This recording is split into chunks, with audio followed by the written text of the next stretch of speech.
Welcome to Science with Tal. In today's discussion, I want to cover the metabolism of carbohydrates and fats, as well as how the body regulates these processes.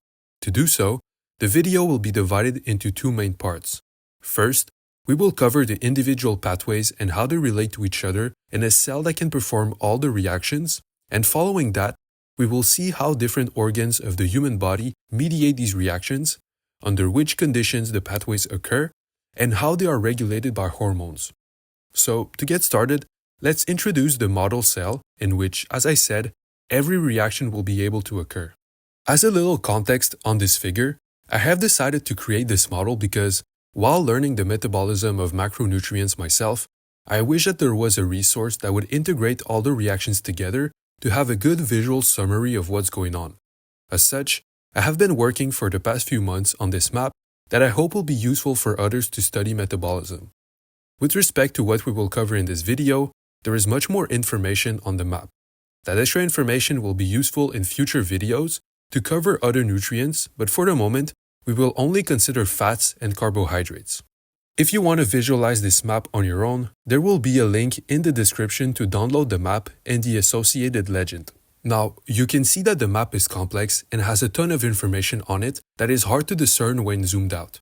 For that reason, before we jump into the different pathways, there are a few core principles of metabolism that we need to establish to make future concepts easier to understand.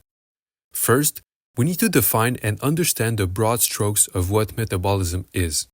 To put it very simply, metabolism corresponds to the chemical processes used by the body to maintain life, and it typically can be separated into catabolism and anabolism. Chemical reactions under catabolism are associated with the degradation of nutrients to extract their smaller components or make energy. In opposition to that, anabolism corresponds to reactions that take smaller components and make larger biomolecules, typically for the purposes of storing energy. As a quick example in our model cell, when one consumes food that contains glucose, this glucose gets absorbed in cells and can either be degraded via glycolysis, the citric acid cycle and oxidative phosphorylation, to produce energy in the form of ATP, or it can be used to form a longer chain of glucose residues, called glycogen, to store that unneeded energy. Likewise for fats, for example fatty acids, catabolic reactions such as beta oxidation and subsequent pathways like the citric acid cycle and oxidative phosphorylation will degrade the long carbon chain to make energy. Anabolic reactions, on the other hand, will use the fatty acids to create larger molecules called triacylglycerols in order to store the fat in the body. Obviously, some of the pathways that I have listed here, such as glycolysis, the citric acid cycle, and so on, are pathways that we will cover later, so the details are not important right now. The takeaway message from this is that metabolism is really about equilibrating the catabolic and anabolic reactions to meet the needs of the cell. So, if the cell needs energy, it will use glucose and fatty acids to obtain it via catabolic reactions, and inversely, if it doesn't need it, the cell will store its nutrients with anabolic reactions.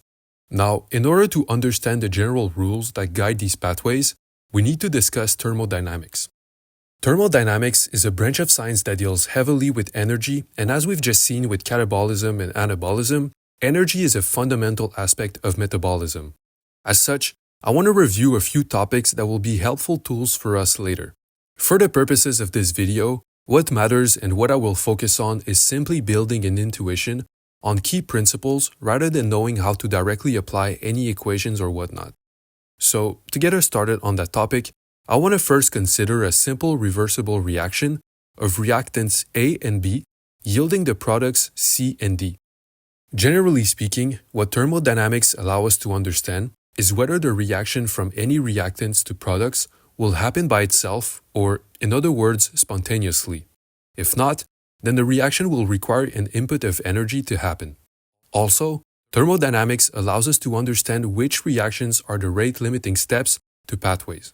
So, the tool to quantify this spontaneity is Gibbs free energy, which we can obtain from this equation. Free energy G equals enthalpy H minus temperature T times entropy S. Since we are not going to discuss how to derive this equation because it goes a bit outside the scope of this video, I suggest consulting other resources if ever that aspect is important for your studies. Now, simply put, H can be interpreted as the total energy of the system, S as a measure of disorder, and G as the available energy of the system. So, when you subtract the product between the entropy and temperature, which increases this measure of disorder, to the total amount of energy, you obtain the free energy in that given system. This free energy is something that is both present in the products and reactants, and because of that, it is often more insightful to consider the change in free energy between the products and the reactants. This difference is denoted by the delta symbol that accompanies the free energy, enthalpy, and entropy of the system.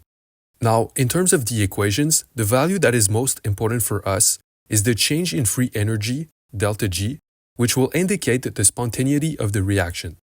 If delta G for a given reaction is negative, then the reaction will be spontaneous and is said to be exergonic. On the other hand, a positive delta G implies that the reaction is endergonic, non-spontaneous, and requires the input of energy to occur. Besides the sign of delta G, if its value approaches zero, then the reaction is said to be at equilibrium, which simply means that it can go either way in the forward or reverse direction. Typically, in metabolic reactions, that means that high amounts of reactants will cause the reaction to go forward in order to equilibrate with products, and similarly, high amounts of products will equilibrate in the reverse direction with the reactants. Lastly on this, reactions with delta Gs that are very negative are said to be irreversible because the reactants will always make the products regardless of their initial concentrations. So, as you can see here, the direction of the reaction, and by association the free energy, can vary on some conditions such as the concentration of reactants and products. Given that, there is also a standardized version of the Gibbs free energy that is denoted delta G naught. This version of free energy follows the same rules for the signs of delta G, and it allows to give insight on the nature of the reaction. However, the true indication of spontaneity that happens in vivo comes from this delta G because it uses the physiological conditions of the reaction. Now, to exemplify these concepts of thermodynamics, I want to consider the values of delta G naught and delta G for the process of glycolysis. Although we have yet to cover glycolysis, the idea here is really to see how metabolic pathways are set up and talk about some of their governing principles, as a lot of these thermodynamic features will apply in other contexts. So, if we consider our table, the first column shows all the enzymes that make up the pathway. If we take a look at a few of the reactions of this pathway, the enzymes are labeled in light blue, so GAP dehydrogenase or GAPDH, phosphoglycerate kinase or PGK, and enolase. As we are on the topic of enzymes, there are a few aspects and properties about them that I want to introduce. The first important aspect about them is that they increase the reaction rate, or in other words, they basically make the reactions possible without interfering in them. Because of this, enzymes are also referred to as catalysts. One common way that enzymes manage to achieve this is by bringing the reactants close together in order to properly orientate them and facilitate the reaction. The second important aspect about enzymes is that they mediate their activity at physiological conditions, so conditions of the human body, and this is very important to consider given that typical chemical catalysts operate at extreme conditions of temperature, pressure, and so on. Thirdly, again, in comparison to chemical catalysts, which are typically non-specific, enzymes are mostly specific to a given set of substrates. For example, a reaction between A and B yielding C can be mediated by enzyme A, but the opposite reaction of C yielding A plus B can be mediated by enzyme B. So not only are the enzymes specific to some substrates, but also to a given reaction. And in the same train of ideas, the reaction of A plus D yielding E can be mediated by a totally different enzyme. This aspect of substrate specificity is especially important when we consider the fourth property of enzymes, which is the fact that they can be regulated. Given that the goal of metabolism is to balance out the anabolic and catabolic reactions, regulation of the enzymes that mediate the reactions is crucial. The three main mechanisms to do so is through allosteric, covalent, and gene expression control. If we first consider the allosteric control via the A plus B gives C reaction, Allosteric control comes from the binding of substrates to the enzyme, which will either stimulate or inhibit its activity, here denoted by the green and red arrows respectively. Covalent control, if we consider our reaction again, arises via the interaction of a second enzyme that will covalently modify the structure of the first enzyme. Here again, this modification, which is typically a phosphorylation, will either stimulate or inhibit the activity of the first enzyme. Finally, gene expression happens at the level of the nucleus, and given that enzymes are simply proteins, the rate of expression in the cell can control their influence on metabolic pathways. With this aside in mind, we can now discuss the delta G values of the enzymes in this table. Here, the second column represents the delta G naughts at standard conditions, and the third column represents the physiological delta Gs. You will notice that in some instances, the delta G naught is positive, which would imply that the reaction is endergonic and would not happen, but at physiological conditions, especially with the aid of enzymes, all the reactions are exergonic.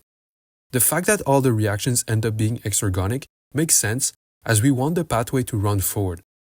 Another aspect you will notice is that there are two types of exergonic reactions, those with very large negative delta G values highlighted in yellow, and those with delta Gs close to zero highlighted in green.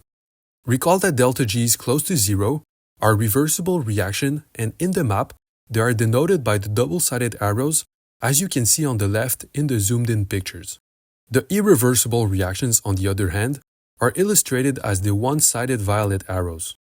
If you recall what I just mentioned about the property of enzymes and the fact that they are regulated, you will notice that the enzymes for these reactions receive plenty of regulatory arrows, and that makes sense because they catalyze the most exergonic reaction of the pathway. As such, these reactions are also known as the rate-limiting steps. While covering the different pathways, you will notice that I will typically spend more time covering the rate-limiting steps due to the heavy control they tend to receive. Now, if we go back to our definition of metabolism to make sense of what we discussed on thermodynamics, as we said, catabolic reactions mostly serve to produce energy in the form of ATP. However, when it comes to anabolic reactions, it turns out that these reactions are mostly endergonic and non-spontaneous on their own, so for them, they will need an input of energy to make the reaction exergonic. Hence, you can see that the energy produced with catabolism can then be reinvested through anabolism, and this is the basis of our life cycle. We eat food to extract its energy, and we use that energy to grow and fuel the reactions that would otherwise not happen. Now, to understand how that happens, we need to briefly discuss what ATP actually is. Let's begin our discussion with a bit of terminology to understand the structure of adenosine triphosphate, or ATP. So, ATP is a rather simple molecule composed of a 5-carbon ribose and a purine base known as adenine. Altogether, the ribose and adenine make a molecule known as adenosine. Now, where ATP gets interesting is with its phosphate groups. Adenosine plus one phosphate group makes adenylate, or adenosine monophosphate, or simply AMP, and two phosphate groups make adenosine diphosphate, or ADP, and as you can expect, three phosphate groups finally makes ATP. With these phosphate groups, there are two important names of bonds. The bond between the adenosine group and the first phosphate group is called the phosphoester bond as shown in red, and the next two bonds between the remaining phosphate groups are called phosphoanhydride bonds that are shown in orange. Now, the reason why ATP is used as a source of energy can be seen when we consider a table of delta G naught values for the hydrolysis of ATP. As a quick note on hydrolysis and what it means, hydro refers to water and lysis refers to a cleavage or cut. So, in other words, the hydrolysis of ATP is the cleavage of its phosphoanhydride bond by water. The cleavage reaction causes ATP to lose a phosphate as an OH from water goes to the phosphate group, and by itself, a phosphate is typically denoted as Pi. So, to come back to the table, you can see that the hydrolysis of ATP to yield either one or two phosphate groups is very exergonic and releases a ton of energy. This energy that is released can then be harnessed by the process of reaction coupling, which is simply the process by which the hydrolysis of ATP can be coupled to an endergonic reaction to make them exergonic and thus happen. To exemplify this process, I want to consider a classic example of this coupling here shown on the left. Here again, this is a reaction from glycolysis and it actually corresponds to the first step where exokinase catalyzes the addition of a phosphate group onto glucose to make glucose 6-phosphate. If we examine this reaction in a little bit more detail, we can see that there are two main reactions at play: the addition of a phosphate on glucose to make glucose 6-phosphate and the hydrolysis of ATP to ADP, which we know is a highly exergonic reaction.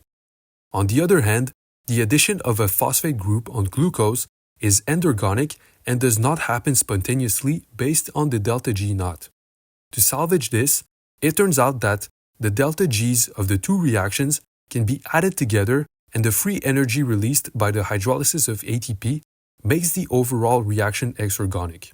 Back to our metabolism definition, we can tweak our model slightly to mention that the energy used is ATP hydrolysis for the most part. Now, one thing about thermodynamics that I haven't explicitly mentioned, but is well illustrated with the hydrolysis of ATP, is that if a reaction is spontaneous or exergonic in one direction, then it will be endergonic or non-spontaneous in the opposite direction.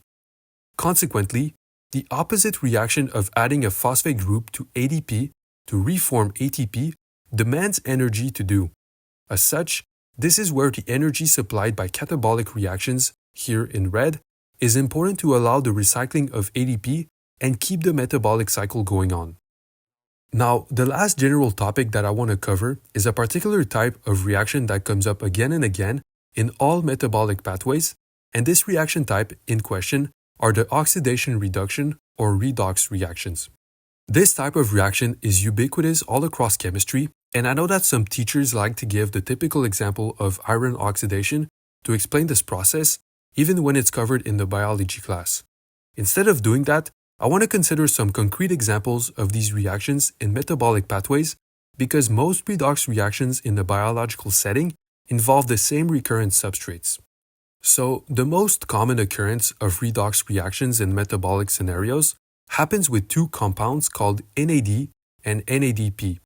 In the metabolic map, reactions involving NAD are shown in blue, and reactions involving NADP are shown in green. Before we talk about what these two compounds do in the cell, I want to briefly introduce their structures. It turns out that NAD and NADP are quite similar to each other, with the main difference being located in one of the groups attached to the adenosine segment of the molecule.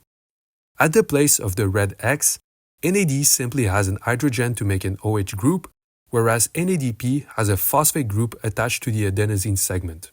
If we go up on the molecule, for both NAD and NADP, there are two phosphate groups linked together to attach the adenosine to a ribose and eventually to a nicotinamide group, which is where both molecules operate their role. What you see right now represents the oxidized form of NAD and NADPH, and if the two molecules react with two hydrogens, the two molecules get reduced to NADH and NADPH respectively. If you are unfamiliar with NAD and NADP, you might be wondering what is the point of having the two molecules if both can perform the two reactions reversibly. The reason why both are crucial in the cell is because the NAD supply represents the oxidation power of the cell and NADP the reduction power. As a quick aside, in my personal experience, I struggled for the longest time with quickly grasping what a reduction or an oxidation was because the terminology was not intuitive to grasp for me. It always used to take me a minute to identify which reaction was which, and I'm sure that some of you might be in the same boat. What I eventually grasped over time is that as a whole, oxidized substrates become less complex and reduced substrates become more complex. For example, glucose, through the process of glycolysis, becomes less complex as it gets broken down to pyruvate, and this pathway represents an oxidation. Inversely, acetyl-CoA is a small molecule of a few bonds if we exclude the CoA that gets taken off, and it can get reduced to produce fatty acids, which are long chains of hydrocarbons. By the way, given the space constraint of the map, the R in the fatty acid is a shorthand for all the long bonds. This idea of complexity can even be seen in the oxidized and reduced forms of NAD and NADP. Indeed, although it is minimal, NADH and NADPH are more complex than NAD and NADP because they both have an extra hydrogen and thus make the reduced version more complex. Now, for something to gain complexity, or in other words, get reduced, something else must get oxidized or lose complexity. This is where NAD and NADP differ in function. If we first consider NAD and NADH, their ratios in the cell indicate that there is much more, about 1,000 times more NAD than NADH. This large amount of NAD can then get reduced to NADH in order to oxidize the substrates. So, as you can see in the example boxed on the left, malate gets oxidized to oxaloacetate as it loses that hydrogen to the newly formed NADH. On the other hand, NADPH outnumbers the amount of NADP by about 100. This high quantity of NADPH gets oxidized to NADP and in the process gives away its hydrogens to reduce substrates.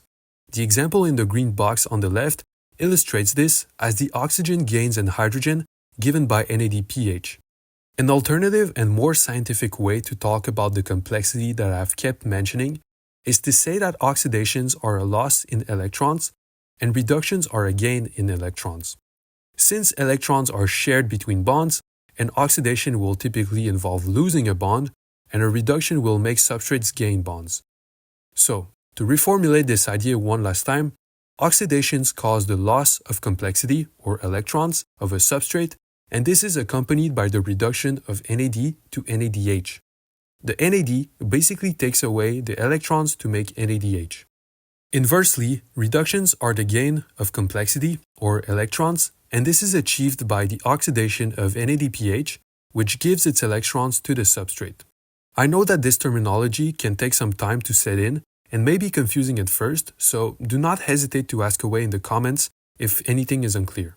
With this being said, this concludes our small note on redox reactions, and we are ready to summarize the general metabolic concepts before we start discussing the different pathways. So, when we consider what metabolism is in essence, it is really the balancing out between anabolic and catabolic reactions. Catabolic reactions are overall very exergonic and serve to break down nutrients and possibly produce the energy to synthesize ATP. On the other hand, anabolic reactions are generally endergonic and require a source of energy such as ATP hydrolysis to fuel the reactions. Now, for both catabolism and anabolism, there exist a ton of different pathways that serve to degrade or build something from the nutrients we ingest. Regardless of the nutrient, all the different pathways share certain commonalities.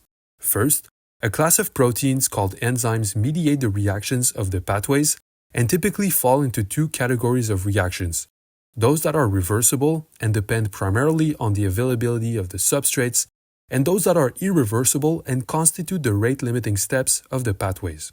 More than often, the rate-limiting steps of metabolic pathways are the sites at which the enzymes mediating the reactions get regulated via allosteric, covalent, or transcriptional control.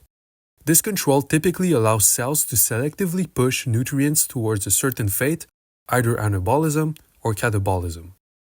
Another similarity across the pathways is the presence of redox reactions that either serve to oxidize substrates and degrade them, or reduce the substrates to build something. As such, substrates in anabolic reactions often get reduced via the oxidation of NADPH, and substrates in catabolic reactions get oxidized by the reduction of NAD+ to NADH. The last important detail to mention with respect to our metabolic map is that there are two major sites where metabolic reactions can happen that we will consider. First, there are the reactions that are compartmentalized to the cytosol, and second, those that are happening in the mitochondria. So, you will see throughout this discussion that we will mostly move around between these two areas. Alright, now with all these tools and concepts introduced, the metabolism of the first nutrient I want us to discuss is carbohydrates, and to get us started, I want to build a little overview to guide our discussion. The principal carbohydrate that we will discuss in this section is glucose, and it is located right here on the metabolic map. As a reminder of what we talked about previously, glucose can undergo catabolic and anabolic reactions. Anabolic reactions typically serve to build nutrients and store energy, and on the other hand, catabolic reactions typically serve to degrade nutrients and make energy. So, if we imagine that the cell wants to obtain some energy, the catabolic pathway to degrade glucose is called glycolysis, and you can see on the left the numerous reactions it takes to do so. The final product of glycolysis is 2 molecules of pyruvate, and along the way, it will require 2 ATP and 2 NAD+ to go through with the pathway. In addition to the pyruvate, 4 ATPs and 2 molecules of NADH are produced. Beyond glucose, cells can also use other sugars such as fructose, galactose, and mannose to send into glycolysis to produce energy. We will later see how their pathways integrate with glycolysis. For the moment, pyruvate will be the catabolic endpoint of this section, but you will see in the next section that this pyruvate can be used to generate even more energy in the mitochondria. One aspect of pyruvate that we will talk about here is the homolactic fermentation reaction that produces lactate. This pathway isn't really catabolic or anabolic, but it will be important to talk about as it regenerates the NAD+ in glycolysis. Under certain conditions, such as in low oxygen, this pathway happens very often in our muscles. Another important aspect that we will talk about with respect to pyruvate is that it can be used as the starting point to make glucose via the anabolic process of gluconeogenesis. This is something that mostly happens in the liver, and it takes 2 pyruvate, 2 NADH, 4 ATPs, and 2 GTPs to make 1 glucose back. Now, if the cell doesn't need to use glucose right now, it can store it in a long chain of glucose residues called glycogen via the anabolic process of glycogen synthesis. This process costs 2 ATP to add 1 unit of glucose to glycogen. If the cell wants to get a glucose residue back from glycogen, it can break down 1 unit via glycogen breakdown to obtain 1 molecule of glucose 6-phosphate, or simply G6P, which, as you can see in the map, ties back directly to glucose. Beyond the individual reaction pathways, you will have likely noticed that there are a bunch of red and green lines, especially here in this zoomed-in figure on glucose and G6P. These lines correspond to mechanisms of regulation the cell has in place to coordinate all these pathways. We will obviously discuss these mechanisms, but this will require to talk about some of the key hormones of the body, such as epinephrine, glucagon, and insulin. I will do my best to provide the sufficient context on the action of the hormones, but be mindful that the picture of how the hormones and the organs interact together will be discussed at a later stage. Here, the focus is really on the pathways themselves. With this being said, let's start by covering the different pathways by first considering glycolysis. Glycolysis is a pathway that is performed in every cell, and as you can see from the map, it happens in the cytosol. The main objective in undergoing this pathway is typically to break down glucose and produce energy. And as a reminder of the net reaction for this pathway, 1 glucose with 2 NAD and 2 ATP produce 2 pyruvate, 2 NADH, and 4 ATP. Now, glycolysis begins with the phosphorylation, or in other words, the addition of a phosphate group to glucose to produce glucose 6-phosphate. As it says in the name, the phosphate is added on the 6th carbon of glucose, and it comes from ATP, which becomes ADP after the reaction. If you recall our discussion on thermodynamics, you might remember that this reaction was the example used to illustrate one of the important purposes of ATP in metabolic reactions. To sum it up, adding a phosphate to glucose, just like that, is unlikely to happen in cells, and that can be seen from the positive change in free energy delta G. However, this reaction can be coupled to the hydrolysis of ATP, which is the removal of a phosphate from ATP with water, here diagrammed in the bottom right. The coupling of ATP hydrolysis to the phosphorylation of glucose allows this reaction to have a net negative change in free energy, which makes this reaction spontaneous and likely to happen in the cell. I would suggest keeping this idea of thermodynamics in mind, as we will later come back to that aspect when considering how the entire pathway is regulated. Now, the enzyme that mediates this reaction is called hexokinase and is expressed in all cells, which partly explains how come glycolysis happens everywhere. For your information, I want to mention that there is another enzyme by the name of glucokinase that can catalyze this reaction, but it is only expressed in a few tissues such as the liver and the pancreas. Now, beyond the simple fact of making G6P, This reaction has a few implications in the cell, and to understand them, we need to consider how glucose is transported into the cell. So, it turns out that glucose gets imported into the cell via passive transporters, here shown in green, but these transporters are only specific to glucose, so when the cell produces G6P, that essentially traps the glucose inside because G6P cannot cross the transporters. Additionally, with more glucose being converted to G6P, it effectively reduces the amount of glucose inside the cell and increases its concentration gradient to be imported. This effectively allows more glucose to be taken up into the cell. Now, following the formation of glucose 6-phosphate, the enzyme phosphoglucose isomerase rearranges the structure of G6P to produce fructose 6-phosphate. The rearrangement causes the ring to be shortened by one carbon, and it occurs between the first and second carbon of G6P, here shown by the red arrows. Fructose 6-phosphate then gets phosphorylated again on its first carbon by ATP to yield fructose 1,6-bisphosphate. The enzyme mediating this reaction is phosphofructokinase 1, or simply PFK1. As a note for later, out of all the steps in glycolysis, I would suggest keeping this one in mind because it is the rate-limiting step, and as such, a lot of regulation happens here. Now, the F16P that was made in step 3 can then be broken into dihydroxyacetone phosphate and glyceraldehyde 3-phosphate by the enzyme aldolase. It can be a bit hard to see where the breakage happens under this form of fructose, so we can consider the chain form.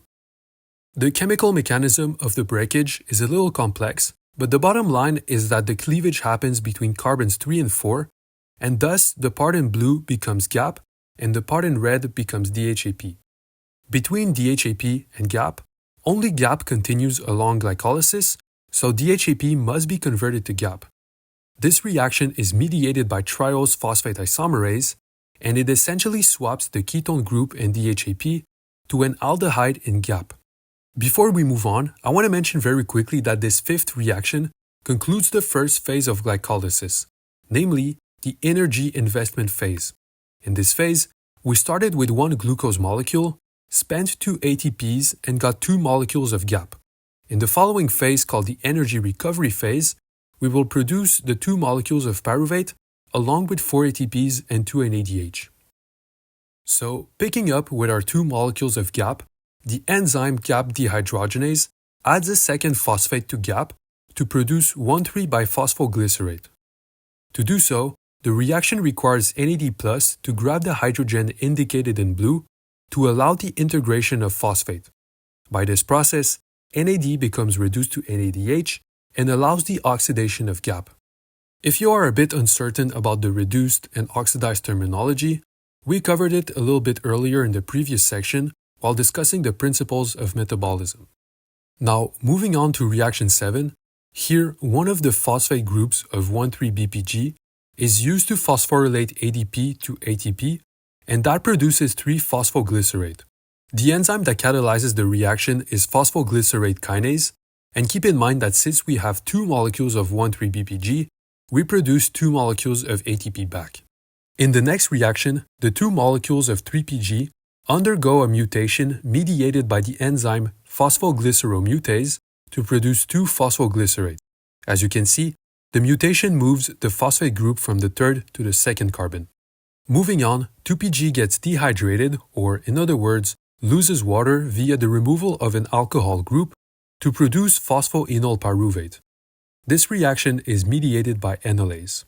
Finally, the last reaction of glycolysis is mediated by pyruvate kinase and essentially uses the remaining phosphate group on PEP to phosphorylate ADP to ATP. This reaction leaves us with 2 molecules of pyruvate. So, to quickly recap what we covered thus far, here is the summarized glycolysis pathway. The pathway was made out of 2 phases: an energy investment phase, where we spend 2 ATPs to charge up the glucose, and an energy recovery phase in which we made 4 ATPs back, yielding a net 2 ATP per glucose consumed. Now, with the pathways covered, I want to discuss how it is regulated. After all, there needs to be a way to shut off glycolysis if the cells don't need to produce energy. You will likely have noticed in the diagram, and even when we went through the reactions, that there are some reactions that have violet arrows and some others gray. This is because the violet arrows represent irreversible reactions and the gray arrows represent reversible reactions. To understand this terminology, we need to consider again the values of delta G for the glycolysis pathway. Keep in mind that this is a table that we already introduced when discussing thermodynamics in the context of metabolism. Now, as you can see from this table, there are 3 irreversible reactions in glycolysis, one mediated by hexokinase, PFK1, and pyruvate kinase. All the other reactions are reversible, which means that if, for example, we consider the reaction catalyzed by enolase, the direction of the reaction will be mostly governed by the amounts of reactants and products. If there is a ton of 2PG, the reaction will go forward and PEP will be made, and inversely, if there is a lot more PEP, then enolase will run in reverse and make 2PG. These reversible reactions directly contrast the purple irreversible reactions as they essentially go only one way. Hexokinase will always make G6P regardless of the amount of glucose. PFK1 will always make F16P, and the same thing for pyruvate kinase. Because these irreversible reactions only go one way, they need to be regulated to prevent overconsumption of a given nutrient. You will notice as well in the zoomed figures that there is a bunch of green and red arrows that go to the enzymes. The red arrows represent inhibitory mechanisms, and the green arrows represent stimulatory mechanisms. The 2 key mechanisms to regulate these proteins are via allosteric and covalent mechanisms. Allosteric control happened as a result of a substrate binding to the enzyme, which caused its activity to be modulated. Covalent modifications also have an impact on the activity of the enzyme, and the typical example is phosphorylation. Here again, inhibition and stimulation is possible. With this being said, let's now explore in more detail how these 3 key steps of glycolysis are regulated, starting with hexokinase. So, recall that hexokinase mediates the first step of glycolysis as it phosphorylates glucose to make G6P. Here, the primary mechanism of regulation is feedback allosteric inhibition by G6P. So, excess G6P that builds up in the cell will bind to hexokinase and inhibit its activity. This point of regulation is intuitive because if we consider back the role of G6P in carbohydrate metabolism, it's not explicitly shown here, but G6P is the starting point to store glucose and glycogen, so if you have so much G6P that it doesn't get stored in glycogen, then there is no point in accumulating more of it and consuming glucose that might be useful for other cells. As such, shutting hexokinase down will prevent wasting away glucose. Now, the next control point to consider is at the PFK1 reaction, and to cover its regulatory mechanisms, we need a little bit more space. Alright, so remember that PFK1 catalyzes the phosphorylation of F6P to F16P.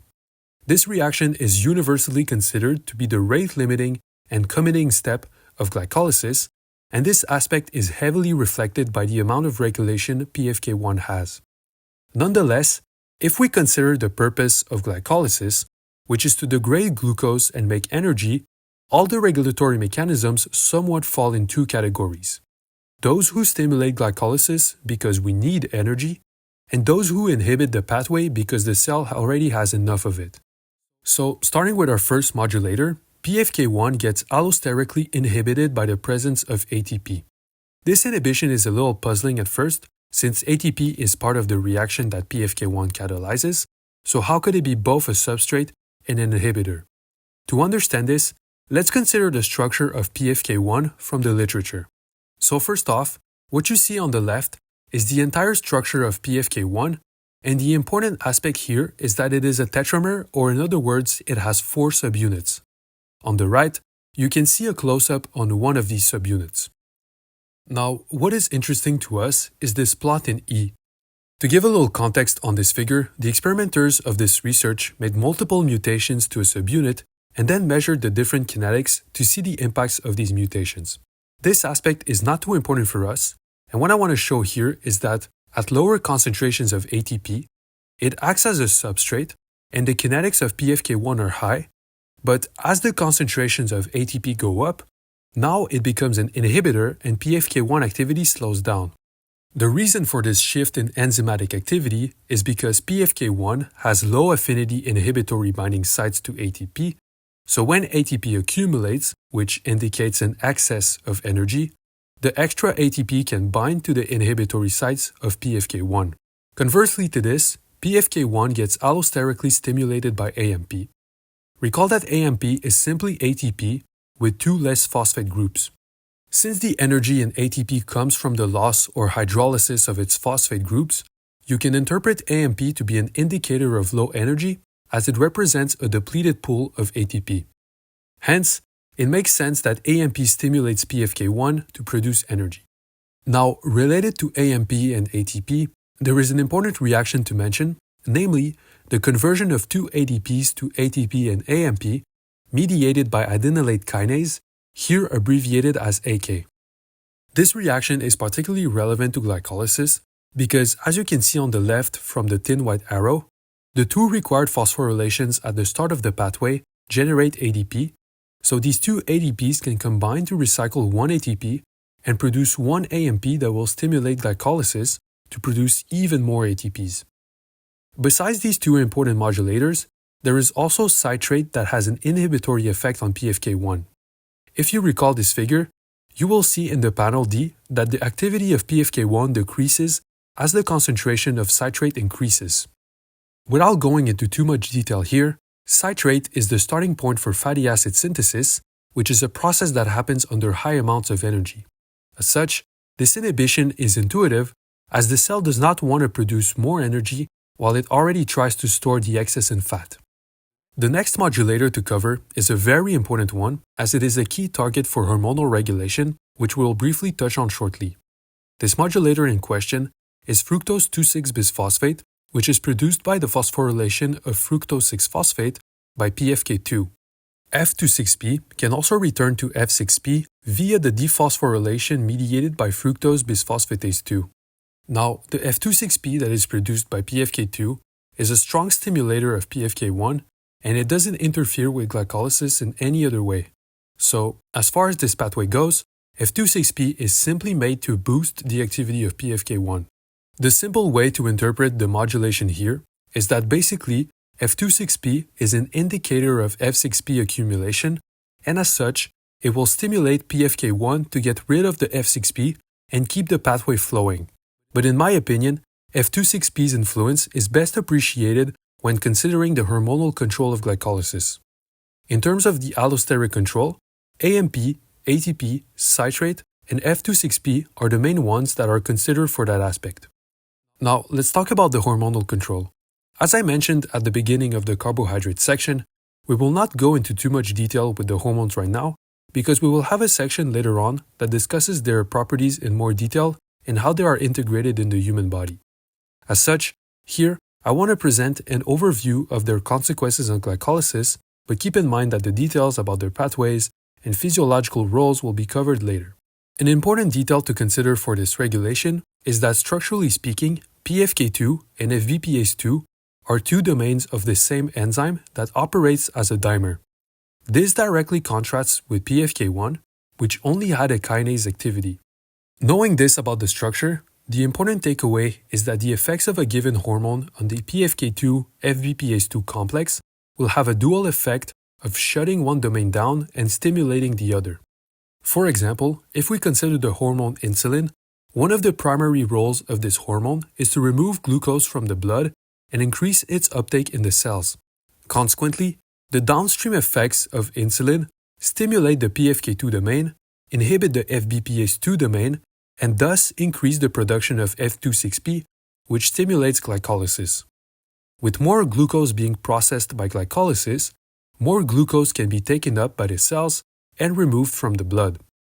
In a similar fashion to insulin, another important hormone by the name of epinephrine is an important signal for muscles to signal them to use the glucose and produce energy to supply muscle contractions.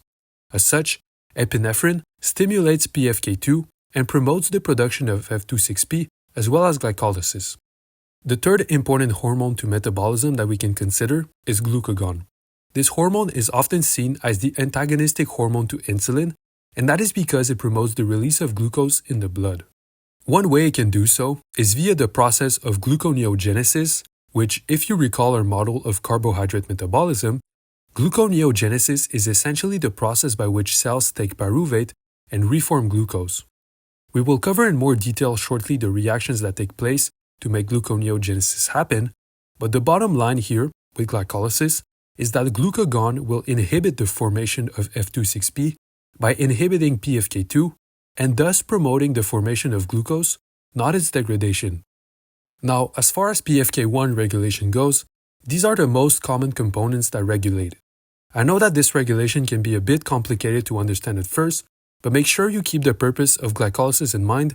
It should make all the modulators intuitive to understand.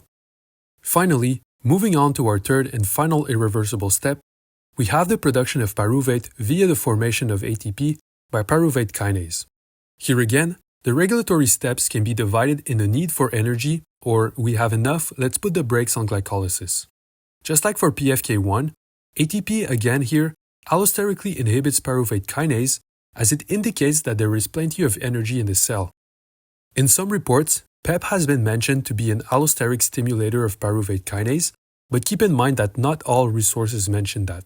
Another allosteric stimulator of pyruvate kinase is F16P, and the logic behind this is that since it is the product of PFK1, it signals a need for glycolysis to be stimulated and avoid the upstream substrates from accumulating. Finally, glucagon also has inhibitory effects on pyruvate kinase, and this makes sense since the goal of glucagon is to remake glucose. Again, we will see shortly in more detail how gluconeogenesis happens. Alright, going back to our model of carbohydrate metabolism, now that we have covered glycolysis and its regulation, we are ready to discuss the fermentation of pyruvate to lactate. To understand why this process of fermentation happens, we need to first consider the fate of pyruvate after it's made by glycolysis. As I mentioned a few times, one of the primary purposes of glycolysis is making energy, and as we know now, one molecule of glucose produces 2 pyruvates and 2 net ATPs. Additionally, for glycolysis to properly function, one reaction of the pathway requires NAD+ to be reduced to NADH. In cells that possess mitochondria, which is illustrated as this inner box here on the left, pyruvate can enter and get further degraded in the citric acid cycle. This degradation produces many NADH molecules that can then get processed by the electron transport chain to generate a considerable amount of ATPs. This entire process of making ATP that way is generally called oxidative phosphorylation or simply OXPHOS. For our purposes right now, the specifics about the citric acid cycle and the electron transport chain do not matter, as we will cover these pathways in great detail in the later section. The takeaway to get from this is that although glycolysis can generate some energy, the downstream fate of pyruvate in the mitochondrion can generate considerably more ATP. The two downsides to oxidative phosphorylation in comparison to glycolysis is that the energy-making process is much faster from glycolysis. The second inconvenience of OXPHOS is that it only operates in the presence of oxygen, or in other words, in aerobic conditions, as the electron transport chain requires it to make ATP. Glycolysis, however, functions in anaerobic conditions and thus is not limited by the presence of oxygen. These two limitations are very important to consider for certain tissues, for example the muscles. Indeed, when one performs very strenuous short-intensity exercise, the oxygen supply to the muscle decreases, which forces the muscles to use the fast process of glycolysis to replenish their energy sources. Now, you will notice that in the oxidative phosphorylation products, along with ATP, NAD+ is regenerated, which means that glycolysis can keep going, make more pyruvate, and get more energy.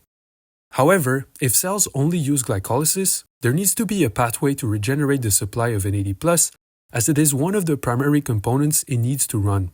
This is where homolactic fermentation comes into play.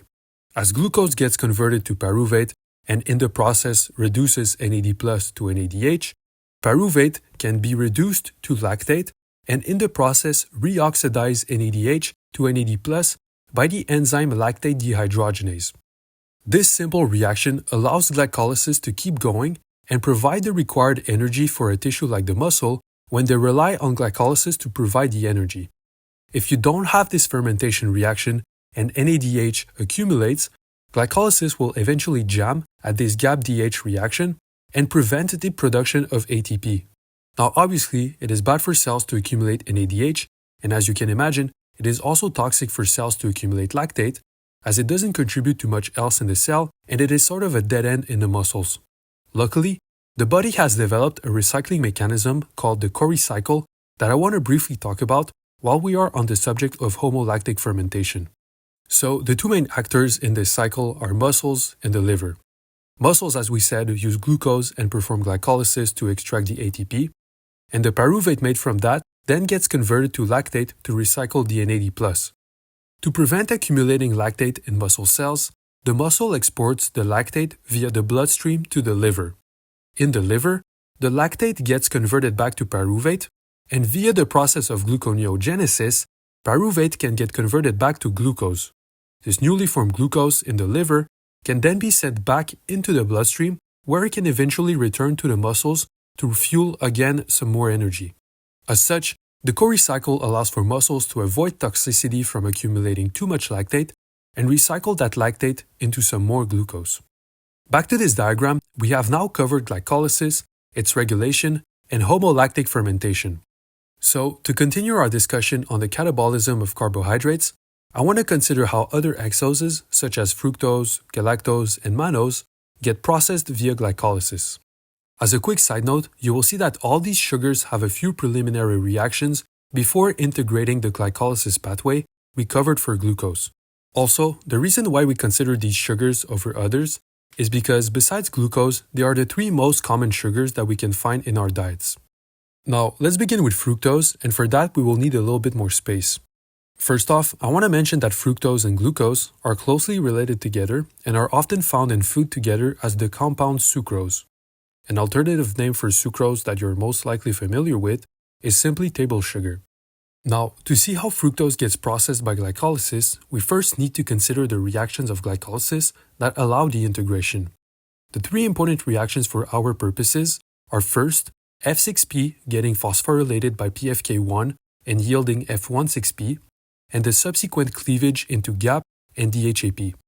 The third reaction is the conversion of DHAP to GAP, which can continue its path down to the rest of glycolysis.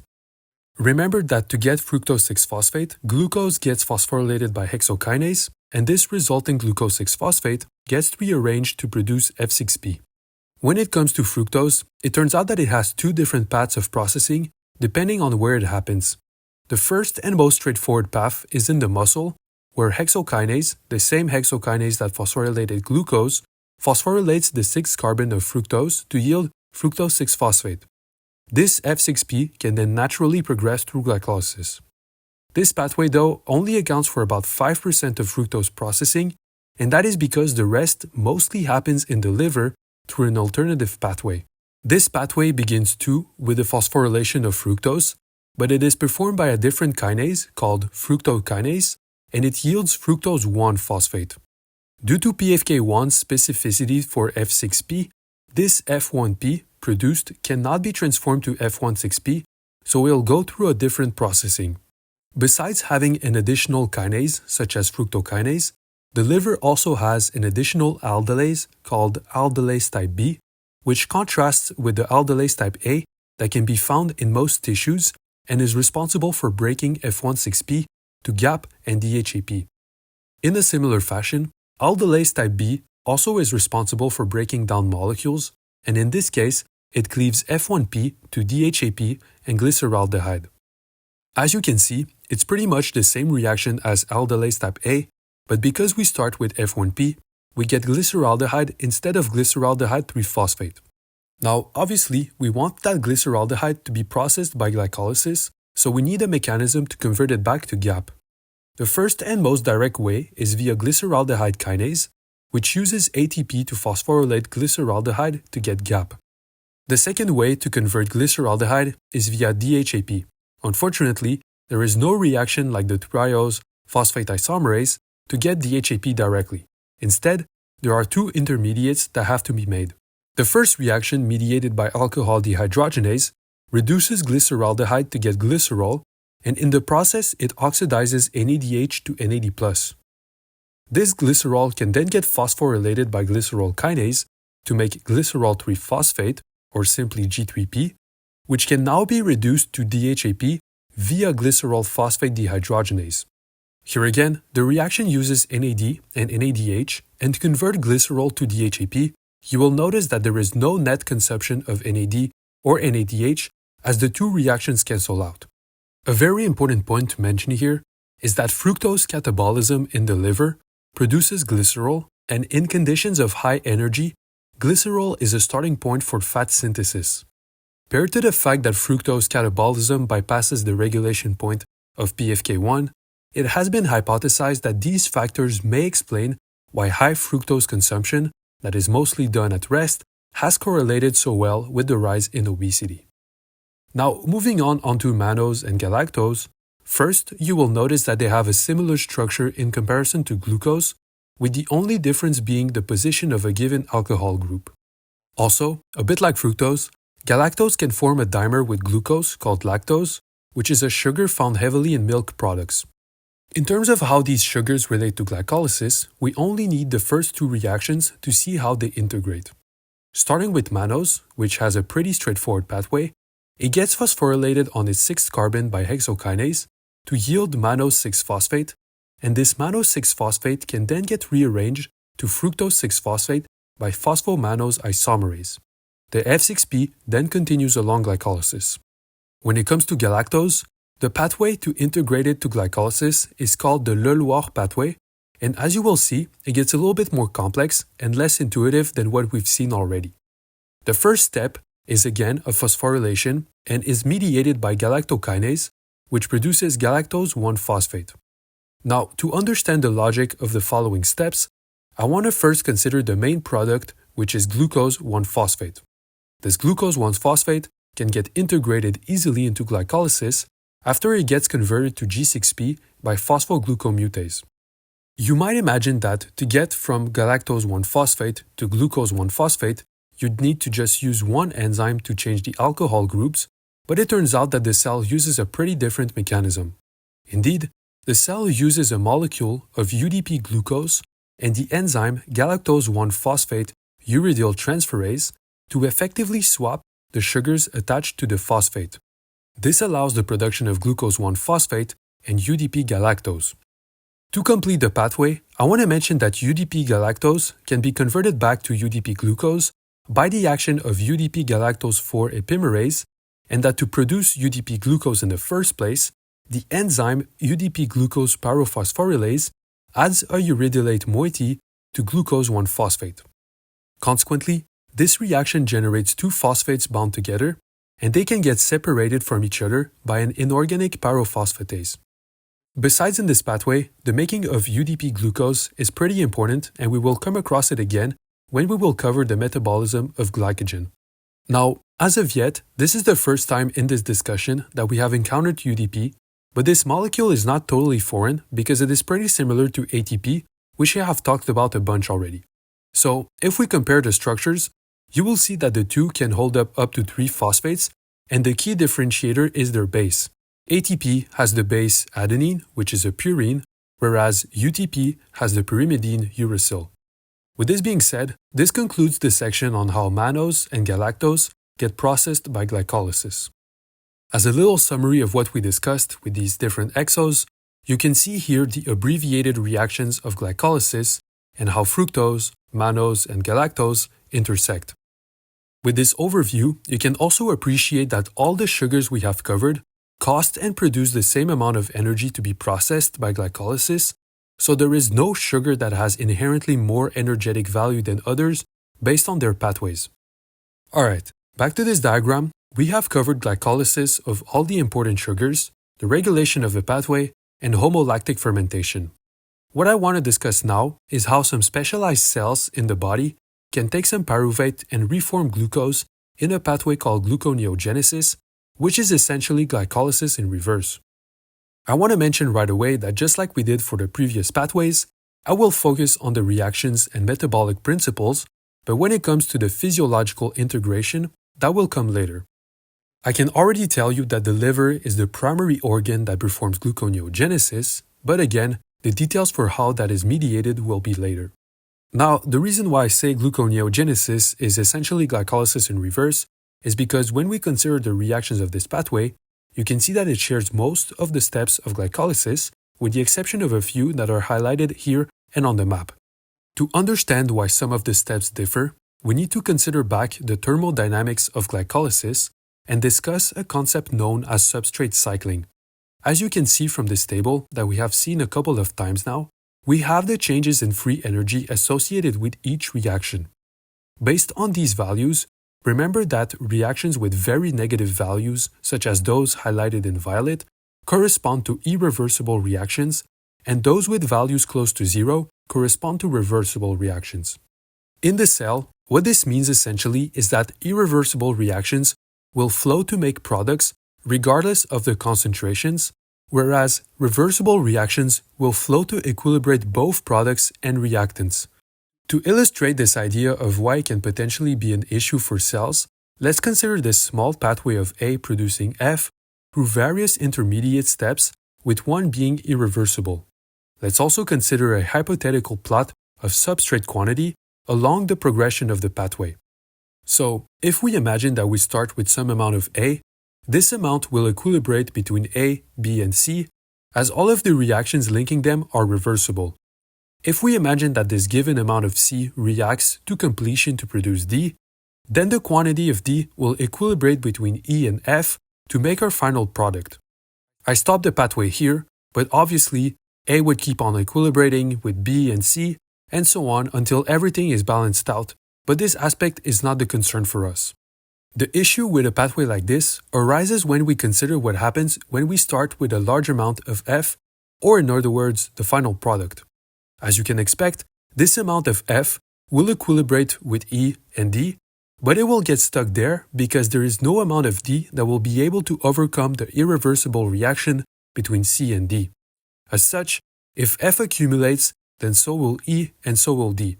In a physiological setting, this accumulation is likely to become toxic for cells and the body. To circumvent this issue, cells generally have a reverse irreversible reaction that will allow to go back in the other direction. This set of opposing reaction is essentially what substrate cycling is, and as you can see, it allows the pathways to operate in either direction. Now, if we consider A to F to instead be some substrates of glycolysis and gluconeogenesis, hopefully you can see why the two pathways share all the reversible steps but differ on the irreversible reactions. I want to point out that if we strictly consider the pathway at face value, you might be wondering what will happen when we get to the reaction between C and D. Will it go towards A or will it go towards F, given that the two reactions are irreversible? It turns out that the directionality can be controlled by hormones, and as we will see later, if a given hormone has the effect of stimulating or inhibiting one direction of the pathway, it will cause the opposite effect in the other direction and thus lead the substrates to either go towards A or F. We will come back to this aspect of hormonal control to add more details on how this occurs. Now that we know why gluconeogenesis and glycolysis are organized that way, I want to take a look at the reactions of gluconeogenesis. Given that this pathway only differs from glycolysis at 3 instances, which we now know are 3 substrate cycles, I'll focus on these different reactions, but keep in mind that we have seen all the other reversible reactions when discussing glycolysis. So, starting from the last reaction of glycolysis, which is the formation of pyruvate from PEP, the aim of the first reaction of gluconeogenesis is to reform PEP. Now, although gluconeogenesis is typically considered the inverse of glycolysis, pyruvate is not the actual starting point for this pathway, but rather it is oxaloacetate. Oxaloacetate is a substrate generally associated with the mitochondrion, as it is part of the citric acid cycle, which we will cover in the later section. What is important to understand for us at the moment is that oxaloacetate constitutes a good starting point, as many substrates can tie back to it. For example, pyruvate, many amino acids, and other citric acid cycle intermediates. With respect to pyruvate, the reaction that converts it to oxaloacetate is catalyzed by pyruvate carboxylase, which adds a CO2 or carboxyl group to pyruvate. You will notice that this reaction requires some energy in the form of ATP hydrolysis, so producing 2 oxaloacetate molecules from pyruvate costs 2 ATPs. A crucial detail about this reaction to mention, when we consider how it is integrated in the cell, is that it only happens in the mitochondrion. This is a little problematic because the rest of gluconeogenesis happens in the cytosol. Thankfully, cells have a mechanism to fix this called the Malate-Aspartate Shuttle, which allows to reform oxaloacetate in the cytosol. We will cover the Malate-Aspartate Shuttle in more detail later when discussing the reactions of the mitochondrion, but for the moment, just keep in mind that this shuttle allows oxaloacetate to reintegrate the gluconeogenesis pathway. Now, with the oxaloacetate present in the cytosol, the enzyme PEP carboxykinase, or simply PepCK, uses a phosphate group from GTP to replace a carboxyl group of oxaloacetate and thus reform PEP. Since the CO2, or carboxyl group, is removed from oxaloacetate, this reaction is called a decarboxylation, and it turns out that it releases the sufficient amount of energy to reform PEP. As such, oxaloacetate is also referred sometimes as a high-energy intermediate, and it is because of this reaction. As a quick note, even though GTP is used in this reaction instead of ATP, the two molecules are energetically equivalent, so in total, 4 ATP-like molecules are used to synthesize 2 PEPs.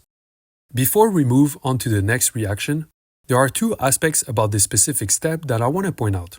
First, you will recall from our discussion on homolactic fermentation that pyruvate can interchangeably be converted to lactate, and as such, lactate also constitutes a potential starting point for gluconeogenesis. The second aspect, which you might remember from our conversation on glycolysis regulation, is that pyruvate kinase can be inhibited by the action of a hormone called glucagon. Glucagon is a hormone that typically gets released under fasted conditions and signals to the liver to release glucose in the blood to maintain appropriate levels. One way to obtain this glucose in the liver is obviously to perform gluconeogenesis. So, in other words, glucagon stimulates gluconeogenesis. As such, to make sure PEP is used to reform glucose, glucagon inhibits pyruvate kinase and thus prevents wasting away PEP to make pyruvate. This regulation illustrates very well the idea of substrate cycling, as a hormone can directly dictate which pathway the cell uses.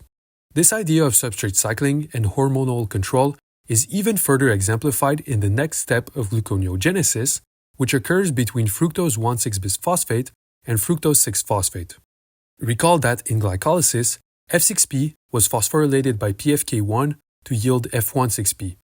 In gluconeogenesis, the opposite reaction is mediated by fructose bisphosphatase 1, or simply FBPase 1, and leads to the dephosphorylation of F16P to get back F6P. As we discussed a little when we covered substrate cycling, here we have 2 irreversible steps that look seemingly futile as F6P produces F16P and vice versa. To give this pathway some direction, here again, hormonal control will be important. Besides hormones, which we will get to shortly, an important compound that regulates glycolysis and gluconeogenesis is ATP itself. If we first consider low energy conditions, which are those when ATP stores are exhausted, an important signal to indicate low energy is the presence of AMP. If you recall our conversation on glycolysis, you may remember that AMP is a very potent activator of PFK1, but it turns out that it's also a very potent inhibitor of FBPase 1.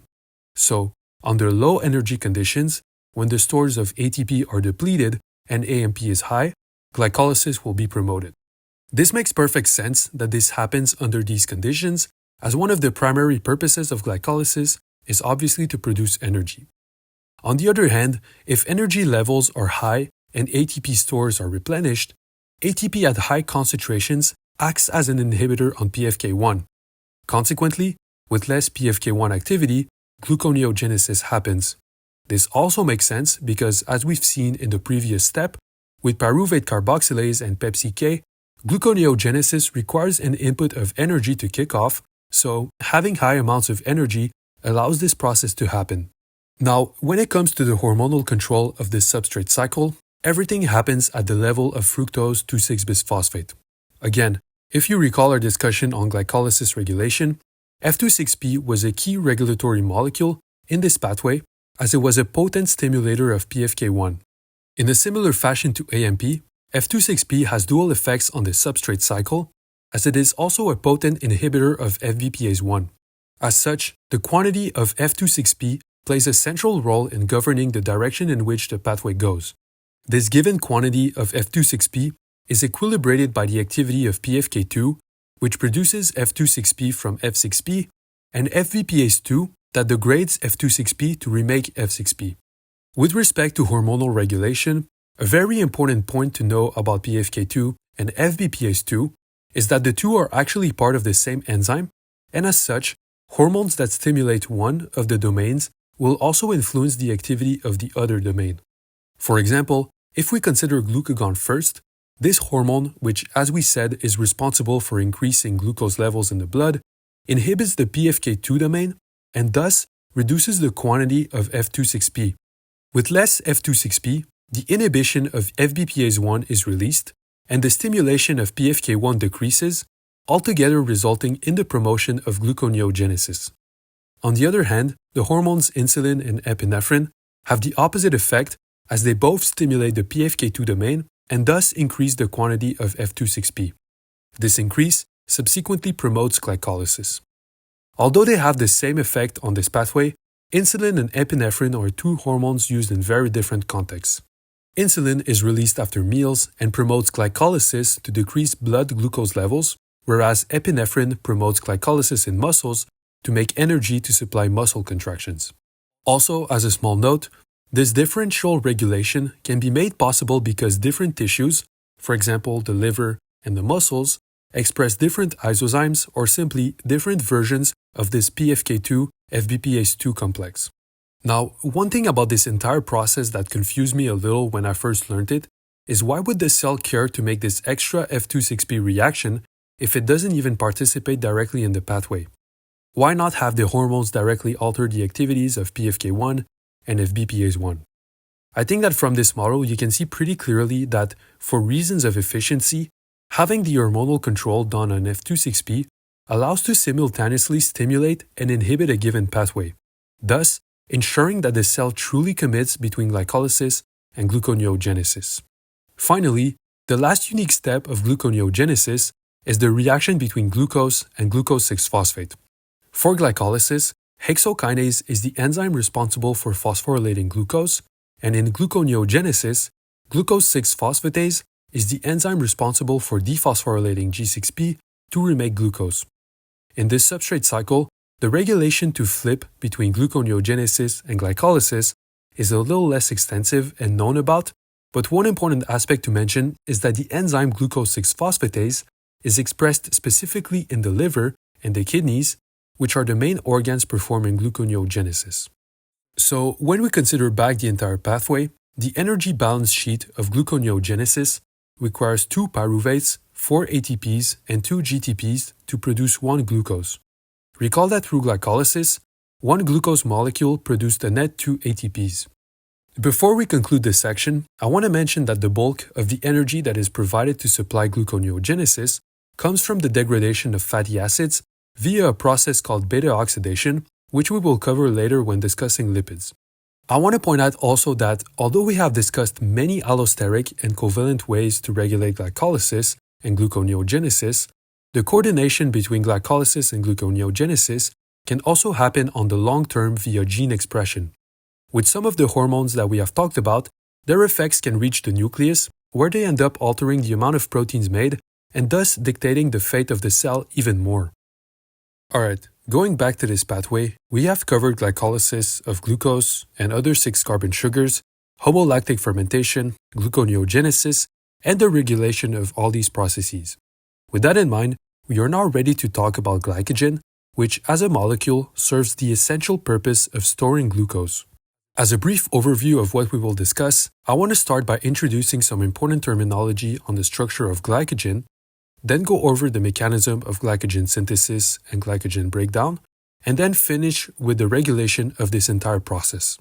I want to mention right away though that in this section I won't discuss just yet how the metabolism of glycogen is integrated through different organs, as we will cover this topic a little later. I will talk a little bit about the hormones when we get to the regulation, but for the moment the aim is really to focus on the reactions. Before we get to them though, let's consider what glycogen generally looks like by considering a short portion of this molecule. As you can see, Glycogen is a polymer of glucose monomers, or in other words, a molecule made out of glucose units, all branched to one another. Now, because of this branched, chain-like structure of glycogen, it generally has two types of extremities. Many non-reducing ends, here shown in blue, and one reducing end, shown in green. The terminology for reducing and non-reducing ends has to do with some organic chemistry concepts that are not too relevant for us. Here, really the most important point to keep in mind with these ends is that all the synthesis and breakdown reactions will occur at the non-reducing ends. In terms of the branching, the glucose units within the glycogen molecule can form two types of bonds.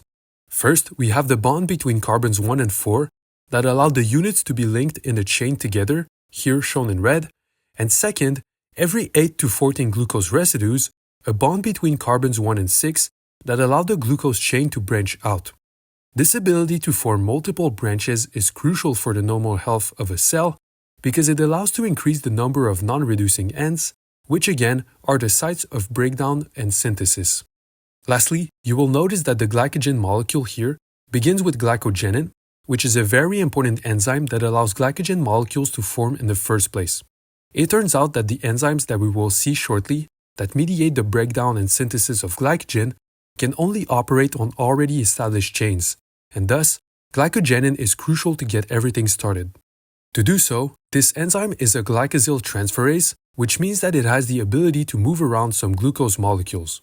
With this ability, glycogenin will take up to 7 glucose units and add them to its structure on its tyrosine 195, after which the other enzymes will be able to take over the process of elongation, branching, and breakdown. You will notice as well that the glycogenin covalently binds the reducing end. Now, to get a more macroscopic idea of what a glycogen molecule looks like, you can consider this schematic with the many non-reducing ends in blue and branching points in purple. At this scale, these glycogen molecules are also known as beta particles, and many beta particles can make up an alpha particle, which you can see on this electron microscopy image. The alpha particles are what will typically be observed in living tissues, although this image simply shows isolated glycogen. With this being said, we can now consider how glycogen is synthesized and broken down, starting from glucose. For this process, we will assume that glycogenin already has a few added glucose residues, and the other enzymes that I will shortly introduce are able to work. Also, given that the glycogen molecule takes quite a lot of space, we will simply consider a given amount of glycogen and this same amount plus 1 unit of glucose to illustrate the transitions between adding and removing one glucose residue. The blue R in both cases represents the rest of the glycogen molecule.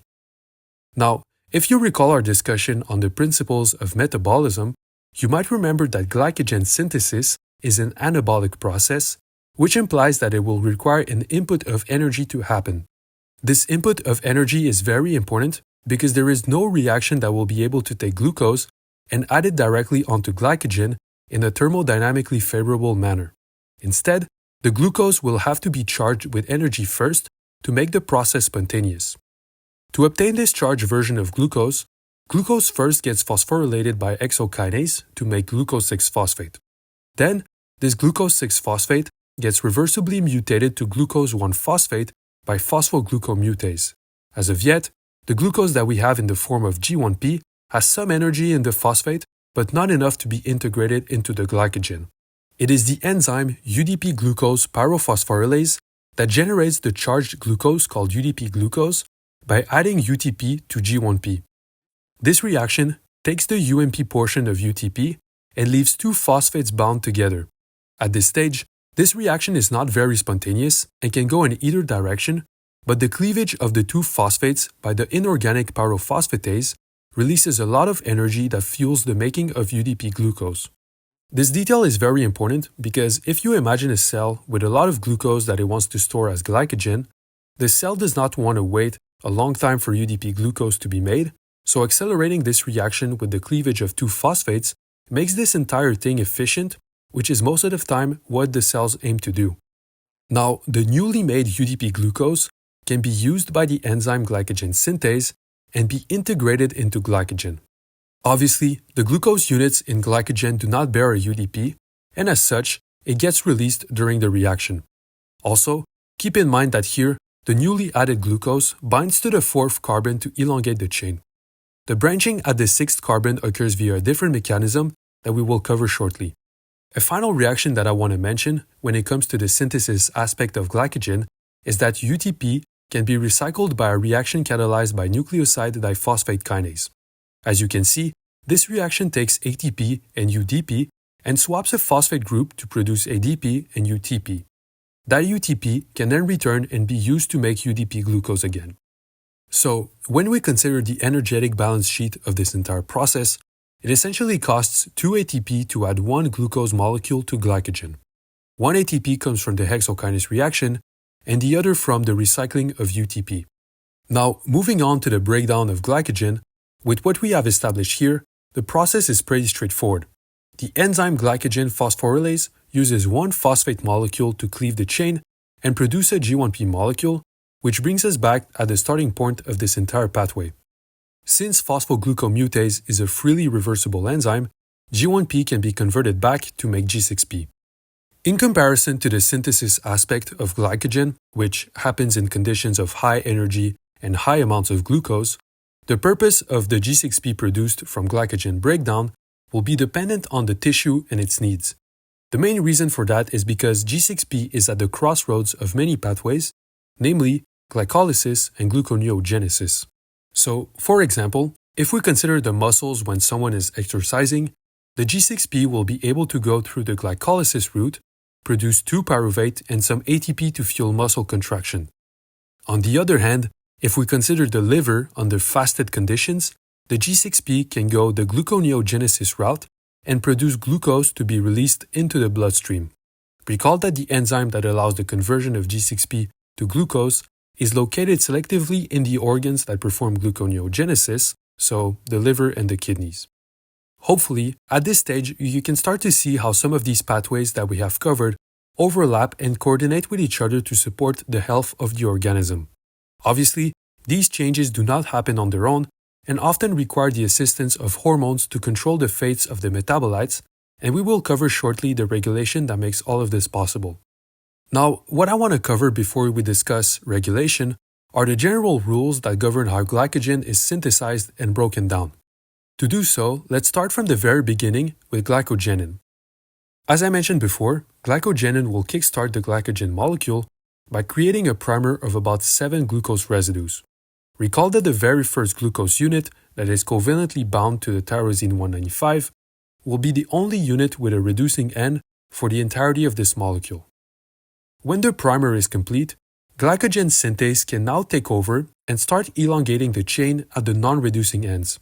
Obviously, as we talked about, for glycogen to be efficient in storing and delivering glucose to the cell, it's better for its structure to be branched. This is where the branching enzyme comes into play. Basically, what this enzyme does is that it takes a chain of 7 glucose residues and binds it between carbons 1 and 6 to create a new branch. From there, glycogen synthase can elongate the chain again.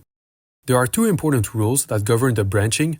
First, the segments that the branching enzyme takes must come from a chain that is at least 11 glucose units long. So here, for example, since the chain is 14 glucose units long, the last 7 units can be taken to make a branch. If the original chain elongates and a new branch is made, the second rule is that the branch must be at least 4 residues away from an already existing branch. Now, when it comes to the breakdown of glycogen, let's consider the rules on another branch. So, when the cell wants to break down glycogen, the vast majority of the glucose will be provided by glycogen phosphorylase, which will go at non-reducing ends and cleave the units via phosphorylysis to produce G1P units. One caveat with glycogen phosphorylase, however, is that it will only operate until it reaches the 4 last glucose residues of a branch. To completely remove a branch, it is the debranching enzyme that will complete the job. To do so, the enzyme has 2 activities. First, it will take the 3 glucose units that are at the edge of the chain and displace them on a different branch. Secondly, for the remaining unit, it will cleave it through a hydrolysis reaction and directly produce glucose instead of G1P. This aspect between the debranching enzyme and glycogen phosphorylase is pretty important, as about 10% of the glycogen is converted to glucose directly and the remaining 90% to G1P. With this being said, these 5 enzymes are the ones mostly responsible for shaping glycogen. Now, if we consider back our diagram for the synthesis and breakdown of glycogen, you will notice that with the glycogen synthase and glycogen phosphorylase reactions, we have a substrate cycle. Recall that substrate cycles happen when we have two opposing irreversible reactions producing the reactants and products. The most important point with these cycles is that since both reactions are irreversible and can happen spontaneously, they must be regulated to have a committed direction. This is where, if we consider the metabolic map for a moment, you will see that glycogen synthase and glycogen phosphorylase are both a part of a complex network of stimulatory and inhibitory signals. In the same fashion as the enzymes involved in glycolysis or gluconeogenesis, the two main ways to regulate the activity of these proteins that we will cover is via allosteric and covalent modifications. One thing I want to mention though is that in comparison to allosteric modulators, covalent modifications are a bit more tricky to cover because, as you can see from the metabolic map, they are intrinsically linked with the pathways of hormones. So as we did with the other sections, I will provide an overview for the hormones and explain how they relate to glycogen with their key downstream effects, but we will cover in more detail in the later section the organs responsible for releasing them and how they impact as a whole the metabolism of different tissues. Now, to cover the different regulatory mechanisms, I want to first simplify the reactions we have covered to have some space to work with. So, as a quick reminder, everything starts with glucose 6-phosphate, or simply G6P. This G6P can be converted to G1P via phosphoglucomutase, and the enzyme UDP glucose pyrophosphatase can produce UDP glucose out of this G1P. Then, the enzyme glycogen synthase can integrate the UDP glucose to elongate glycogen. On the other hand, the enzyme glycogen phosphorylase can cleave the glycogen to get back one G1P unit. So, as we will go along through this discussion about regulation, you will see that there are a ton of different players involved in regulating either glycogen phosphorylase or glycogen synthase. Yet, regardless of the mechanism, all the regulatory signals will contribute in promoting either two scenarios. The first scenario is that the cell has an excess of glucose and energy and wants to store it in glycogen. For this to happen, glycogen phosphorylase must get inhibited and glycogen synthase must get activated. The other scenario is that the cell needs glucose, so it will break glycogen to get some. In that case, glycogen phosphorylase must be activated and glycogen synthase inhibited. This scenario, as we said, is a little bit more complex because the glucose made from glycogen can be used for gluconeogenesis in anabolic tissue such as the liver, whereas in muscles, the glucose will be used for glycolysis to make energy. Another important point is that for each scenario, there are dedicated hormones that will coordinate a lot of the regulation. In the first, the prominent hormone that stimulates glycogen synthesis is insulin. In the second, the hormones epinephrine and glucagon are heavily responsible for glycogen breakdown. With this in mind, let's start by considering factors that promote the second scenario. As we have seen with glycolysis and gluconeogenesis, an important regulator for all these processes is energy itself. An important signal to indicate that energy might be running low is the accumulation of AMP, which is simply ATP with two less phosphates. As you might expect, AMP, which again signals for low energy, is an allosteric stimulator of glycogen phosphorylase, and this makes sense as the reaction catalyzed by glycogen phosphorylase will produce glucose to make energy. Now, the rest of the activation that glycogen phosphorylase receives comes primarily in the form of covalent modifications that are directly triggered by hormones. As such, we need to briefly discuss the intracellular mechanisms that these hormones initiate. Fortunately for us, glucagon and epinephrine, which are both responsible for breaking down glycogen, activate the same pathway but just in different types of tissues. Glucagon signals to the liver to release glucose in the bloodstream, so glycogen breakdown leads to gluconeogenesis. Epinephrine, on the other hand, signals for muscles to use the glucose to get energy, so the broken down glucose is processed through glycolysis.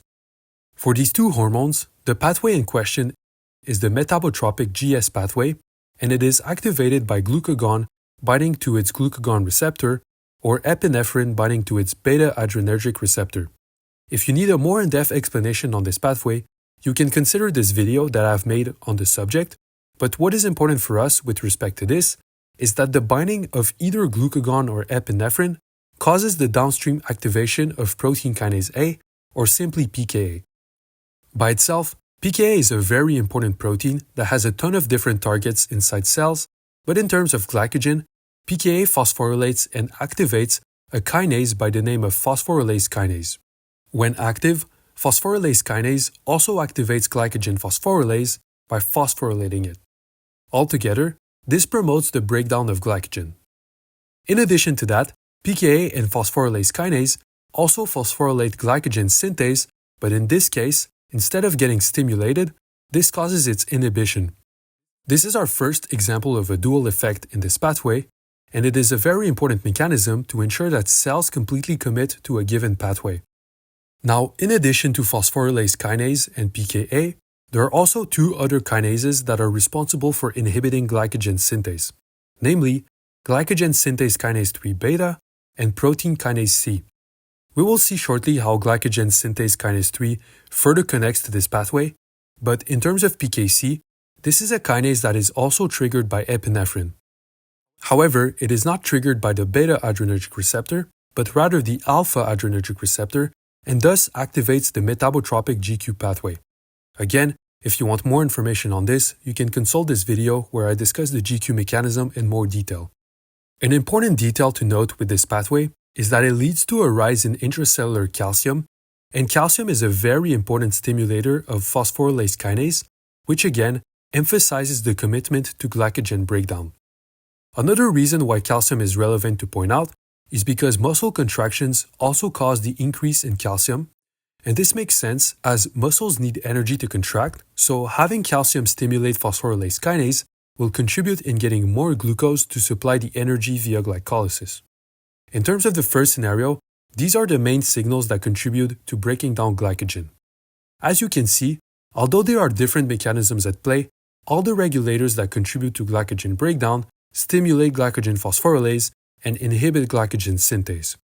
Now, for the second scenario, which is to synthesize glucose, we can begin by considering some of the allosteric control that is dedicated to accomplish this task.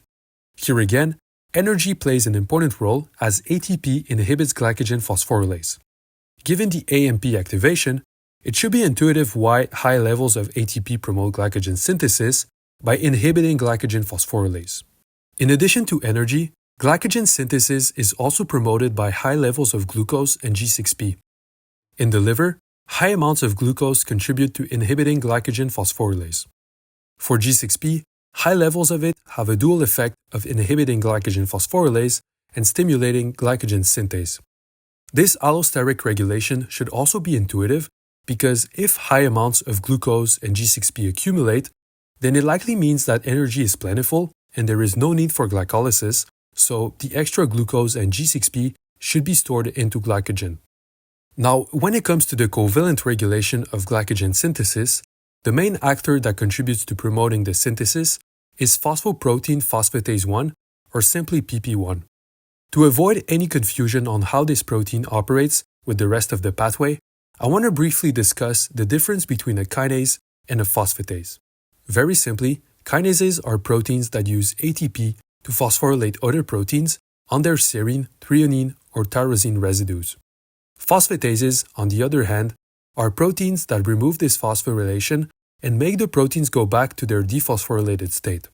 The very important thing to know about this process is that both phosphorylation and dephosphorylation can activate or inhibit a given protein. This is crucial to keep in mind to avoid falling in the trap of associating phosphorylation with activation.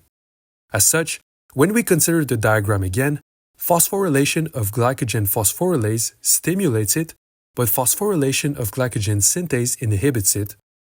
Because of that, PP1 dephosphorylates glycogen synthase and thereby activates it. Additionally, PP1 dephosphorylates phosphorylase kinase and glycogen phosphorylase, which inhibits these proteins and allows the cell to double down on glycogen synthesis. The PP1 protein itself gets regulated by the PP1 inhibitor. As you might expect, This inhibitor gets activated by the glycogen breakdown side, and it happens via phosphorylation by pKa. This additional phosphorylation by pKa ensures that PP1 stays blocked so that there is no competition during glycogen breakdown. However, when PP1 is active, another one of its targets is to dephosphorylate the PP1 inhibitor. So, as you can see from this diagram, basically everything that gets activated or inhibited by phosphorylation, PP1 is there to undo it and cause the opposite.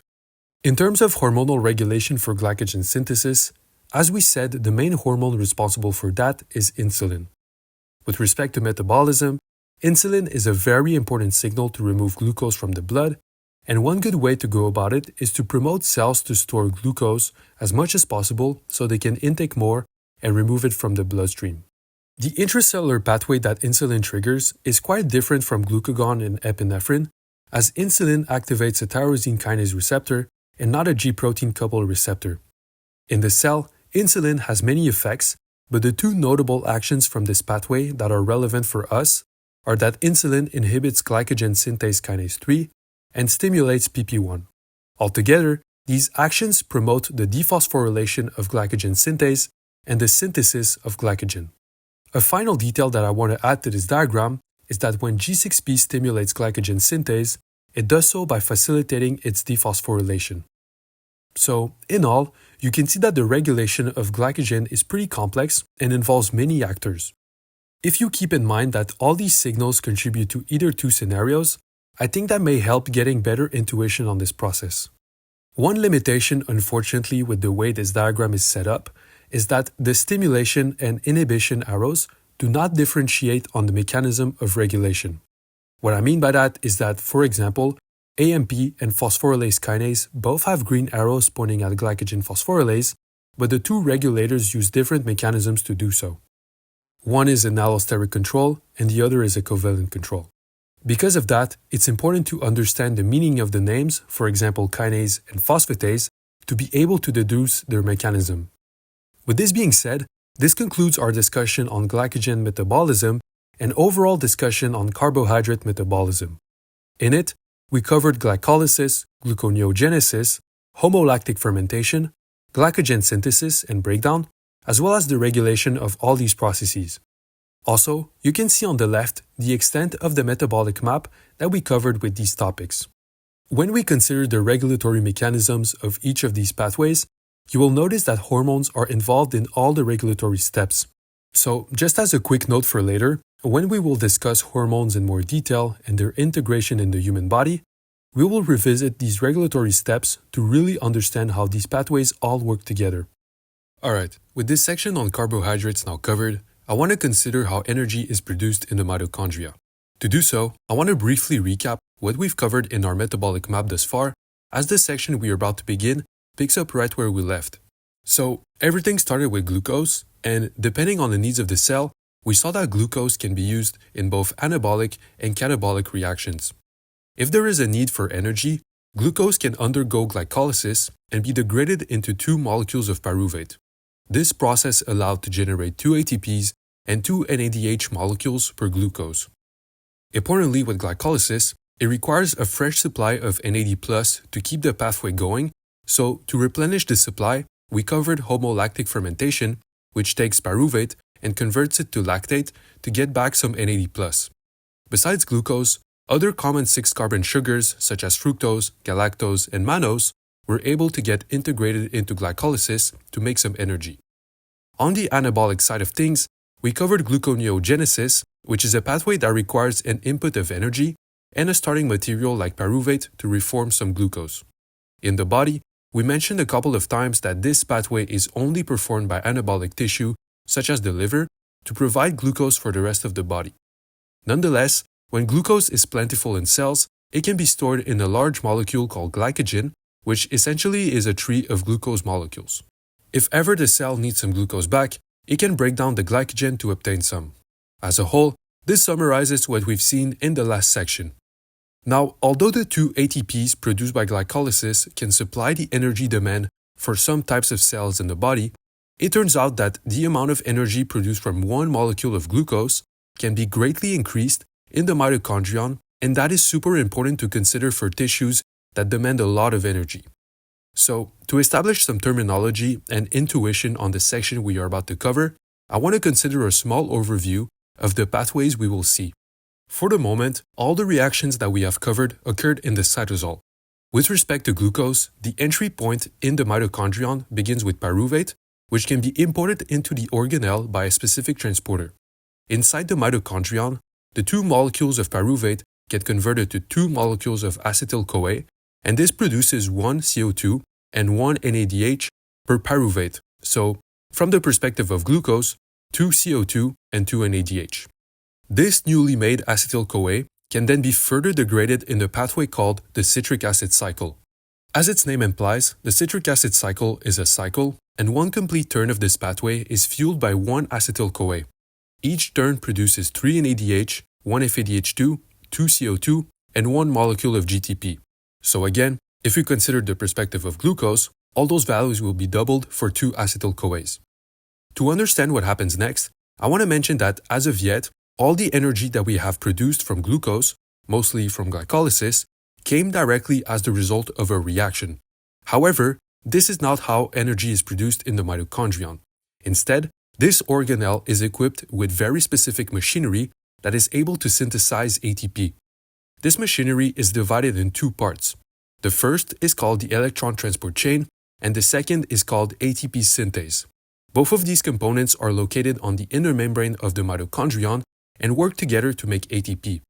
We will obviously get into the details of this process later, but basically, the gist of this process is that the electron transport chain uses the many molecules of NADH and FADH2 that were produced throughout the oxidation of glucose to pump protons in between the two membranes.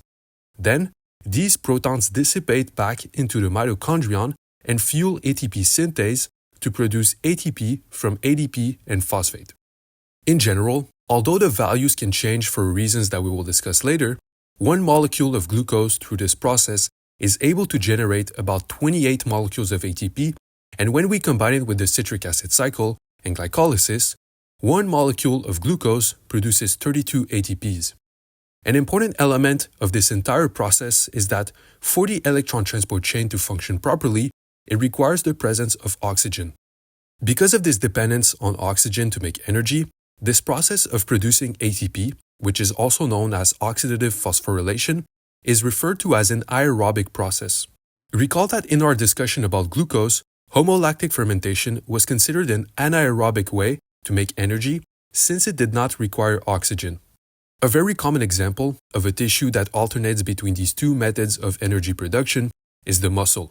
Obviously, oxidative phosphorylation produces more energy per amount of glucose, but this process is relatively slow and sometimes lacks the appropriate amount of oxygen, so the muscle will opt for the faster anaerobic way.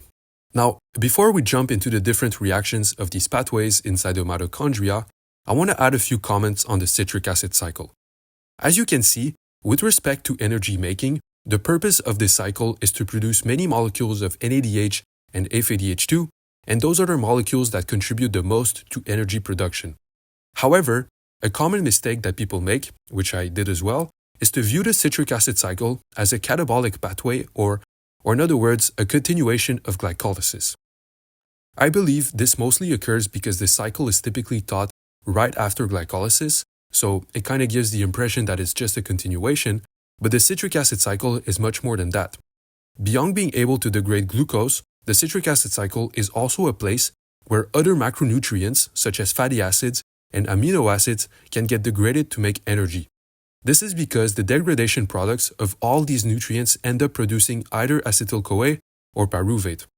In addition to degradation, the citric acid cycle is also a very common starting point for anabolic reactions. As we've seen in our gluconeogenesis discussion, it is oxaloacetate that begins the process to reform glucose, and as we will see later, citrate is the starting point to reform fatty acids.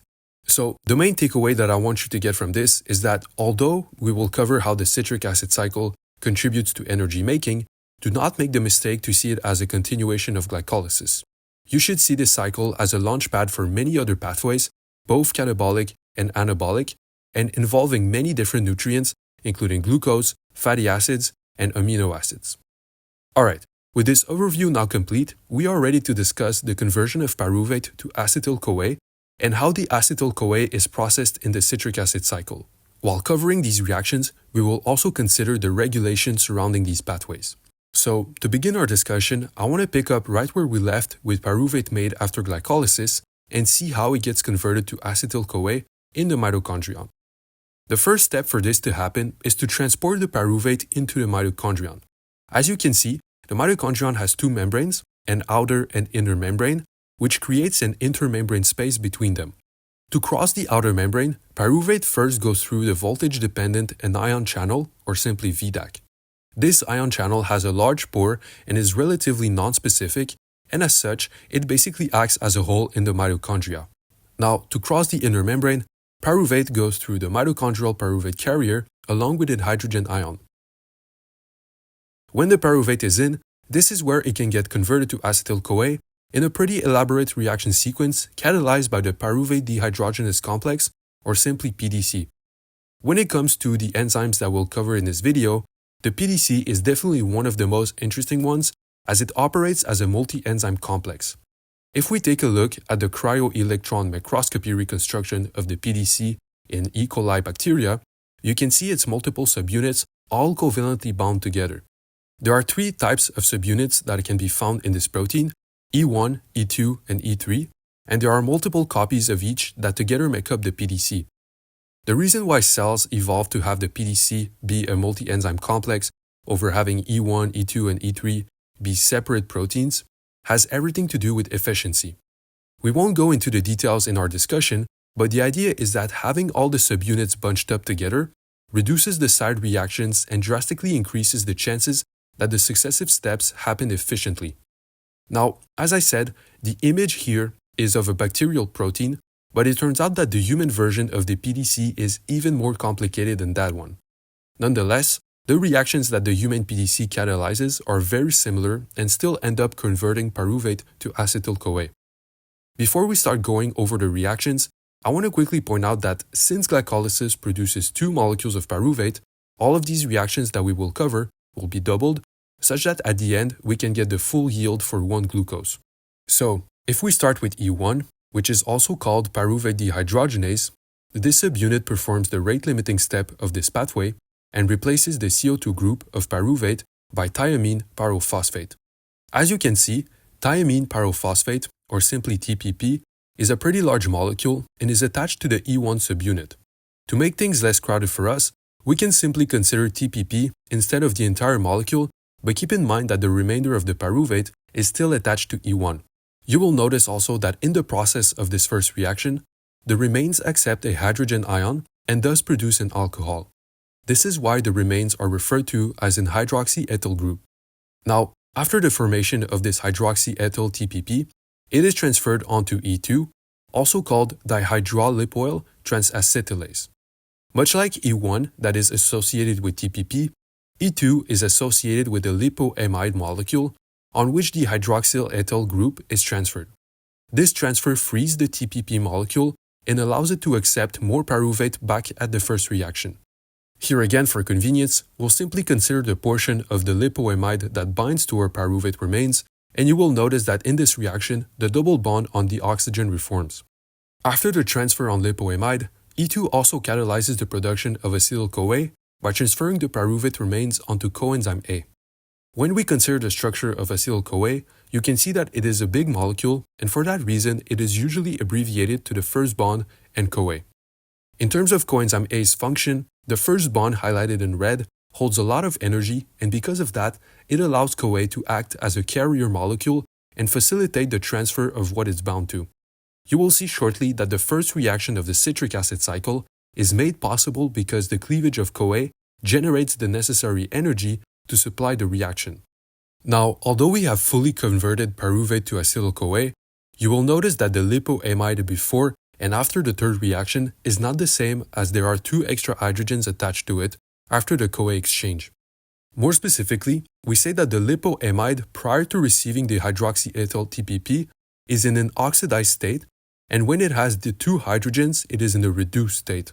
If you want a more thorough explanation on the redox terminology, you can consider going back to our discussion on the principle of metabolism, but the important part here is that a reduced molecule can go back to an oxidized state if another molecule does the opposite. This is where the third subunit, E3 or dihydrolipoyl dehydrogenase, comes into play, as its main job is to reoxidize, or in other words, restore the lipoamide such that it can accept a new hydroxyethyl TPP. To do so, the E3 subunit contains a disulfide group that can be reduced or oxidized, and accordingly, to reoxidize the lipoamide, the oxidized disulfides of E3 take the hydrogens off the dihydrolipoamide and allow it to restore the initial molecule. Now obviously, this process has simply shifted the problem on something else because E3 must also be reoxidized to allow the recycling of lipoamide. The reoxidation of E3 is carried out by the reduction of NAD+ to NADH, and this entire process is aided by the FAD group that basically acts as a conduit to transfer electrons to NAD+. In all, this cycle of redox reactions returns the disulfide bonds into their normal state and produces NADH on the way. So, when we consider what it took to degrade 2 molecules of pyruvate into 2 molecules of acetyl-CoA, 2 molecules of CO2 and NADH were produced. In comparison to some of the previous pathways we have covered, this one is rather small on the surface as there are only a few reactions, but the step of converting pyruvate to acetyl-CoA is highly regulated in the cell. An important reason for this regulation is because this reaction is the only way in the human body to convert pyruvate to acetyl-CoA, and as we saw in the overview of this section, acetyl-CoA is what kicks off the citric acid cycle to eventually make a ton of energy via oxidative phosphorylation. In addition to that, we will see later that in conditions of high energy, acetyl-CoA can be used to start the synthesis of fatty acids. So, because of this central role that acetyl-CoA plays in linking the degradation of carbohydrates to energy and synthesizing fat, it's crucial for the cell to regulate the output of the PDC. Accordingly, let's consider how this happens now.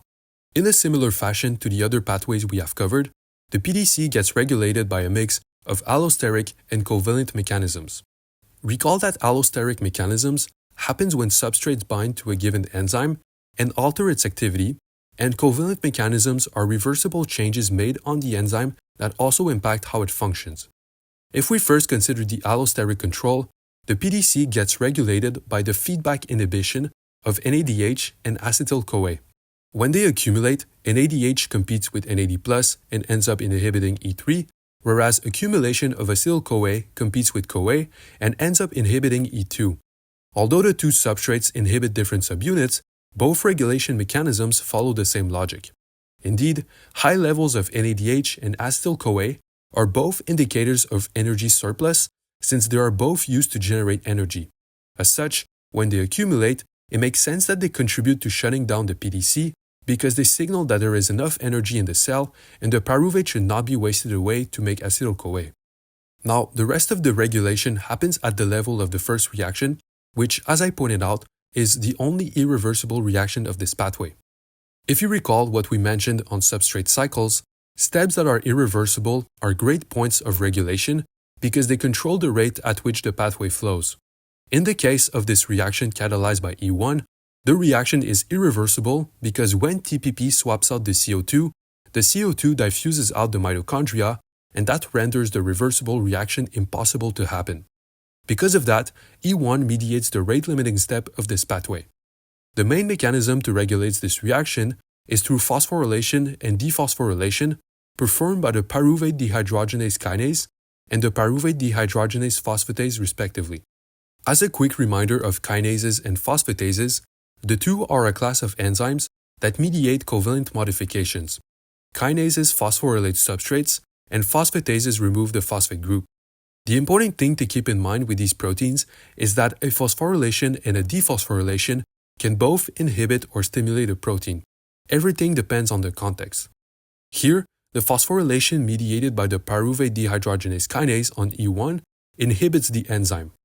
Accordingly, the dephosphorylation mediated by the phosphatase stimulates the enzyme. Obviously, if these two proteins were always to be active, there would be no net benefit on the PDC because their actions would cancel out. Because of that, these two proteins also get regulated to have one dominant depending on the context. If we first consider the kinase, it gets inhibited by pyruvate and ADP.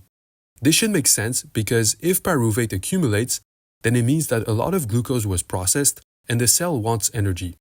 Likewise for ADP, its accumulation signals that there are low amounts of energy in the cell, so by inhibiting the kinase, it stimulates the PDC. In terms of stimulators, NADH and acetyl-CoA both stimulate the kinase.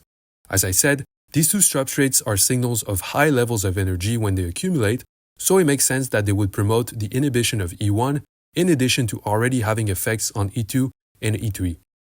In addition to all these signals, another important regulator is calcium, which turns out has dual effects on both the kinase and the phosphatase.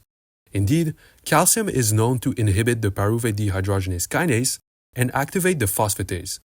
This regulation is very important in a tissue like the muscle because calcium is also a crucial signal for muscle contraction. As such, during muscle contraction, calcium levels increase, cause the net stimulation of the PDC, and generate acetyl-CoA that will be used to make energy and fuel the ongoing contractions. The last element of regulation that I want to mention relates to the hormonal control of this process. Throughout this discussion, we have considered the impacts of epinephrine, glucagon, and insulin on the metabolism of glucose.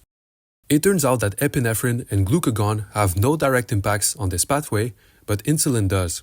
We are not going to cover the enzymatic cascades that cause the effects, but the bottom line is that insulin stimulates the activity of the phosphatase and thus the synthesis of acetyl-CoA. To broadly define the purpose of insulin, we have mentioned a couple of times that this hormone promotes the removal of glucose from the blood. In this context, one way to interpret the effects of insulin is that promoting this reaction is a way to stimulate the consumption of glucose, which will entice the cells to get more from the blood. This regulation might be of even more relevance in cells that convert glucose to fat, as the production of acetyl-CoA from glucose can be used to synthesize fatty acids. With this being said, this concludes our discussion on the pyruvate dehydrogenase complex and its regulation, which means that we can move on to the citric acid cycle. In a similar fashion to the PDC, we will first cover the reactions that make up the cycle and then discuss how the entire process is regulated. Also, keep in mind that all the reactions will be doubled since I want to consider the net yield of glucose. As a last aspect to consider in that video, I will not give a detailed chemical mechanism as one would expect to see in an organic chemistry class, because my goal here is simply to give the general intuition on what each reaction accomplishes. Now, with this being said, let's cover this cycle, starting with our two molecules of acetyl-CoA made from pyruvate. The first reaction, catalyzed by citrate synthase, basically takes the acetyl group out of acetyl-CoA, here highlighted in red, and adds it onto oxaloacetate to produce citrate. In the process of this reaction, the CoA is released and water is used to turn the acetyl group into a CO2 group. Lastly, the ketone group or double bond to oxygen in oxaloacetate is reduced to an alcohol group in citrate. As you can see by the color of this arrow, this first reaction catalyzed by citrate synthase is irreversible, and the reason is because of CoA's cleavage that releases a lot of energy, hence making this a very exergonic reaction. When citrate is made, the second reaction of this pathway is the reversible isomerization of citrate to isocitrate. This reaction is catalyzed by iconitase and simply moves the alcohol group. The third reaction is catalyzed by isocitrate dehydrogenase and produces alpha-ketoglutarate. The mechanism here occurs in two steps. First, the alcohol group of isocitrate gets oxidized to a ketone, and this is coupled to the reduction of NAD+ to NADH. Secondly, isocitrate gets decarboxylated, meaning that it loses one CO2 group.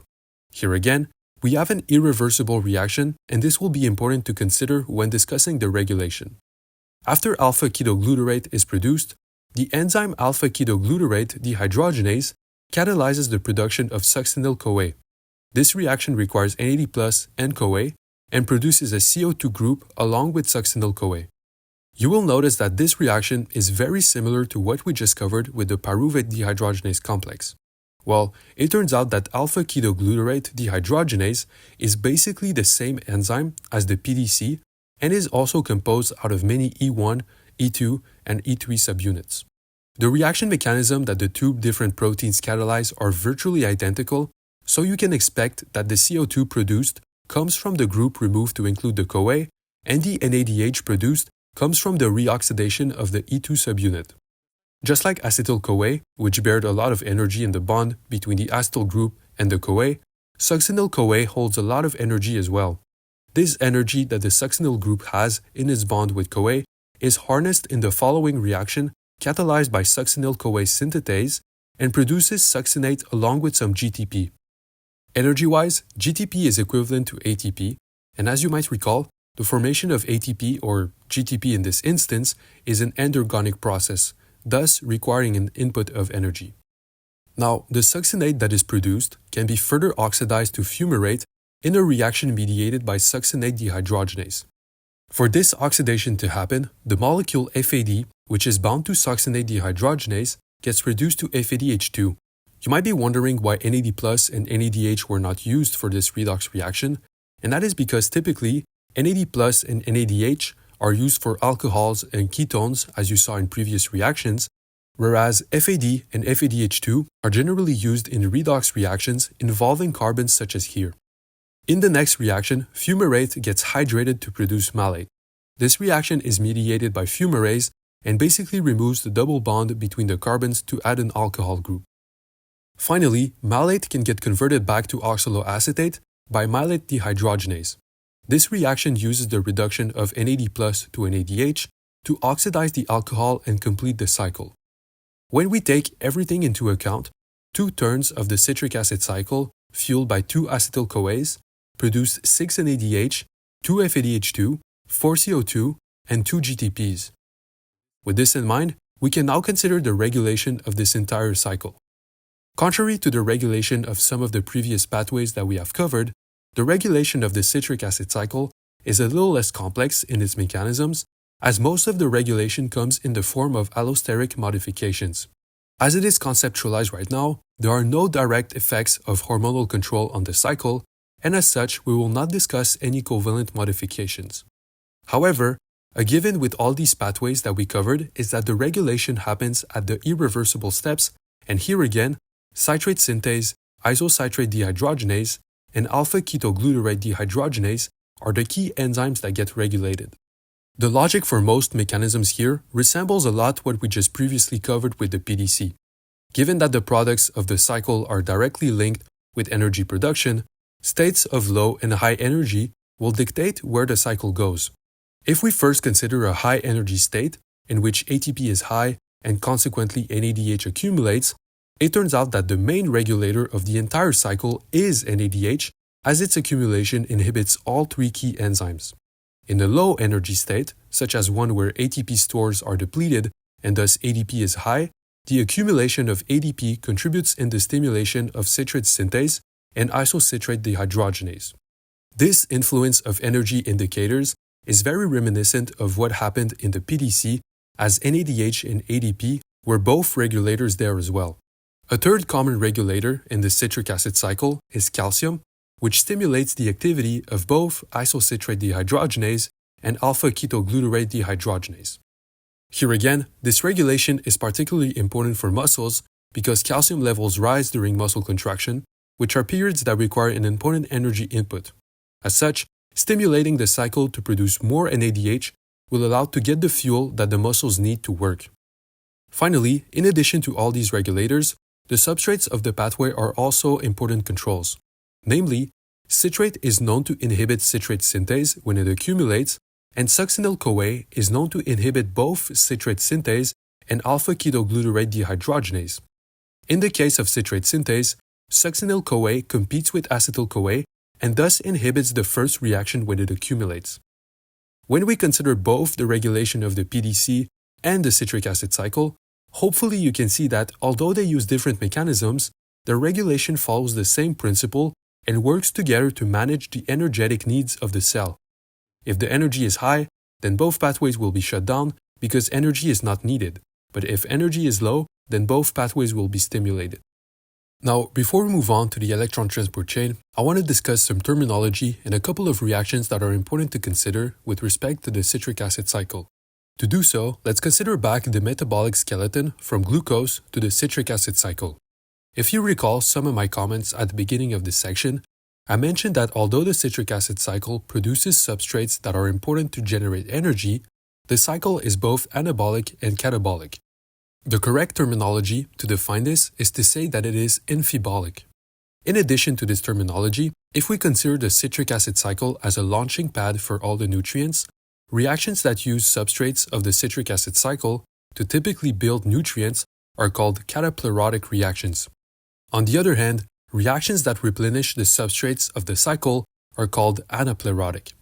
Two relevant examples of cataplerotic reactions, which I briefly touched on in the overview, use oxaloacetate and citrate to make glucose and fatty acids respectively. In both cases, the citric acid cycle gets depleted to reform nutrients via anabolic reactions. For anaplerotic reactions, an important example that I want to point out is the conversion of pyruvate to oxaloacetate by pyruvate carboxylase. This reaction is very important to consider because it allows to kick off the citric acid cycle when acetyl-CoA accumulates, which can happen from the degradation of all the main macronutrients. The accumulation of acetyl-CoA is important to consider here because it directly stimulates the enzyme to increase the concentration of oxaloacetate. Accordingly, increasing the amount of the starting material by this extra step with pyruvate allows to use more of the acetyl-CoA and drastically increase the rate at which the cycle produces energy. Beyond these examples, there are also a bunch of other cataplerotic and anaplerotic reactions that are involved with amino acids, and when we will consider the metabolism of proteins, we will discuss all these other reactions. The important point to take away here, if you learn this terminology, is to associate cataplerotic reactions with anabolism and anaplerotic reactions with catabolism. I know these can be a bit confusing to remember because their prefixes change, but hopefully this diagram can help sort this out. Alright, with the PDC and the citric acid cycle covered, we are now ready to consider how the electron transport chain takes the NADH and FADH2 produced in previous steps and uses them to make ATP. One caveat with this entire process, however, is that the NADH produced by glycolysis is made in the cytosol, but the electron transport chain is located in the mitochondrion. Given that the mitochondrion is impermeable to NADH, we need to first consider some mechanisms that the cell has put in place to overcome this problem. The two main mechanisms to transport NADH into the mitochondrion are the malate-aspartate shuttle and the glycerol phosphate shuttle. If we first consider the malate-aspartate shuttle, this mechanism primarily uses three substrates to move things around, namely malate and aspartate, as the name implies, as well as oxaloacetate, which bridges the two. Between these three substrates, only malate and aspartate are able to move between the cytosol and the mitochondrion, as there are no transporters for oxaloacetate. Now, to reiterate the issue that we have at hand, the glucose that we have degraded via glycolysis has produced some NADH in the cytosol, but this NADH will only be able to use for energy if it gets into the mitochondrion. Fortunately, this NADH that was produced in the cytosol can be used to convert oxaloacetate to malate. In this reaction catalyzed by malate dehydrogenase, NADH gives away its electrons to convert oxaloacetate to malate. This type of reaction is also known as a redox reaction, and because this type of reaction is super important to understand for the electron transport chain, I want to take a quick minute to review this concept so the terminology is easier to digest later. If you are completely unfamiliar with what reductions and oxidations are, I would strongly recommend taking a look back at the sections about the principles of metabolism of this video, in which I describe in more detail the intuition behind these reactions. For our purposes here, what is important to understand is how to apply the terms reduced and oxidized. Very simply, a substrate that gets reduced accepts electrons, and a substrate that gets oxidized loses electrons. Since matter is never created or destroyed, an oxidation is always paired to a reduction. In the example that we have here, you can see that oxaloacetate has a double bond to an oxygen. NADH, which holds an extra hydrogen, can donate it to oxaloacetate to form malate, which now has an OH group. In this reaction, oxaloacetate gets reduced to malate since it now accepts electrons, and NADH gets oxidized to NAD+, since it loses these electrons. My personal tip to remember more easily this terminology is to think about the complexity instead of the electrons. A loss in complexity represents an oxidation, and a gain in complexity represents a reduction. Since NADH is less complex than 880+, it gets oxidized, and the inverse logic applies to oxaloacetate. Now, after malate is produced in the cytosol, it can return to the mitochondrion where the same reaction can be performed in reverse by the same enzyme. In this reaction, which you might recall is simply the last step of the citric acid cycle, malate is oxidized to oxaloacetate and NAD+ is reduced to NADH. At this stage, we have some NADH in the cytosol, but since oxaloacetate cannot cross the mitochondrion, the second half of the shuttle will have the objective to do so. This is where aspartate comes into play, as the reversible conversion between oxaloacetate and aspartate completes the pathway.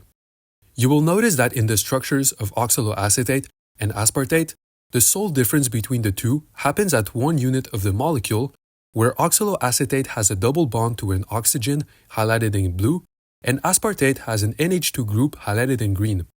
The more accurate terminology to denote this difference is to refer to oxaloacetate as an alpha-keto acid and aspartate as an amino acid. If you're unfamiliar with organic chemistry, these names are pretty intuitive, as the keto signifies for the ketone group, which in other words is the double bond to oxygen, and amino signifies for the NH2 group. Now, to convert one to the other, the body has special enzymes called transaminase, which perform a transamination reaction. In these transamination reactions, the enzyme requires a second pair of amino and alpha-keto acids to swap out the groups. In this example, we can consider pyruvate and alanine as a pair, but you might also see in different figures of this process glutamate and alpha-ketoglutarate being used for this reaction. The pair that gets used to convert oxaloacetate to aspartate does not matter too much, but hopefully you can see that the transaminase enzyme starts with one amino acid and one keto acid and essentially swaps out the groups to create the other members of the pair.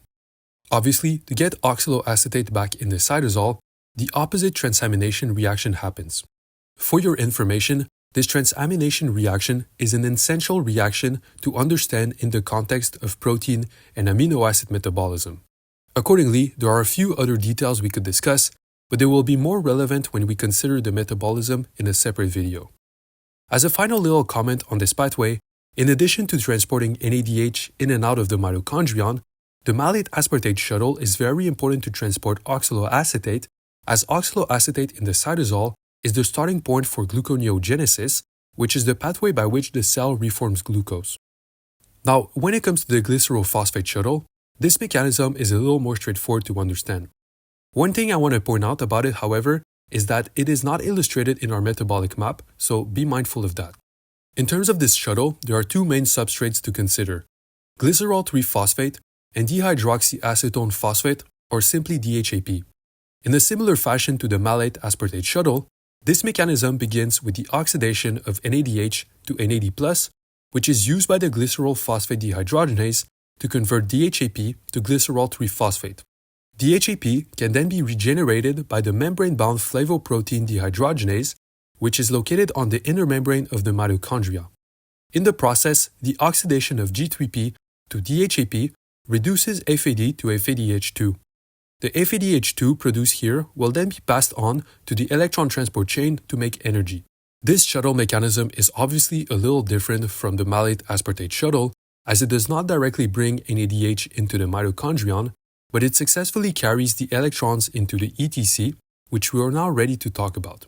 So, to discuss the electron transport chain and oxidative phosphorylation as a whole, I want to consider the proteins in more detail and start our conversation with a general overview of what the entire process looks like, as well as discuss some important principles that govern these proteins. This will allow us to introduce some terminology and make the details of each different proteins easier to digest. Now, the way these proteins are organized is convenient for a metabolic map, but not so much for this section. As such, let's reorganize all the proteins in a manner that will be insightful for us. For that, let's take a moment to understand where we are. The top beige color represents the cytosol, and the bottom part is the mitochondrial matrix. The cytosol and the mitochondrial matrix are separated by two mitochondrial membranes, an inner and outer membrane, and the two create the intermembrane space. The proteins that we are concerned with are all embedded in the inner mitochondrial membrane and as you can see, now they are arranged in a linear order. This entire machinery that has pretty much the sole purpose of generating energy for the body can be broadly divided into two functional roles. The four first proteins on the left, which are typically called complex 1, 2, 3, and 4, mediate the electron transport chain.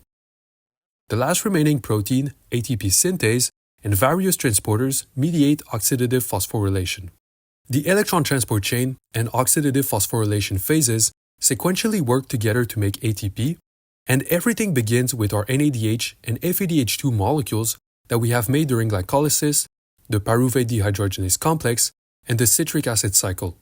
Also, as a quick reminder, since it's important to keep this terminology in mind for this section, oxidations are a loss of electrons and reductions are a gain of electrons. So, if we first consider NADH, the molecule gets oxidized by complex 1, which produces back NAD+. Given that this is a redox reaction, the oxidation of NADH to NAD+ is coupled to the reduction of complex 1. Through a very intricate mechanism that we will cover shortly, the electrons that are grabbed by complex 1 from NADH are passed on to a molecule called coenzyme Q. This passing of electrons generates a sufficient amount of energy for complex 1 to pair that process to the pumping of protons into the intermembrane space. Now, in a similar fashion for complex 2, the complex oxidizes FADH2 to FAD and transfers the electrons of this oxidation to coenzyme Q. The electrons from coenzyme Q are then passed on to cytochrome C through complex 3, which pairs this transfer to the pumping of protons in the intermembrane space. Finally, these electrons end up reacting with oxygen to produce water in complex 4, which here again generates enough energy to pump protons in the intermembrane space. If we briefly summarize what we just covered with the electron transport chain, this section has three main functions: oxidize NADH and FADH2, pump protons in the intermembrane space, and make water out of oxygen and received electrons. Also, to quickly define what coenzyme Q and cytochrome C do, the two molecules are responsible for carrying the electrons from NADH and FADH2 to complex 4. So, as you can see, the electron transport chain holds pretty well its name, as a big part of it is carrying the electrons to make water. Importantly, this movement of electrons generates the energy to pump protons in the membrane, and this will be a crucial element for oxidative phosphorylation. In this phase of energy production, the protein ATP synthase uses the proton gradient built by the electron transport chain to synthesize ATP out of ADP and PI. We will obviously cover this mechanism in more detail shortly, but basically the energy that protons release when they cross the membrane back make ATP synthase rotate and force the synthesis of ATP. The last important proteins in this entire process are the transporters that import ADP and PI into the mitochondrial matrix and export the ATP away so it can fuel the reactions that happen in the cytosol. So, to reiterate what oxidative phosphorylation is the direct synthesis of ATP by the phosphorylation of ADP, which is fueled by the proton gradient generated by the electron transport chain. Now, before we discuss how each complex and protein mediates its function, I want to briefly touch on a term you are most likely to see in your classes, which is reduction potential. To define this term, reduction potential can simply be understood as the tendency of a substrate to want electrons. This reduction potential is a metric that can be quantified numerically, and the higher the value a substrate has, the more it wants electrons. For the purposes of this video, we are not going to consider the reduction potential values of each complexes, as it's not too important for us, but the main idea with the electron transport chain is that from complex 1 to 4, all the components are organized from the lowest to the highest reduction potential. This means that when complex 1 and 2 take the electrons from NADH and FADH2 and pass them on to the rest of the chain, the reduction potential for each successive step increases progressively until it reaches oxygen, which has the highest reduction potential out of all the elements in this chain. Because of this organization, it creates a few important implications. First, it makes the entire chain of events exergonic, or in other words, spontaneous. Recall that exergonic was a term we have covered earlier in our discussion when discussing the thermodynamic principles of metabolism. Here again, this term applies, and when an electron flows from a substrate with low to high reduction potential, the process is said to be exergonic. So, in the same way that we want glycolysis, the citric acid cycle, and virtually any other metabolic pathway to be exergonic, the electron transport chain also has to be exergonic such that it makes energy spontaneously. The way that the cell managed to accomplish this is to organize everything in this increasing reduction potential gradient. Another consequence of this reduction potential gradient is that it gives directionality to where the electrons are going. Since electrons naturally flow from low to high reduction potential, you can imagine that messing up with the order of the electron transport chain would disrupt the entire process of funneling the electrons to oxygen. As such, any toxin or mutation that inhibits the proper flow of electrons will have severe consequences on energy production and likely on the survival of the organism.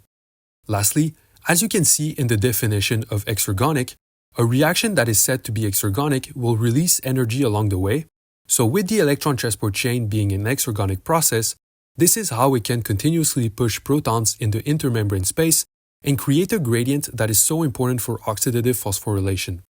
Alright, now that we get the gist of this entire system, let's consider each individual protein to understand how everything comes about. Let's begin with complex 1, also known as the NADH coenzyme Q oxidoreductase. As mentioned previously, the three general actions of this complex is to oxidize NADH to NAD+, reduce coenzyme Q, and pump protons in the intermembrane space. When we consider the structure of complex 1, it turns out that this very big protein carries out the redox reactions and proton pump functions at distinct sites. The two general areas of this protein are referred to as the peripheral arm, which is the segment that dips into the matrix, and the transmembrane arm. As noted here, the peripheral arm mediates the redox reactions and the transmembrane arm mediates the proton pumping.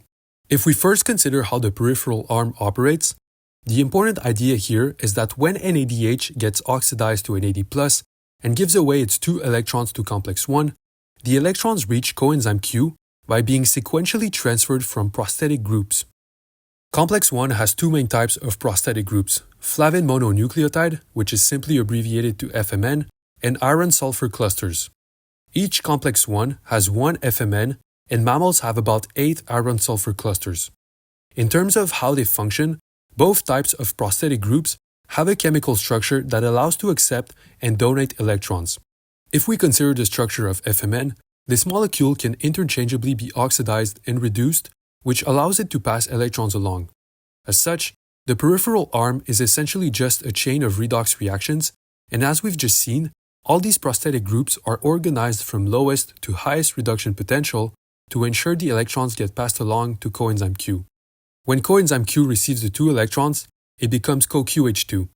For the sake of space, I will not cover the structure of coenzyme Q just yet, but we will see it when discussing complex 2. Now, in my opinion, the interesting part about complex 1 is what happens in the transmembrane arm.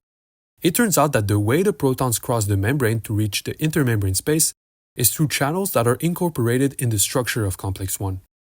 Complex 1 has 4 of these channels, and the key that allows the protons to cross is the presence of polar amino acids such as lysine.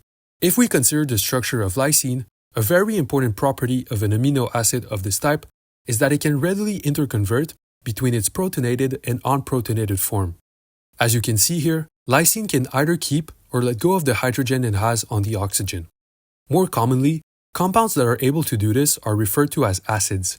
Typically, the more a given compound lets go of its hydrogen, the more of an acid it is. One way to quantify this aspect is to consider the pKa of that acid, and the lower it is, the stronger it is. Again, for our purposes, we don't need to consider the exact values, but just get an intuition on how this process works. So, the idea here is that if you change the pKa value of a given substrate, it will change its affinity to what hydrogen it holds on the oxygen. This idea is exactly what is believed complex 1 does to pump protons across the membrane. So, to understand this process, let's start from the beginning even before NADH gets oxidized. In this state, the pKa of the lysine residues inside the first half of the channel make it so that lysines get protonated, or in other words, accept the protons. When NADH gets oxidized to NAD+, and eventually reduces CoQ to CoQH2, this entire sequence of events causes a conformational change in complex 1 that changes the pKa values and thus makes the lysine residues drop their proton. This proton gets accepted by lysine residues that are in the second half of the channel. When the complex returns to its oxidized state, the conformation of the protein changes again and the protons get dropped in the intermembrane space. Because there are 4 channels, the 2 electrons transferred by NADH to CoQH2 allow to pump 4 protons through complex 1. So, put it again, the transmembrane arm couples the oxidation state of the protein to the pKa value of lysine and other polar residues, which causes this chain of reaction of proton pumping. As a last quick note on this process, the scientists that came up with this model of proton pumping have inferred the mechanism from crystal reconstructions of this protein. As shown by this reconstruction, complex 1 is pretty complex, and one element I'd like to point out, which I haven't in my rendition, is the transverse helix arm that you can see here as the purple ribbon. When I was mentioning that the transmembrane arm couples the oxidation state to the pKa, it is believed that it is accomplished via the mechanical movement of this helix. Obviously, if you want more information on this entire process, I would highly suggest consulting this article. They do a really good job at explaining their findings and model. Now, moving on to complex 2, the way I showed how this complex operates is a little misleading because, in contrast to NADH, FADH2 is not soluble. Instead, FADH2, which in its oxidized state is simply FAD, is located in complex 2. Recall that in the entire process, FADH2 was obtained from the oxidation of succinate to fumarate in one of the reactions from the citric acid cycle. In this reaction, this bond between the 2 carbons in succinate was converted to a double bond by the enzyme succinate dehydrogenase and released 2 electrons in the process that reduced FAD to FADH2. As you can see, succinate dehydrogenase is also part of complex 2. When it comes to what FADH2 does with the electrons afterwards, in a similar fashion to what we've seen with complex 1, complex 2 has a bunch of prosthetic groups including FAD itself and 3 iron-sulfur clusters. Here again, the electrons will flow from low to high reduction potential to reach coenzyme Q and reduce it to CoQH2. If we take a closer look at the structure of coenzyme Q, you can see that it has 2 main functional units. First, it has this ring which participates in the redox reactions and can be under 3 states: oxidized, radical, and reduced. In the radical state, CoQH has 1 electron, and in the reduced state, it has 2 electrons. The fact that coenzyme Q can hold 0, 1, or 2 electrons in a stable manner is an important aspect that will be relevant for our discussion on complex 3. Besides this redox ring, you can see that coenzyme Q has this long tail of hydrocarbons. In CoQH and CoQH2, this tail is omitted and simply replaced with R. Now, this tail that CoQ has is entirely made of carbons and hydrogens, which makes it hydrophobic. As such, this tail allows CoQ to be freely soluble in the membrane, and that is super important for the entire electron transport chain to work properly, given that coenzyme Q needs to move the electrons from complex 1 and 2 to complex 3. While we are on the topic of these structures, I want to quickly mention that FAD structure is basically the same as the FMN molecule we have just seen, but it has an extra AMP molecule attached to it. Regardless, the reduction and oxidation of the 2 molecules happen at the same place. If you recall our discussion on NADH shuttles, you might remember that the glycerophosphate shuttle used flavoprotein dehydrogenase to convert FAD to FADH2. This protein is also part of the electron transport chain to some extent, and as you might expect, the FADH2 that is produced within this protein serves to reduce CoQ to CoQH2. Finally, I want to mention that besides using FADH2 as an electron carrier, complex 2 differs from complex 1 as it does not pump any protons while it reduces CoQH2. This is why if we compare the glycerophosphate shuttle mechanism to the more traditional malate-aspartate shuttle, you will see that the malate-aspartate shuttle has the benefit of making NADH cross directly, which allows to pump some protons through complex 1. Nonetheless, even though no protons are pumped by FADH2 directly, the fact that it produces some CoQH2 is super important for complexes 3 and 4, which do pump protons. Alright, moving on to complex 3, also known as coenzyme Q cytochrome C oxidoreductase. This is where the electrons that we have accumulated in the form of CoQH2 will be transferred to cytochrome C. The process that makes this happen is called the Q cycle and allows 4 protons to be pumped in the intermembrane space. Before we get into the steps of the Q cycle, we first need to cover the structures of complex 3 and the molecules that will be important for this process. So, for the Q cycle to run properly, we will need 2 CoQH2 molecules, 1 CoQ molecule, and 2 empty cytochrome C molecules. With respect to complex 3, there are 3 important sites where most of the Q cycle will take place: the QO and QI sites, as well as the region where complex 3 interacts with cytochrome C. At the beginning of this cycle, the QO site will house CoQH2 and the QI site will house CoQ. In between all these groups, there are prosthetic groups that will be important for transporting electrons. In this complex, there is 1 iron-sulfur group and 3 variants of cytochrome molecules, cytochrome C1, Bl, and Bh. As you can see, there are different types of cytochrome proteins, but what differentiates them is not super relevant for our discussion. What is important for us is what makes them cytochrome proteins in the first place, and that is the fact that these proteins carry a heme group. If we consider the structure of cytochrome C, a heme group has 2 parts: a porphyrin group, which you can see in green, and importantly an iron ion in the middle that is shown in orange. The iron ion is what allows this entire molecule to be oxidized or reduced. In the oxidized state, the iron ion has a +3 charge, but it can receive an electron and become a +2 charge. An important aspect in this entire molecule is that the porphyrin group contains a lot of double bonds, which implies that the electrons across the structure of cytochrome C are highly delocalized. In chemistry, delocalization of electrons is also known as resonance, and it simply means that the electrons are not anchored to an atom and can move loosely around the bonds that are shared. For a prosthetic group such as cytochrome C, this is very good because it helps the electron transfer reactions occur.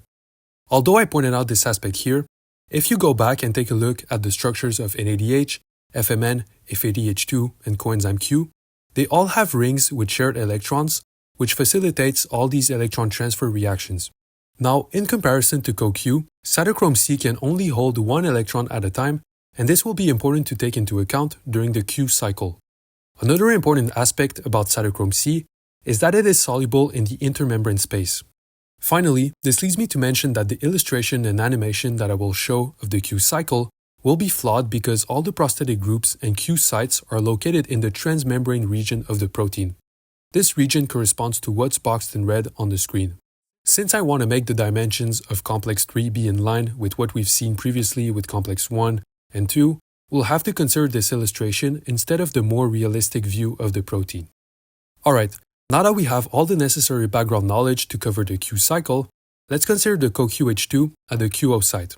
In the first phase of this cycle, CoQH2 gets oxidized to CoQ and releases its 2 protons and 2 electrons. The protons get expelled in the intermembrane space, whereas the electrons will part ways.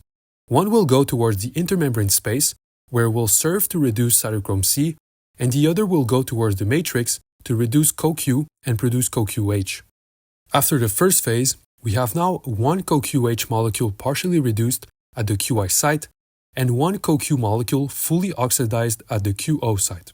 We also have 2 protons pumped in the membrane and 1 cytochrome C with an electron, which can freely swap its place with the empty cytochrome C. In the second phase of this cycle, the CoQ that was just produced in the QO site gets released back to the membrane and a new CoQH2 replaces it. Here again, the electrons and protons get released, which produces a new CoQ molecule. The 2 protons go to the intermembrane space, 1 electron reduces a new cytochrome C molecule, and the other electron reduces the CoQH at the QI site to CoQH2. This newly made CoQH2 molecule can get released back to the membrane as well as the oxidized CoQ molecule in the QO site. In the end, the Q cycle produces 1 CoQH2 molecule from the QI site, 2 molecules of CoQ that were oxidized at the QO site, and 2 cytochrome C molecules that now each hold an electron. Additionally, the cycle pumped 4 protons in the intermembrane space. So, as you can see, the Q cycle is a pretty ingenious way for the electron transport chain to avoid wasting any resources, as it overcomes the limitation that coenzyme Q can carry 2 electrons, but cytochrome C can only carry 1. Also, it makes the most out of this process to boost the proton gradient, which will soon be important to consider when discussing oxidative phosphorylation. Finally, we reach the last complex, complex 4, which is also called cytochrome C oxidase. Based on what we covered during complex 1, 2, and now 3, what happens in this complex should be a little more straightforward to understand. For this complex, one of the main events that happens is the reduction of oxygen to water. For this to happen, we need electrons and protons. The protons will be supplied from the mitochondrial matrix, and the electrons will come from the cytochrome C molecules we have produced in the previous complex. As you may expect at this point, the electrons will be carried to oxygen by prosthetic groups, and in complex 4 there are two main types, cytochromes and copper atoms. Copper atoms work in a similar way to the iron atoms in cytochromes, as they hold a charge that can go from +2 to +1 depending on the presence of electrons. The mechanism by which oxygen is converted to water is pretty complicated, but the essence for us is that to make one water molecule, it requires that two cytochrome C molecules get oxidized and give away their electron. Throughout this process, for each molecule of water that is produced, two protons get pumped in the membrane.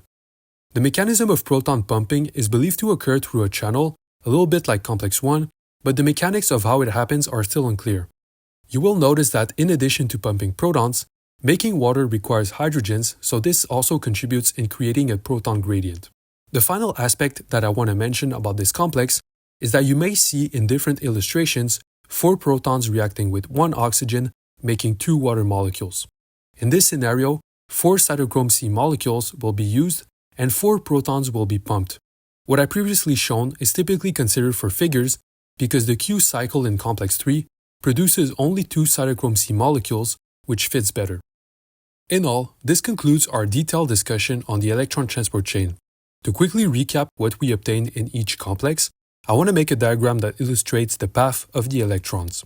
Starting with complex 1, NADH gets oxidized to NAD+, and this serves to reduce one CoQ molecule to CoQH2.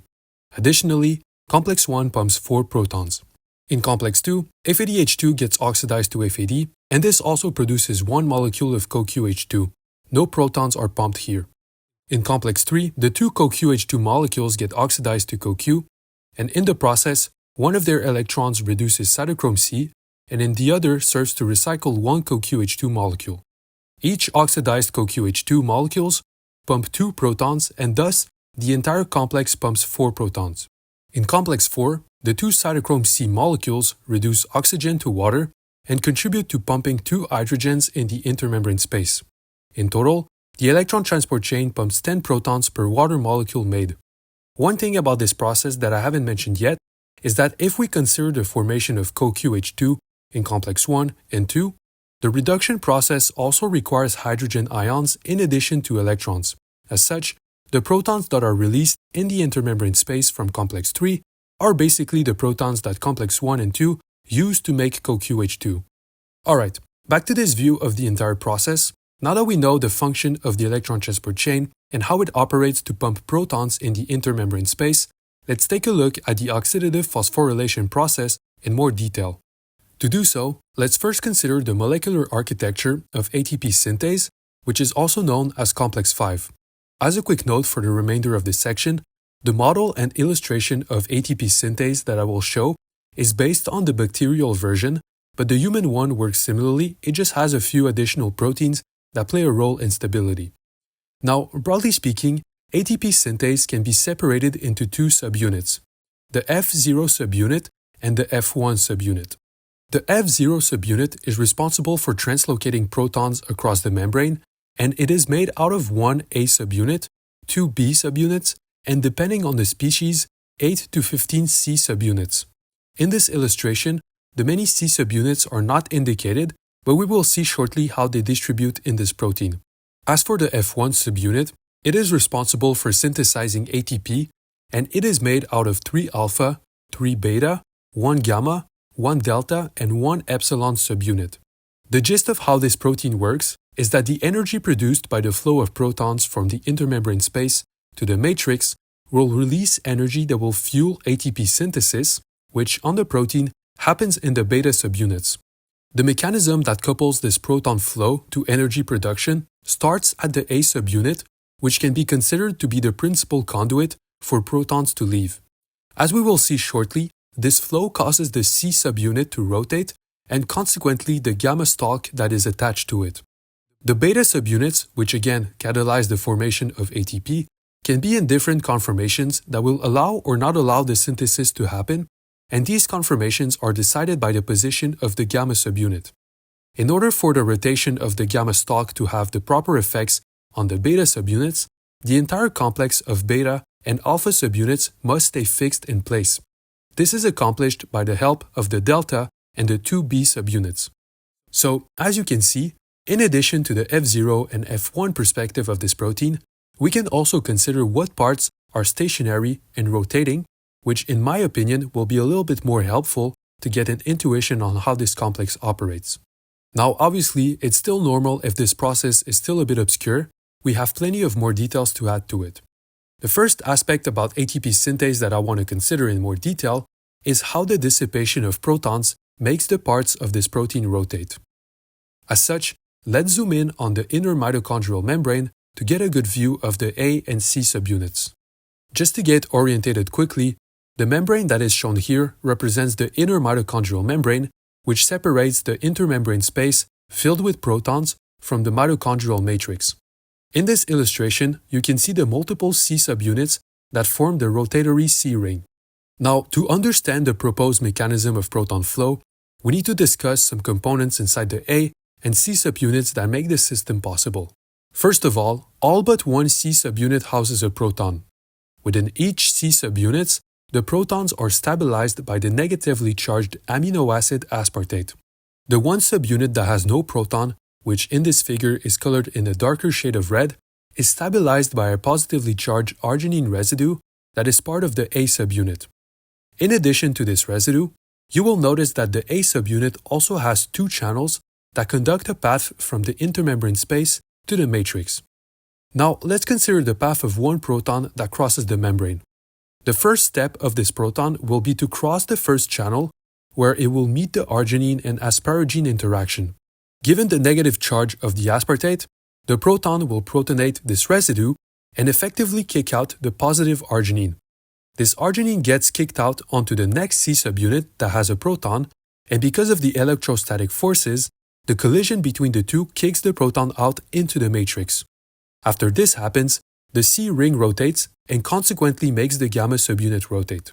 As you can see from this process, the proton that enters is not the same as the one that leaves, and it takes a full turn around the C ring for that given proton to go from the intermembrane space to the matrix. With this process now in mind, let's discuss how this rotation serves to synthesize some ATP in the stationary beta subunits. For this, we need to discuss the three conformations that the beta subunits can adopt. The three conformations are open, loose, and tight.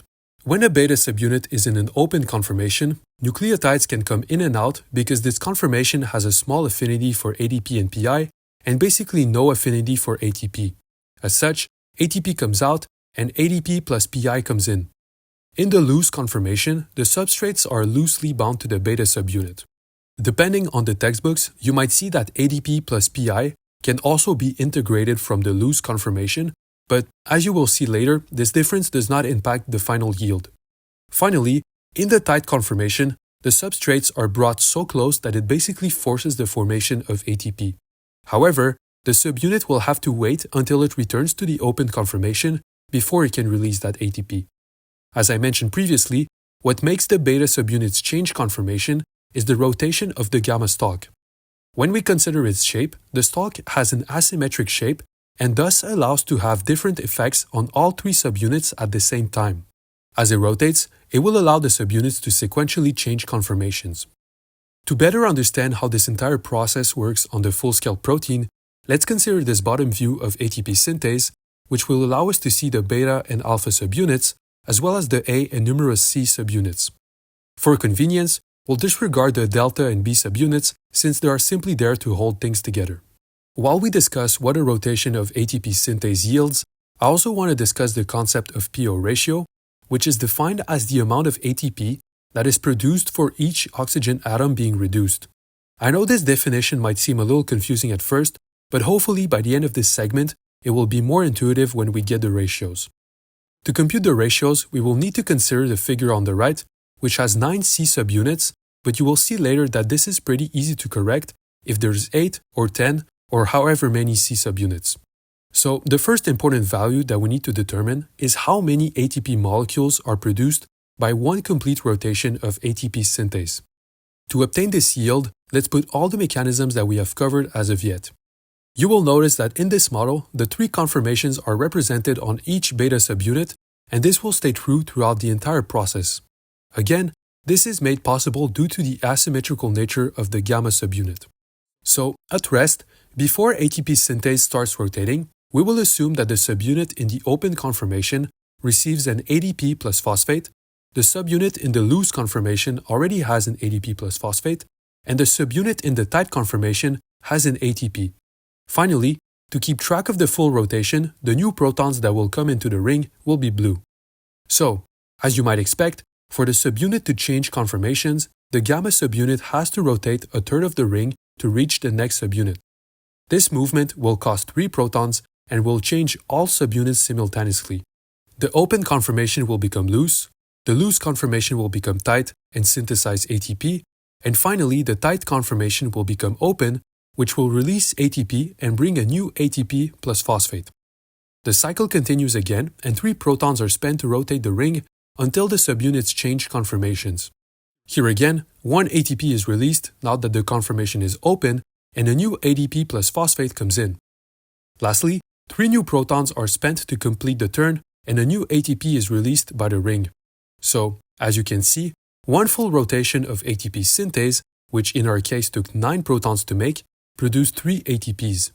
Now, in addition to those 9 protons, we also have to consider that to import the phosphate into the matrix, it takes an additional proton per phosphate, so to make 3 ATPs, it costs an additional 3 protons. With those values, we can now compute the proton per ATP ratio, which for a ring of 9 C subunits is 4. So in other words, it takes 4 protons to make 1 ATP molecule. If we had a ring of 8 C subunits, which is the number of subunits in mammals, or 10 or any other number, the 9 that is highlighted here is where we would correct for that. The 3 protons per phosphate, however, will not change since this protein is capped at making 3 ATPs per rotation, regardless of the number of C subunits. Now, if we go back to the definition of the PO ratios, and we consider this diagram we made for the electron transport chain, you will recall that what initially generates the protons is the fact that NADH and FADH2 give their electrons to complex 1 and 2 respectively, and these electrons end up being the ones that reduce oxygen. As such, one way to reformulate the PO ratios is basically to ask how many ATP molecules can one molecule of NADH and FADH2 generate. To obtain that ratio, we need to know how many protons does NADH and FADH2 pump in the intermembrane space.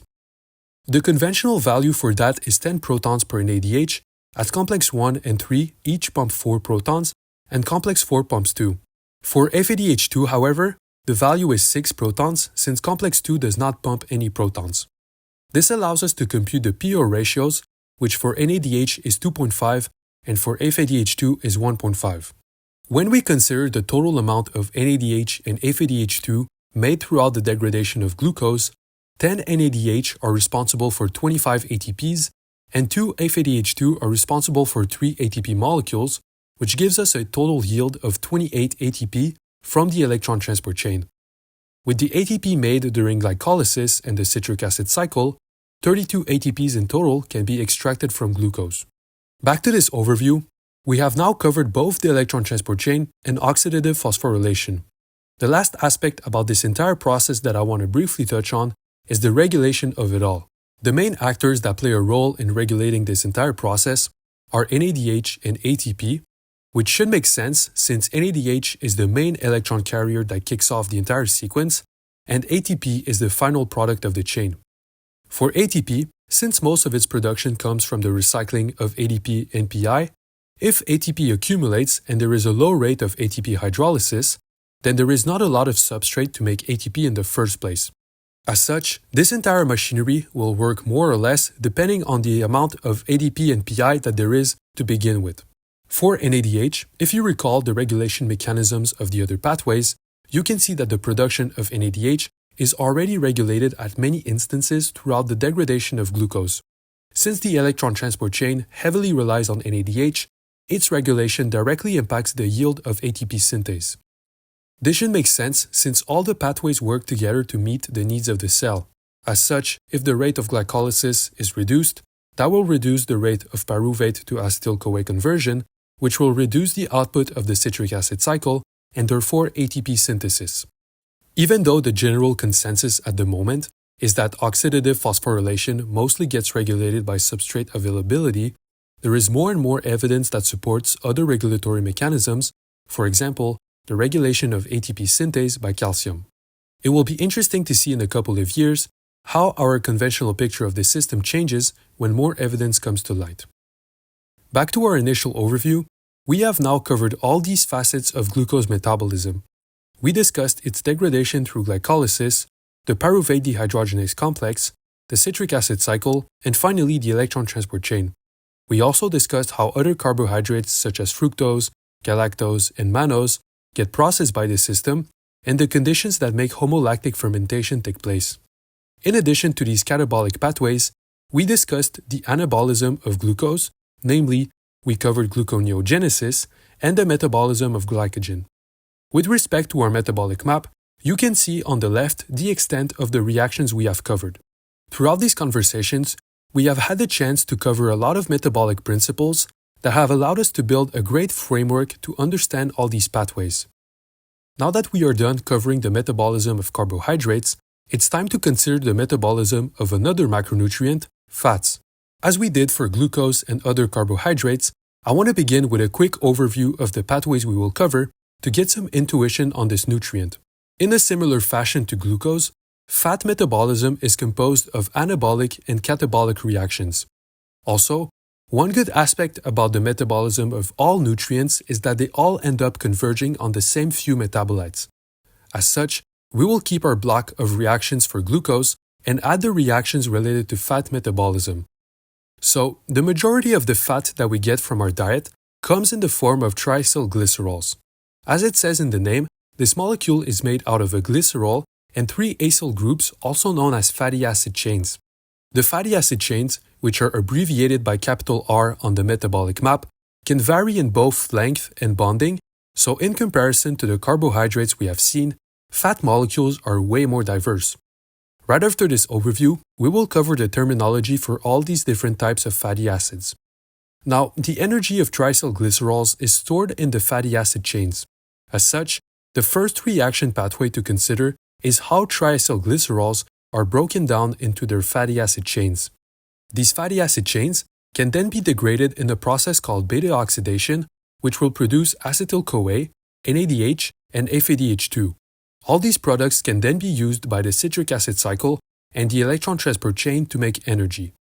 Importantly, beta oxidation happens in the mitochondrion, so we will have to consider how fatty acids are transported into the cell.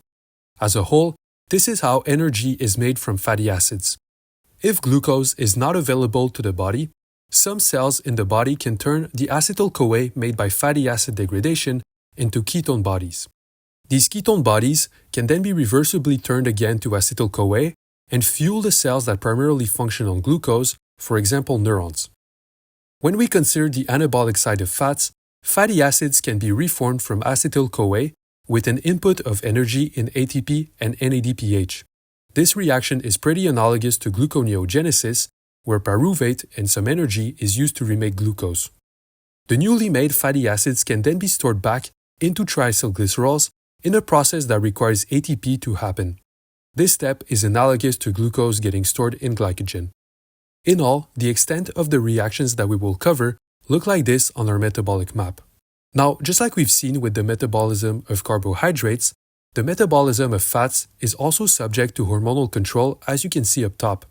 Accordingly, we will see how the different pathways are regulated by insulin, epinephrine, and glucagon, but as I mentioned during our discussion on carbohydrates, the details that concern the organs and different types of tissues that can be affected by the hormones will be covered in a later section. Also, in this video, we will not cover how fats are transported across the body because I want to make a video on the bloodstream that deals with this aspect separately. So, to cover the metabolism of fats, we will first go through the catabolic reactions from triacylglycerols to acetyl-CoA and then make our way back with the anabolic reactions. But before we do so, I want to take a look at some terminology which will be useful throughout our discussion. So, first of all, fats are also known as lipids, which is a word that encompasses fatty acids, triacylglycerol, steroids, and basically any organic compound that is not soluble in water but is in a nonpolar solvent. Now, if we consider the structure of a triglyceride, as I mentioned previously, it is made out of a glycerol backbone and 3 fatty acid chains. The glycerol backbone will always be the same, but you will notice that the fatty acid chains can be quite different from each other in terms of length and bonds. The length of fatty acids usually varies between 14 and 20 carbons, but the bonding is where fatty acids differ the most. The 2 general types of fatty acids that can be differentiated based on bonding are the saturated and unsaturated fatty acids. To put it simply, saturated fatty acids only contain single bonds between each carbon of their tail, whereas unsaturated fatty acids have at least one double bond. As an example for saturated ones, we can consider palmitic acid, which is a 16-carbon long fatty acid. For unsaturated ones, we can consider arachidonic acid, which has 20 carbons and contains many double bonds. When an unsaturated fatty acid has only one double bond, it is referred to as monounsaturated, and when it has 2 or more, it is referred to as polyunsaturated. In this instance, arachidonic acid is a polyunsaturated fatty acid. Now, an important implication of having unsaturations is the fact that the double bond can be in a cis or a trans conformation. If we consider the hydrogens that are typically hidden in my molecules, cis conformations occur when hydrogens are on the same side, and trans conformations when they are on opposite sides. Accordingly, the carbon groups will be on the same side in a cis conformation and on opposite sides in a trans conformation. This aspect directly influences the shape of fatty acids. For example, if we consider lactic acid and oleic acid, they are both monounsaturated fatty acids with 18 carbons and a double bond occurring at the 9th carbon, but lactic acid is trans and oleic acid is cis. Due to the carbons being on the same side, oleic acid has this bend in its structure that lactic acid does not have. This change in shape can influence the properties of cell membranes and can even be a health risk factor, as trans fats can increase the chances for cardiovascular diseases. Lastly, as a quick note for arachidonic acid, I showed its structure in this linear way to make space, but in cells, the structure looks more like this due to every bond being cis and thus making this bend in the structure. Alright, now that we have this in our toolbox, let's discuss the catabolism of fatty acids, starting with triacylglycerols. The process of triacylglycerol breakdown is also known as lipolysis, and it pretty much has 2 ways of occurring depending on where we are in the body. In the liver and adipose tissues, which are basically just cells that have the sole purpose of storing fat, the 2 sites express adipose triglyceride lipase, hormone-sensitive lipase, and monoglyceride lipase. Each of these enzymes have the function to remove a fatty acid. The only difference is the initial substrate that they do it from, so ATGL cuts 1 fatty acid from triglycerol, HSL cuts 1 fatty acid from diacylglycerol, and so on. Through this pathway, glycerol ends up being produced. The other way to undergo lipolysis happens with lipoprotein lipase and pancreatic lipase. These 2 enzymes directly convert triacylglycerols to monoacylglycerols and thus liberate 2 free fatty acids. Pancreatic lipase is expressed in the gastrointestinal tract and basically allows the body to ingest fat from food during digestion. On the other hand, lipoprotein lipase is expressed in the bloodstream, and the lipolysis that it performs generates fatty acids for muscles and adipose tissues to absorb. Now, the reason why adipose tissues and the liver have these 3 extra enzymes to degrade triacylglycerols is because they are the tissues that deal the most with fat. Adipose tissues are the main source of fat storage, and the liver plays an important role in managing fat across the body. Accordingly, lipolysis, especially in adipose tissues, is subject to hormonal control. Since these hormones have a dual effect on catabolic and anabolic pathways, I will discuss the effects of glucagon, insulin, and epinephrine in a later section when we will cover the anabolic process that reforms triacylglycerols. Until then, let's take one of the fatty acids that we have made from lipolysis and let's see how it can generate us some energy with beta oxidation. As I mentioned in the overview, since beta oxidation happens in the mitochondrion, we have to first consider how it's transported there. To make it happen, fatty acids first need to be charged with energy and be converted to acyl-CoA, which is simply our fatty acid with coenzyme A. Coenzyme A, or simply CoA, is a molecule that we have seen during our discussion on glucose, and if you recall its structure, you might remember that what's important about it is this bond highlighted in red between the fatty acid and the S. Indeed, this bond is important because its cleavage releases a lot of energy, and this energy is typically harnessed to facilitate downstream reactions. A clear-cut example was in the citric acid cycle, where in the first reaction, the release of CoA from acetyl-CoA provides the energy to make citrate. Now, the addition of a CoA to fatty acids happens in two steps and is catalyzed by acyl-CoA synthetase. In the first step, ATP is used to add an AMP moiety to the fatty acid, which will be replaced by CoA in the second step. The two phosphates that are released in the first step can then get cleaved by the enzyme inorganic pyrophosphatase, and this process releases the energy that will supply the formation of acyl-CoA. When acyl-CoA is made, the process of transporting it into the mitochondria can occur via a carnitine shuttle. If we consider a chunk of the inner mitochondrial membrane on the metabolic map, the inner membrane contains a transporter called the carnitine carrier protein, which is able to move around compounds that have carnitine across the membrane. As such, with the acyl-CoA that we have made, the first step of this shuttle is to replace the CoA with carnitine, which produces acyl-carnitine and will be able to be transported across the membrane. This reaction gets catalyzed by carnitine palmitoyl transferase 1, and you will notice that this is a membrane protein that is located on the outer side of the outer mitochondrial membrane. Inside the mitochondria, the enzyme carnitine palmitoyl transferase 2 can essentially do the reverse and remake acyl-CoA that will be able to get processed by beta oxidation. The carnitine can get released and travel back out of the mitochondrion, where it can help other fatty acids get in. You will notice that in comparison to CPT1, CPT2 is located on the inner portion of the inner mitochondrial membrane. In all, CPT1, CPT2, and the carnitine carrier protein allow an efficient mechanism to send fatty acids into the mitochondrion by shuttling carnitine back and forth. You can see throughout the pathway that the reaction catalyzed by CPT1 is in violet, whereas all the others are in gray. The reasoning for this is because this reaction is the rate-limiting step for this entire process. As such, this step constitutes the perfect place to regulate the entry of fatty acids in the mitochondrion for degradation. It turns out that the main mechanism to regulate the entry of acyl-CoA is through the inhibition of CPT1 by malonyl-CoA. As we will see later, malonyl-CoA is the starting point for fatty acid synthesis, and fatty acid synthesis generally happens under conditions of high energy. Thus, since the cell has a ton of energy, it makes sense that the accumulation of malonyl-CoA blocks the degradation of fatty acids since it does not want the fatty acids to be wasted away.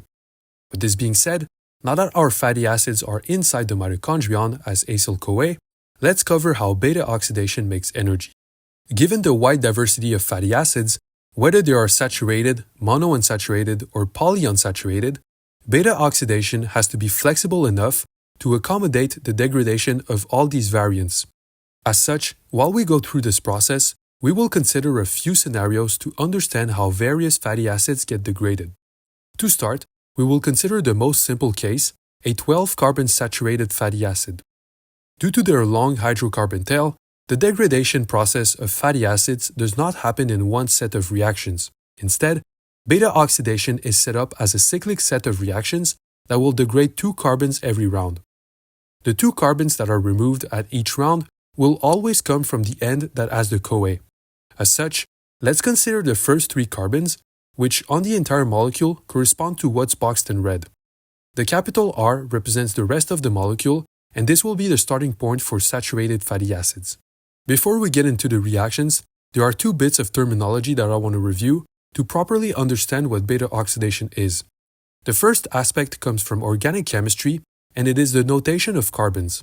If we consider our acyl-CoA, the first carbon away from the functional group, here highlighted in blue, is denoted the alpha carbon, and the second carbon away is denoted the beta carbon. As we will see shortly, the degradation of fatty acids happens by breaking the bond between the alpha and beta carbons. The other aspect of terminology is to recall what a reduction and an oxidation is in the context of a metabolic pathway. To put it simply, oxidations are a loss of electrons and reductions are a gain of electrons. Since matter is conserved, reductions are always coupled to oxidations. Generally speaking, oxidations will make substrates less complex and lead to their degradation, whereas reductions make substrates more complex. The first reaction in this entire process, which is catalyzed by acyl-CoA dehydrogenase, illustrates pretty well this concept. Basically, the enzyme oxidizes acyl-CoA by removing electrons, which turns the bond between the alpha and beta carbons into a double bond. The electrons that are removed from this bond are used to reduce FAD to FADH2. Because of the double bond, the acyl-CoA is now called trans-delta-2 enoyl-CoA. Here, the delta-2 simply signifies that the double bond, which is trans, is on the second carbon.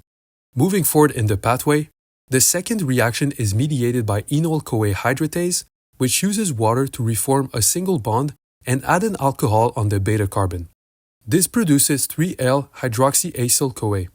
The enzyme 3L-hydroxyacyl-CoA dehydrogenase then uses NAD+ to oxidize the alcohol group on the beta carbon and turn it into a ketone group. This produces 3-ketoacyl-CoA and 1 NADH. In the final step of the cycle, the enzyme thiolase cleaves the bond between the alpha and beta carbon, which produces 1-acetyl-CoA. The enzyme also takes 1-CoA and adds it to the beta carbon and reforms our acyl-CoA, but now with 2 less carbons. Based on the initial molecule, the alpha carbon is now in the acetyl-CoA and the beta carbon stays in the 10-carbon acyl-CoA. Hopefully by now you can get an idea why this process is called beta oxidation. Now, after one round of beta oxidation, our 12-carbon acyl-CoA is shortened into a 10-carbon acyl-CoA, and this generated 1 molecule of acetyl-CoA, 1 molecule of NADH, and 1 molecule of FADH2.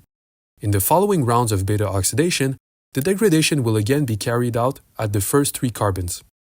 Since the same reactions will take place, we can predict that after the second round, another acetyl-CoA, NADH, and FADH2 will be made.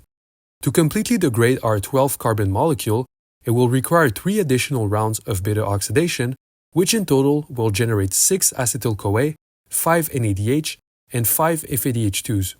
After covering all the scenarios, we will go back to these products to understand what happens with them. Now, in the second scenario, let's consider the degradation of a saturated fatty acid that has an odd amount of carbons, for example, 11. For the most part, the fatty acids that we consume and are produced in our body will have an even amount of carbons because the synthesis is performed in rounds of 2 carbon additions, but odd-chain fatty acids can be found in some fish and plants. So, to degrade these fatty acids, it will start the same way we have seen with the even chain, as 2 carbons get removed every single round. The process gets a little different once the fatty acid reaches 5 carbons. When the 5-carbon chain reaches the final step, since thiolase can only perform the cleavage between the alpha and beta carbons, this reaction will produce a 2-carbon acetyl-CoA and a 3-carbon molecule called propionyl-CoA. Fortunately, this propionyl-CoA is still useful as the cell can convert it to succinyl-CoA, which is a substrate of the citric acid cycle. To do so, propionyl-CoA gets a CO2 group added onto it by the enzyme propionyl-CoA carboxylase, and this produces methylmalonyl-CoA. As you can see, this reaction requires an input of ATP to happen. Then, the enzyme methylmalonyl-CoA mutase and epimerase convert the skeleton of methylmalonyl-CoA to make succinyl-CoA.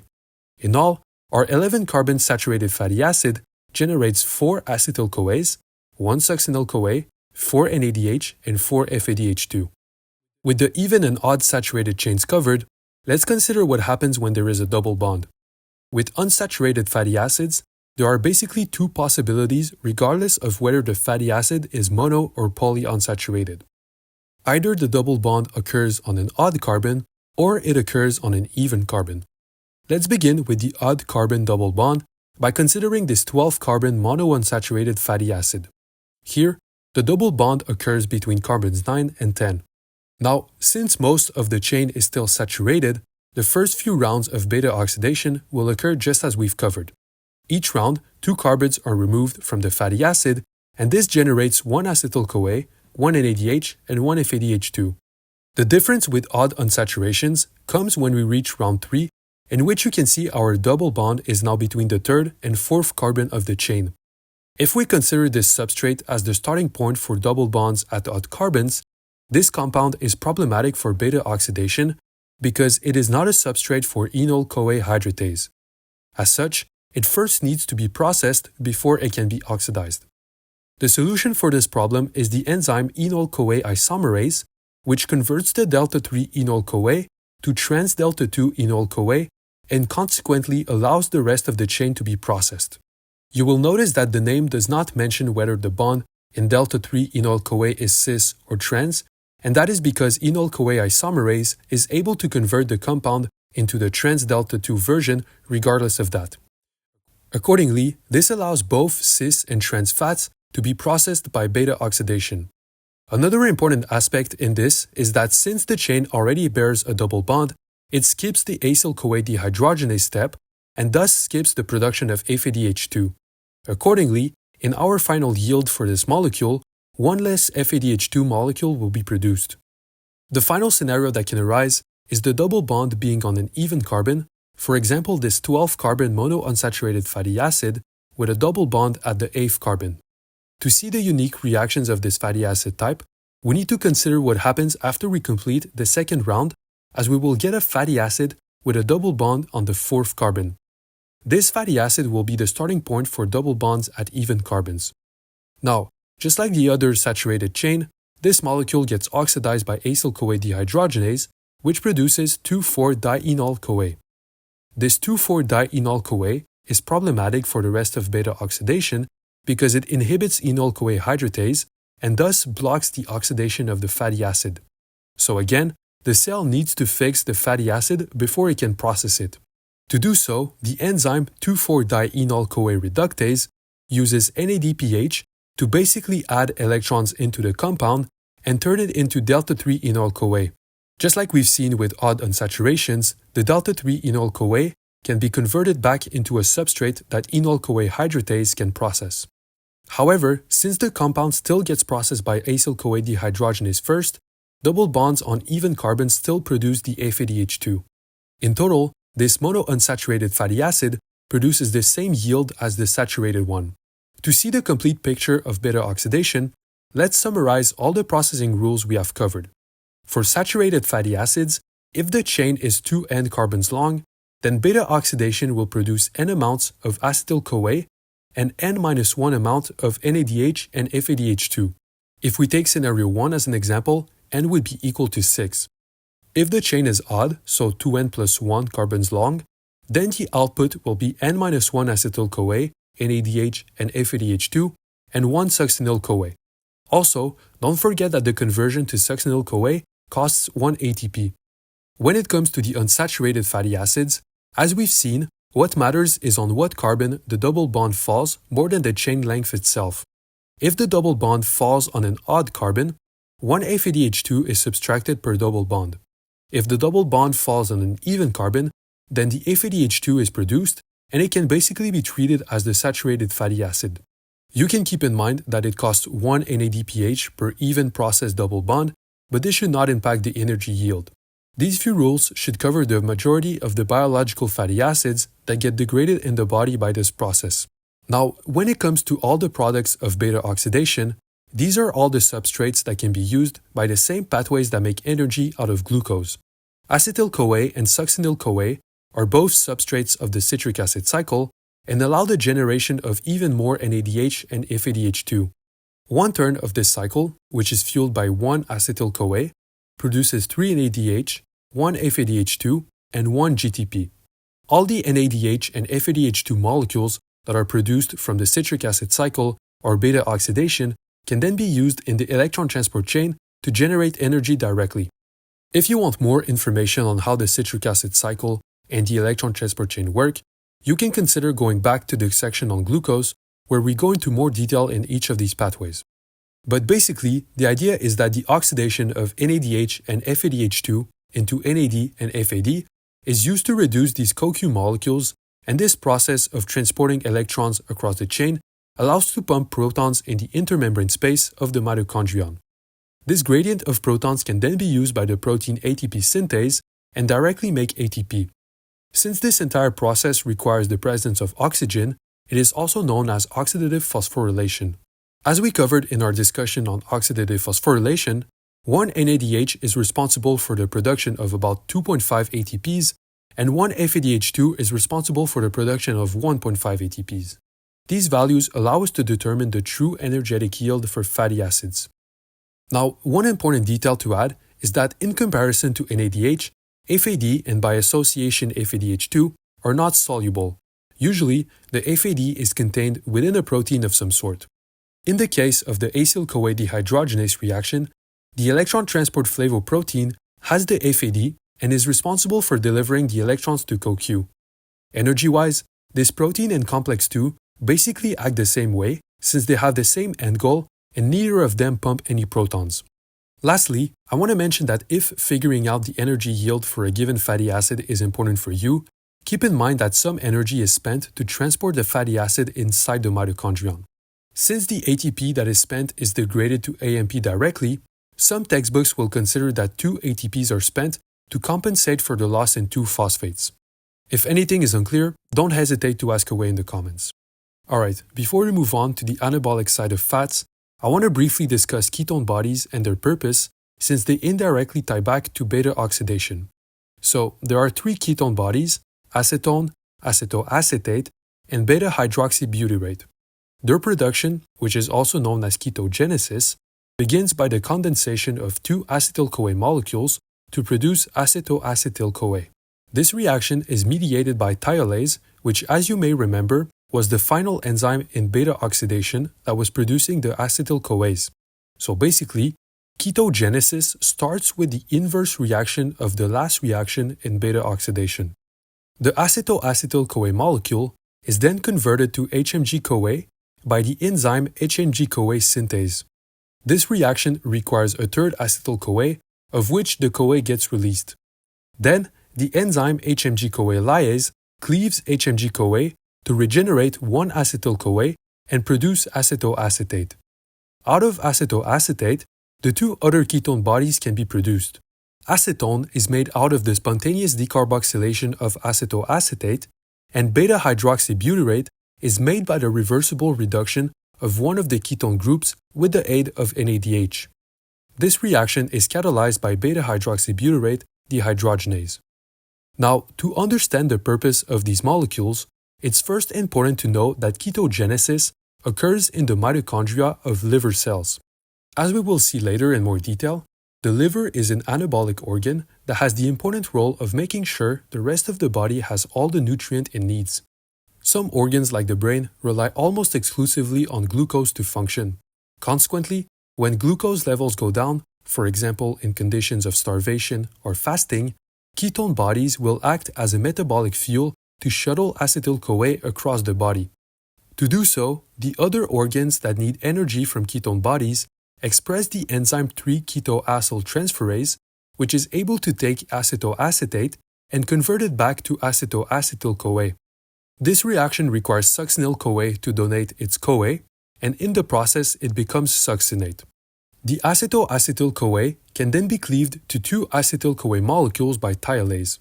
This allows to generate the energy that the missing glucose would typically provide in the tissues that need it the most. Obviously, since the mitochondrion of liver performs ketogenesis, it does not express the 3-ketoacyltransferase to make sure it does not consume the ketone bodies.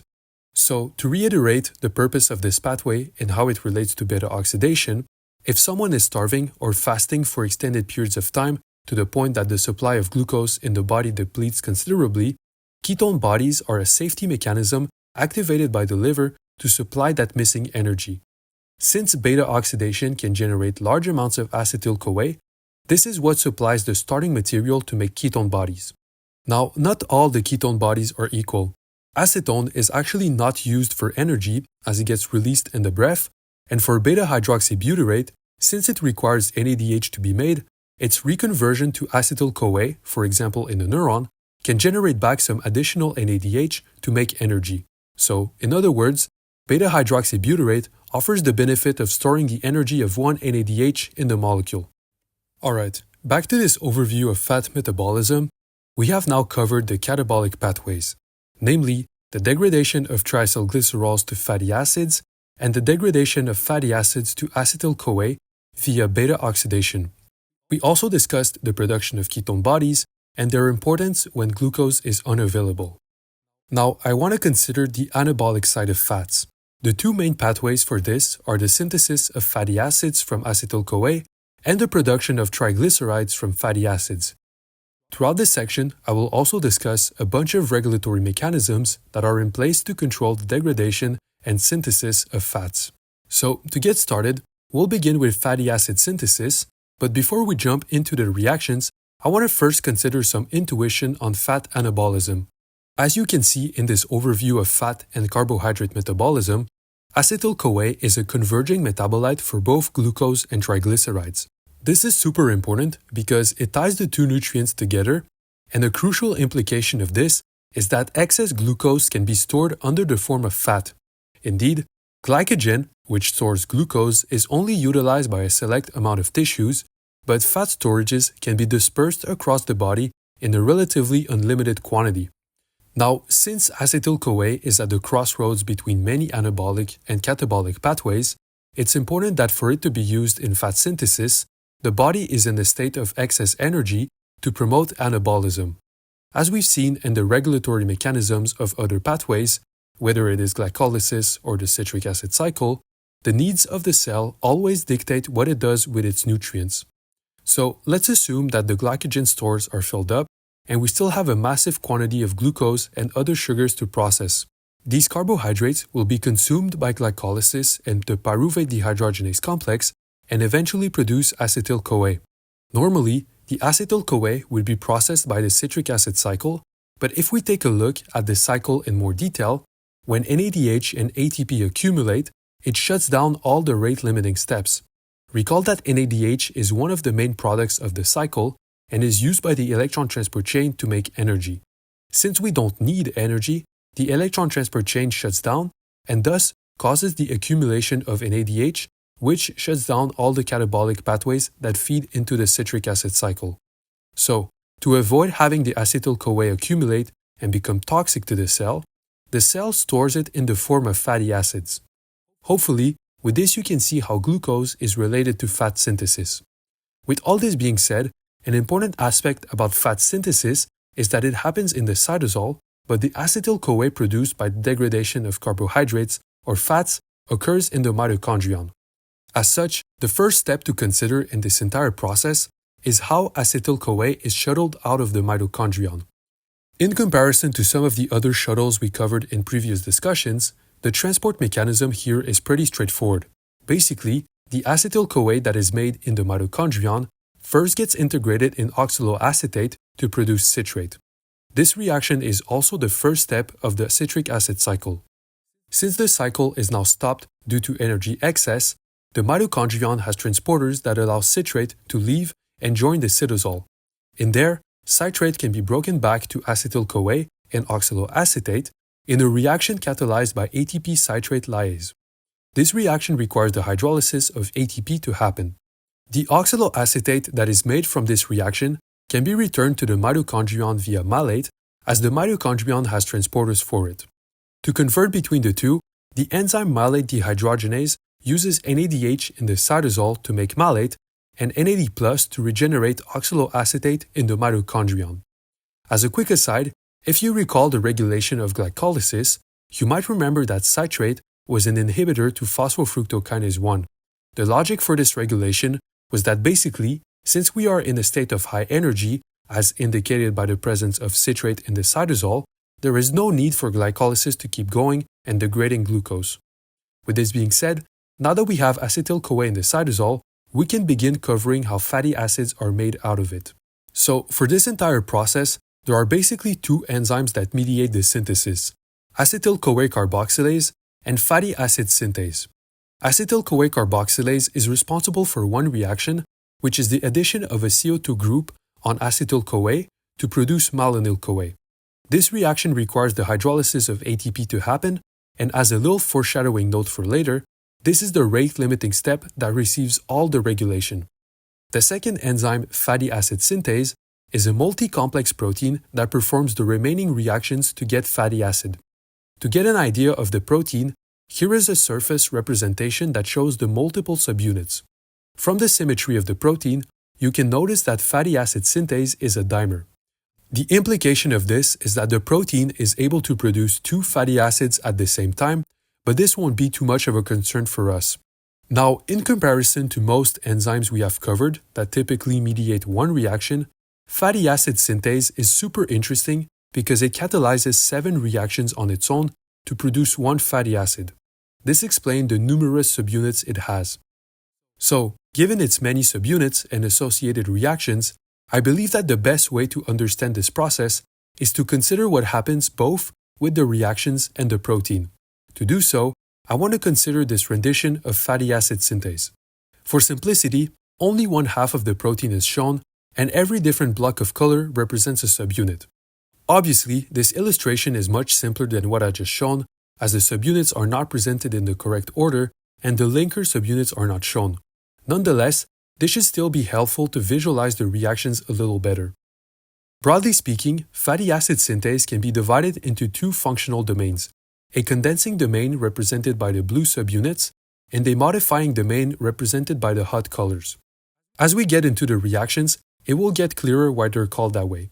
Now, to coordinate all the different reactions occurring between the condensing and modifying domains, the fatty acids will be shuttled between two main sites, the cysteine residue on the Ks subunit and the acyl carrier protein, or simply ACP.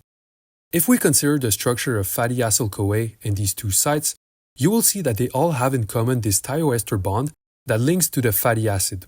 In other words, all the fatty acids are connected to their carriers via sulfur. Additionally, you can notice that both ACP and CoA have this phosphopentadiene segment, which is super important as it carries the fatty acid around. As such, until the fatty acid is completed, it will stay bound to either ACP or the Ks subunit throughout the synthesis. So, the general idea behind fatty acid synthesis is somewhat comparable to what we have seen previously with beta oxidation.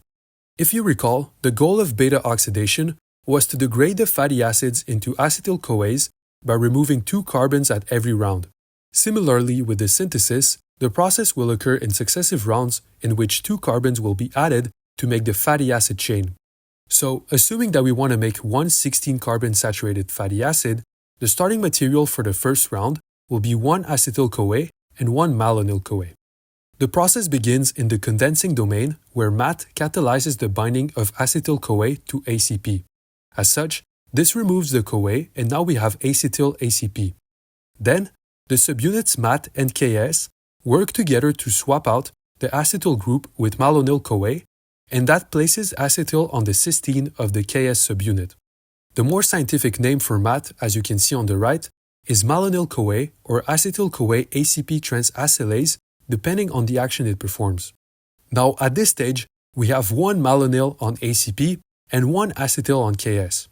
The next step in the process is catalyzed by beta-ketoacyl ACP synthase, and it occurs in 2 steps. First, malonyl gets decarboxylated, which in other words means that it loses a CO2 group.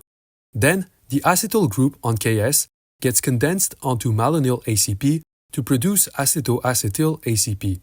This reaction frees the Ks site. If we consider the carbon count for a moment, you will notice that we started with 1 2-carbon acetyl-CoA and 1 3-carbon malonyl-CoA, and from this reaction we now have 1 4-carbon molecule bound to ACP. The production of acetoacetyl ACP concludes the reactions that happen at the condensing domain. Now, this compound can be moved to the modifying domain, where the goal will basically be to remove the second ketone group, or in other words, this double bond to oxygen, here shown by the red arrow on the right. The first reaction to do so is mediated by beta-ketoacyl ACP reductase and uses NADPH to reduce the ketone group to an alcohol. Then, in the DH subunit, beta-hydroxyacyl ACP dihydrase removes 1 water molecule from the compound and creates a double bond between the second and third carbon. In the ER subunit, this double bond is then reconverted to a single bond by enol ACP reductase, which uses NADPH to do so again. After all these reactions, we generated one 4-carbon saturated fatty acid that is still bound to ACP. As you can see from the reactions, one round of this process caused the cell 1 malonyl-CoA, 1 acetyl-CoA, and 2 NADPH. To make the complete fatty acid, our 4-carbon fatty acid will return to the Ks subunit where it will meet a new malonyl that is anchored at ACP. Here again, Ks will mediate a decarboxylation and condensation that will produce a 6-carbon molecule. This 6-carbon molecule will then go through the same steps in the modifying domain to remove the second ketone. This process can then continue for several rounds until the fatty acid reaches our desired 16-carbon count. The final step of this entire process is mediated by the TE subunit, also known as thioesterase, and performs the cleavage that releases the fatty acid from ACP. In total, to make a 16-carbon fatty acid, it requires 7 rounds of synthesis, which will cost 7 malonyl-CoA, 1 acetyl-CoA, and 14 NADPH. Since malonyl-CoA is made from acetyl-CoA and that process costs 1 ATP, we can say that the net cost will be 8 acetyl-CoAs, 7 ATPs, and 14 NADPH. Now that we have this reaction mechanism in mind, I want to get into the regulation of this entire process. As I mentioned previously, the rate-limiting step of this entire pathway is mediated by acetyl-CoA carboxylase. As such, it is a target for many regulatory mechanisms. If we first consider allosteric modifiers, citrate stimulates acetyl-CoA carboxylase. This should make sense since citrate is the vehicle that brings acetyl-CoA into the cytosol. Accordingly, accumulation of citrate forces the production of malonyl-CoA and thus boosts the production of fatty acids to meet the supply of acetyl-CoAs. In terms of inhibition, acetyl-CoA carboxylase gets inhibited by long-chain fatty acids, which should also make sense as they are the final product of this process. The rest of the regulation comes from hormonal control by insulin, epinephrine, and glucagon. Since we'll have a section dedicated to the specifics of these hormones later in our discussion, here I will simply provide an overview of their effects on fat metabolism. If we start with insulin, it is generally seen as a signal that indicates to the body that nutrients are present and the tissues should absorb them. Consequently, it promotes the storage of these nutrients, which, with respect to acetyl-CoA carboxylase, stimulates the enzyme to promote fat synthesis and storage. When it comes to epinephrine and glucagon, the two hormones are quite different from each other and are released in different contexts. Epinephrine is released during exercise or stress to activate muscles, while glucagon is released during fasting or starving conditions as a signal to the liver that the body needs energy. In both cases, the two hormones signal to the body that nutrients need to be used to fuel the body. Accordingly, the two hormones inhibit the enzyme such that fatty acids can be degraded for energy. Another consequence of this inhibition is the decreased production of malonyl-CoA. If we consider back how fatty acids were transported into the mitochondrion, you might recall that malonyl-CoA was basically the sole regulator of fatty acid degradation as its accumulation prevented transport. As such, epinephrine and glucagon not only reduce fatty acid synthesis, they also increase the degradation by removing the brakes that make fatty acids get into the mitochondrion. Finally, as a last quick detail on this process, the cell does not use only 16-carbon saturated fatty acids. It contains additional enzymes such as elongases that are able to increase the chain length and desaturases that are able to make double bonds and turn the saturated fatty acids into unsaturated ones. In this discussion, I will not go over the mechanism of these enzymes, but I wanted to mention that further processing is possible. Now, when the fatty acids are ready, they can get packed in triacylglycerols in a process called lipogenesis, which we are now ready to consider.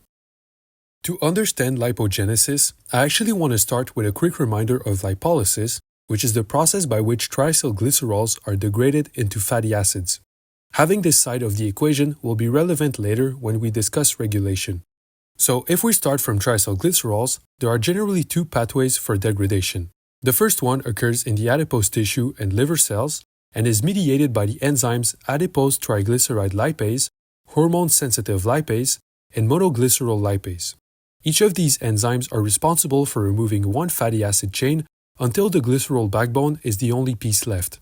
The other pathway is mediated by lipoprotein lipase and pancreatic lipase which are expressed in the bloodstream and gastrointestinal tract respectively. These two enzymes directly remove two fatty acid chains from the triacylglycerol and directly produce a monoacylglycerol. The products of this reaction can then be absorbed by either tissues from the blood or the body from the gut. Now, when it comes to the anabolic side of this process, you may recall that generally speaking, anabolic reactions require an input of energy to happen. Consequently, lipogenesis is an energy-demanding process, which makes sense as it usually happens when nutrients and energy stores are plentiful. This energy aspect is directly reflected in the substrates that are required to make triacylglycerols. Instead of directly incorporating the fatty acids back into monoacylglycerol or diacylglycerol, the fatty acids first need to be charged with energy. The reaction to do so is mediated by acyl-CoA synthetase and uses ATP and coenzyme A to make acyl-CoA. Remember that this same reaction was essential for the transport of fatty acids into the mitochondrion and also to generate acetyl-CoAs during beta oxidation. For convenience in this diagram, fatty acids will be noted as Fa and acyl-CoAs as Ac. Now, just like lipolysis, there are two main pathways to make triglycerides. One that happens mostly in the digestive system, and the other that happens in both the liver and adipose tissues. Let's start with the pathway in the digestive system, as it is the most straightforward one. Simply put, enterocytes, which are cells of the gut, express monoacyl and diacylglycerol acyltransferase, and these two enzymes catalyze the addition of a fatty acid from acyl-CoA and start from monoacylglycerol to remake triacylglycerol. The second pathway, which again happens in the liver and adipose tissue, is a little bit more complicated and starts from the glycerol backbone rather than a pre-existing monoacylglycerol. For the same reasons as why we use acyl-CoA rather than fatty acids, the true starting point for lipogenesis is glycerol 3-phosphate. There are two ways to obtain this glycerol 3-phosphate, either directly by the phosphorylation of glycerol by glycerol kinase or by the reduction of dihydroxyacetone phosphate. This reduction is mediated by glycerol phosphate dehydrogenase and uses NADH to do so. A very important implication of this starting point is that the metabolism of the most important sugars in our diet, so glucose, fructose, mannose, and galactose, directly supply DHAP, glycerol 3-phosphate, and glycerol as you can see from the red arrows. As such, not only do these sugars provide the acetyl-CoA that can make fatty acids, they also provide the glycerol backbone that serves to store fatty acids. This relationship illustrates how sugar intake is so closely related to fat production. In general, glucose and fructose are the main contributors to this since they are the two main sugars that we consume. Now, when the glycerol 3-phosphate is available, the liver and adipose tissue express GPAT and AGPAT, for which you can see the complete names on the left. These enzymes together take two acyl-CoAs and make phosphatidic acid. As you can see, phosphatidic acid is basically diacylglycerol but with an extra phosphate. Beyond being an intermediate for triacylglycerol synthesis, phosphatidic acid is super important in the cell because it is the starting point for the synthesis of many phospholipids that are then used in various contexts like cell membranes, signaling molecules, and so on. Nevertheless, to go from phosphatidic acid to diacylglycerol, the enzyme lipin, also known as phosphatidic acid phosphatase, is responsible for the removal of the phosphate. Then, DGAT can complete the synthesis by adding the remaining acyl-CoA. Broadly speaking, this completes the picture for how triacylglycerols are synthesized and degraded. The last remaining aspect that I want to add to this is the regulation surrounding this process. As it is conceived now, hormonal control is the main regulator of this process, with insulin, epinephrine, and glucagon being the main actors. The principal target in this regulation is, unsurprisingly, hormone-sensitive lipase. As you might expect, based on what we just covered previously with fatty acid synthesis, epinephrine and glucagon stimulate the enzyme, and this should make sense since HSL promotes the usage of fats for energy. Some of the sources that I have used to make this video also mention that ATGL is a target for epinephrine and glucagon, but HSL is really the main one. Inversely, when it comes to insulin, this hormone inhibits the effects of epinephrine and glucagon, and thus inhibits the enzyme, leading to the promotion of fat synthesis. Together with fatty acid regulation, insulin promotes the net synthesis of fatty acids and triacylglycerols, whereas epinephrine and glucagon promote the net degradation. Alright, back to this overview of fat and carbohydrate metabolism. We have now covered all the pathways that I wanted to go through. For carbohydrates, these pathways included glycolysis, homolactic fermentation, the pyruvate dehydrogenase complex, the citric acid cycle, the electron transport chain, gluconeogenesis, and lastly, the synthesis and breakdown of glycogen. For fats, the catabolic pathways were the breakdown of triacylglycerol and beta oxidation, which tied back to the citric acid cycle and the electron transport chain. On the anabolic side, we covered ketogenesis and the synthesis of fatty acids and triacylglycerols. You can see on the left the metabolic cell and the extent of all the reactions that are diagrammed on the right. It goes without saying that there are a few concepts that I left out of our discussion, namely the metabolism of other lipids like phospholipids and cholesterol, or the metabolism of amino acids and nucleic acids, which tie pretty neatly into this picture. Some of these concepts are already integrated in the model cell, and when the time comes, I will make videos on these topics to understand how they relate to fats and carbohydrates. Now, to finish our discussion on the metabolism of fats and carbs, I want to cover the hormonal control in more detail. As of yet, if we consider some of the pathways where hormones were important for regulation, I have left out many details such as where the hormones come from and by what mechanism they operate. I simply discussed at what step they perform their action and whether it had a stimulatory or inhibitory effect. Additionally, if we set aside the reactions for a minute and zoom on top of the metabolic cell, I have yet to put into perspective the overall effects of a given hormone on fat and carbohydrate metabolism. In this diagram, the green and red arrows correspond to stimulations and inhibitions respectively. As you can see, all the hormones have multiple targets across the metabolic cell. As such, there will be 3 goals to this section. First, understand where the hormones come from and the conditions that promote their release. Then, understand what their enzymatic cascades look like. And finally, understand their global effects on fat and carbohydrate metabolism. Now, given the crucial importance of fat and carbohydrate metabolism to the cell, these pathways are used all across the body, and there is a wide variety of hormones that can influence those pathways. For the purposes of this video, the 3 main hormones that we will consider are insulin, epinephrine, and glucagon. These 3 hormones generally represent the main regulators of fat and carbohydrate metabolism, and for that reason, we will focus on them. To understand how these hormones are integrated in the human body, let's first go through an overview of the main organs that will be relevant in this discussion. This will allow us to get some intuition on the process and introduce a bunch of relevant terminology. To start, let's consider the organs that consume fat and carbs the most and for what purposes. In this category, we have muscles, adipose tissue, and the brain. To put it simply, adipose tissue are cells of fat, and their main function is to store the excess lipids and carbohydrates in the form of triacylglycerols all over the body. On the other hand, muscle use fatty acids, carbohydrates, and under certain conditions ketone bodies to generate energy as a source of fuel for muscle contractions. In terms of anabolism, muscles are capable of storing small reserves of glucose in the form of glycogen. When it comes to the brain, this organ is a little different from the other 2 as it does not metabolize fatty acids. Instead, the brain runs pretty much exclusively on carbohydrates and in certain conditions, ketone bodies. All this energy is required by neurons to fuel their electrical activity and by glial cells to perform their functions in the nervous system. Now, given that the fats and carbohydrates that these organs use come from our diet, there are a few organs in the digestive system that are important to consider, namely the liver and the pancreas, which we can see behind the stomach and the intestines. If we first consider the pancreas, it generally has 2 functions. First, it helps the body digest by releasing enzymes that will degrade the food, and second, which is the function relevant to us, it releases hormones, namely insulin and glucagon.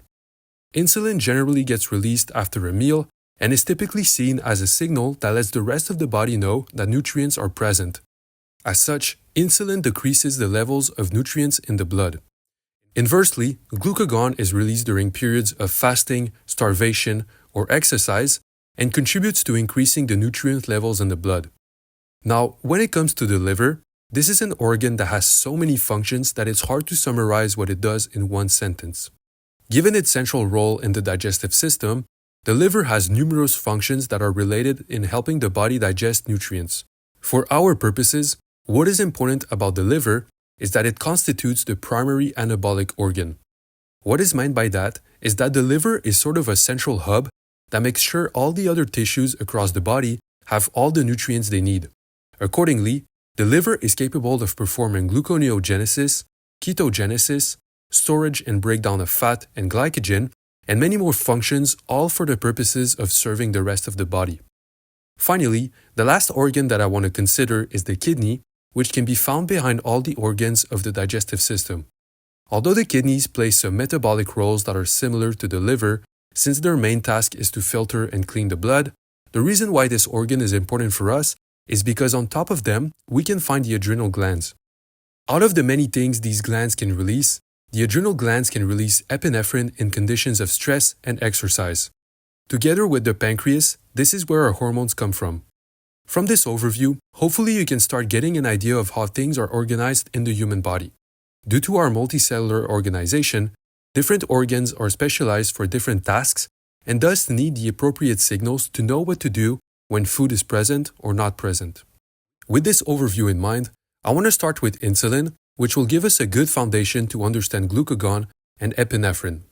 Accordingly, let's consider the pancreas to understand the release mechanism and downstream effects of insulin. As I mentioned previously, the pancreas has two main functions: help the body digest and secrete hormones. If we take a closer look at this organ, these two functions are mediated and separated from each other by different kinds of cells. The vast majority of the organ is made out of pancreatic acinar cells that perform the digestive function and connect back to the intestinal tract. The hormonal function can be located around these acinar cells in structures called islets of Langerhans. These islets contain a wide variety of cells capable of secreting different hormones. In the case of insulin, the specific cell type that is responsible for its production is called the beta cell. As a molecule, insulin is a peptide hormone, which simply means that it is a protein made from a gene. The exact mechanism of how insulin is produced is not super relevant for us. The only detail to consider is that insulin eventually gets packed into vesicles within the beta cells. When it comes to the release of insulin into the blood, the signal that triggers the release is food itself. More precisely, glucose is the main nutrient that is responsible for triggering the release. Now, although I won't go into as much detail for the other two hormones, I want to give some intuition on how glucose absorption after a meal is linked with insulin release. So, the first step in this process is mediated by glucose transporters, also called GLUT, and allow beta cells to absorb glucose. In the case of beta cells, GLUT2 is the transporter, and we will see shortly why the variant of GLUT is important to consider. The glucose that was just uptaken can then be processed by all the catabolic pathways we have covered, so glycolysis, the Pyruvate dehydrogenase complex, the citric acid cycle, and the electron transport chain to produce ATP from the mitochondrion.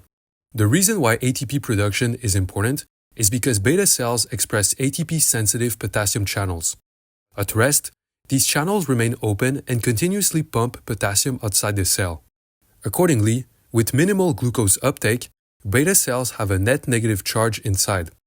When ATP accumulates from the accumulation of glucose, ATP inhibits the potassium channel and forces potassium to stay inside, which depolarizes the cell. In other words, the charge now becomes more positive. This depolarization causes the opening of voltage-gated calcium channels and lets calcium enter the cell.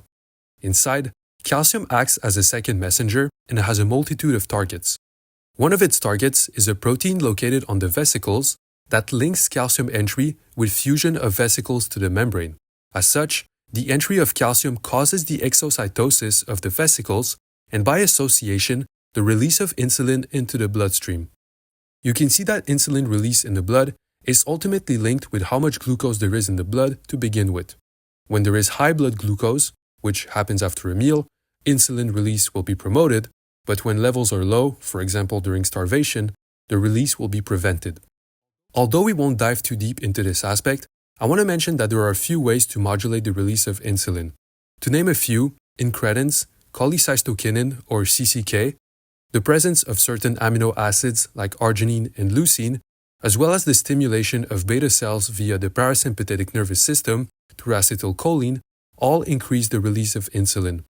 On the other hand, stimulation from the sympathetic nervous system, which operates through norepinephrine, inhibits the release of insulin. With this being said, now that we have insulin in the blood, let's see what happens when the hormone reaches its targets.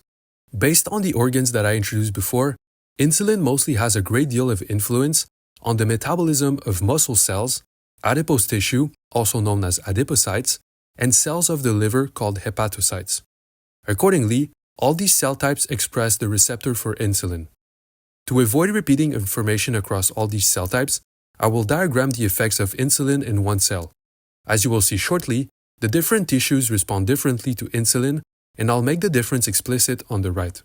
For that reason, the diagram on the left will not fit either tissue. It will simply summarize all the effects insulin has.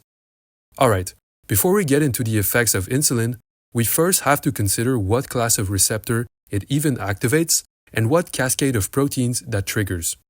So, the insulin receptor is also known as a receptor tyrosine kinase, or simply RTK. This receptor type generally has two important sites, an external ligand binding domain that binds insulin, and an internal kinase domain with tyrosine residues. When insulin is bound and the receptor gets activated, it subsequently activates the kinase domain and induces an autophosphorylation of its tyrosine residues. These phosphorylated residues can then attract additional proteins called adapter proteins that link the receptor to a wide variety of other enzymes and pathways. In the context of metabolism, one important adapter protein it attracts is RRS1. RRS1 allows for a kinase called PI3K to bind. This kinase is a dimer of two subunits, P85 and P110, and as you can see, P85 allows the linkage with RRS1. On the other hand, P110 is the kinase domain, and its main action is to phosphorylate the phospholipid PIP2 and turn it into PIP3. PIP3 can then activate two important kinases, protein kinase B, which is also known as AKT, and PDK1. PDK1 can phosphorylate PKB and activate it even further. In this entire pathway, PKB is really what opens the door for insulin to have its effects, as it has a ton of targets that it can phosphorylate, which means it has a ton of influence on various pathways. As we will see later, the analogous protein to PKB for glucagon and epinephrine is pKa. As a quick note, since enzymatic pathways are always a work in progress, and I do not want to make this video extremely heavy on the protein names, I will spare the details of how PKB performs its downstream functions. If we now consider the effects of insulin on metabolism, the only direct target of PKB that I want to mention is the protein AS160, which is an important regulator for GLUT4 insertion. As you might recognize in the name, GLUT4 is a particular class of glucose transporters. These transporters are very interesting because they essentially stay dormant in the cell until an insulin signal causes their translocation to the membrane.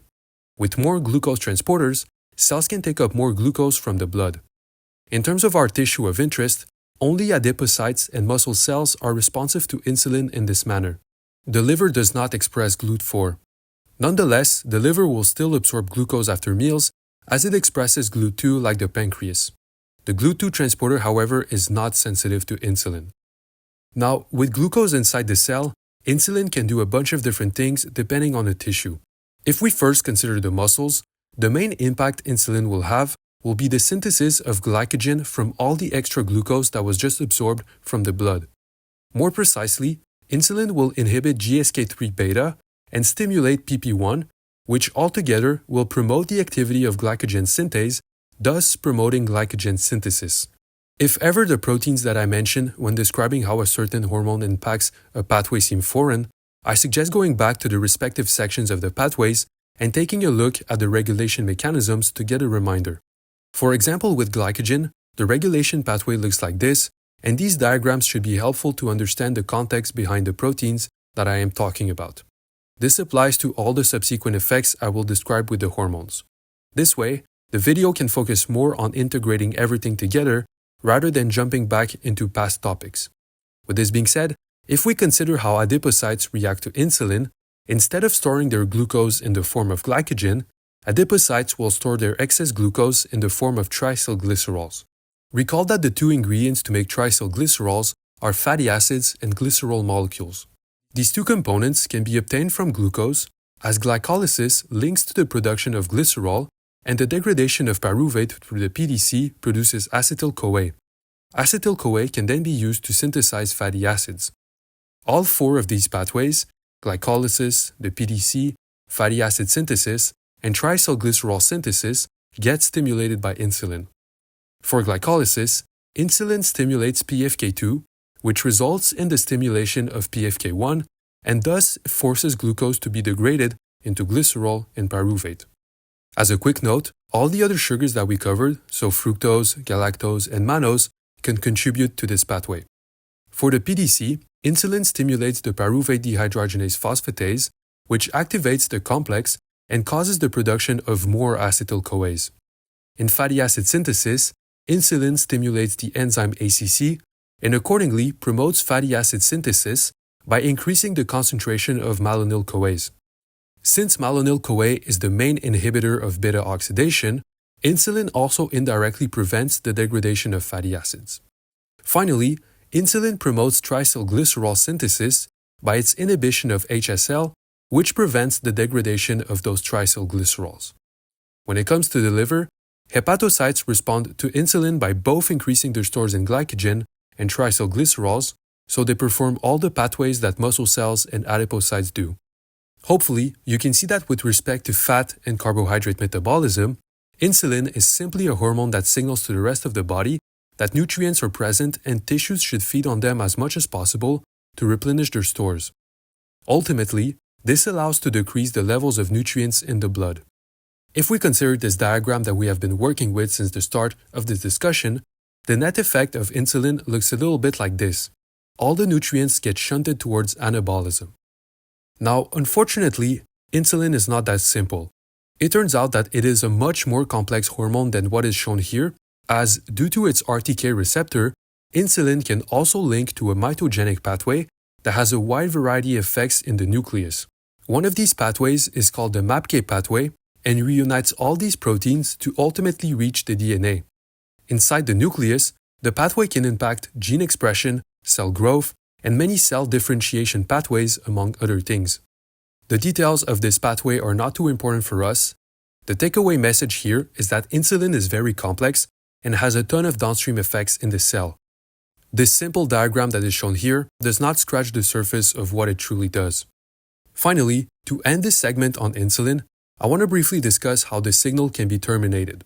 For this, there are two main proteins that mediate this role. First, there is PTEN, which is a phosphatase that converts PIP3 back to PIP2 and thus shuts down PKB and PDK1. Second, there is PTP1B, which is also a phosphatase, but in this case dephosphorylates the tyrosine residue of the receptor, leading to the termination of the signal. This last detail concludes what I wanted to say about insulin. Now back to this diagram, let's now explore the effects of glucagon by considering the pancreas again.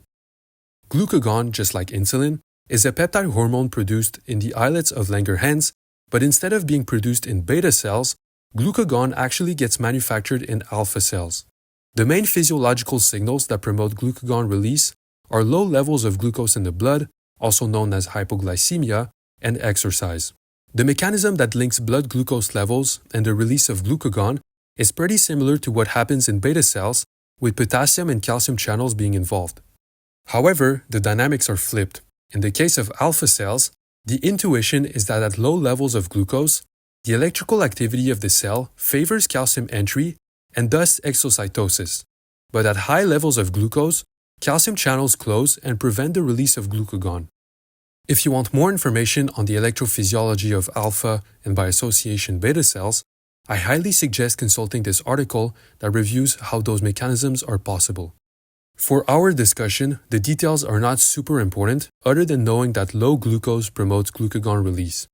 Also, before we move on, I want to mention that glucagon release is stimulated by epinephrine and inhibited by insulin. When we will get to epinephrine signaling later on, you will see why it's important to keep that detail in mind. Now, when it comes to the targets of glucagon, the main target that we will consider in this video is the liver. As such, we can directly assume the cell to be a hepatocyte. In reality, glucagon receptors are more widespread around the body, including adipocytes, but since the effects of glucagon there are the same as those of epinephrine, I'll simply focus on what happens in the liver. So, based on what we saw previously with the different organs, the purpose of glucagon is to signal to the liver that there is a lack of nutrients and something should be done to make sure the rest of the body has all the appropriate levels of energy.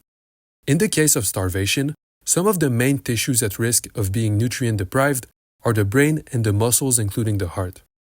The two main resources that the tissues can consume to keep working are glucose and ketone bodies, which can both get generated in the liver and be distributed across the body. To understand how this happens, we first need to discuss what type of receptor the glucagon receptor is. So, it turns out that the glucagon receptor is a G-protein coupled receptor that is associated with the GS pathway.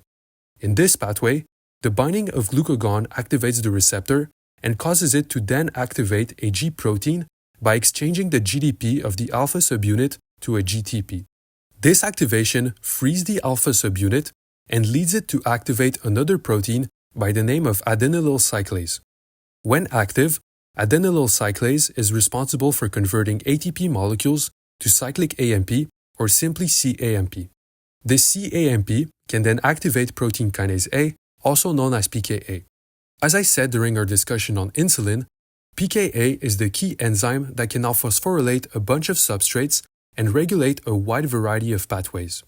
With respect to the metabolism of fats and carbs in the liver, all the pathways that pKa regulates from glucagon are catered to remake glucose and ketone bodies such that they can be released in the blood.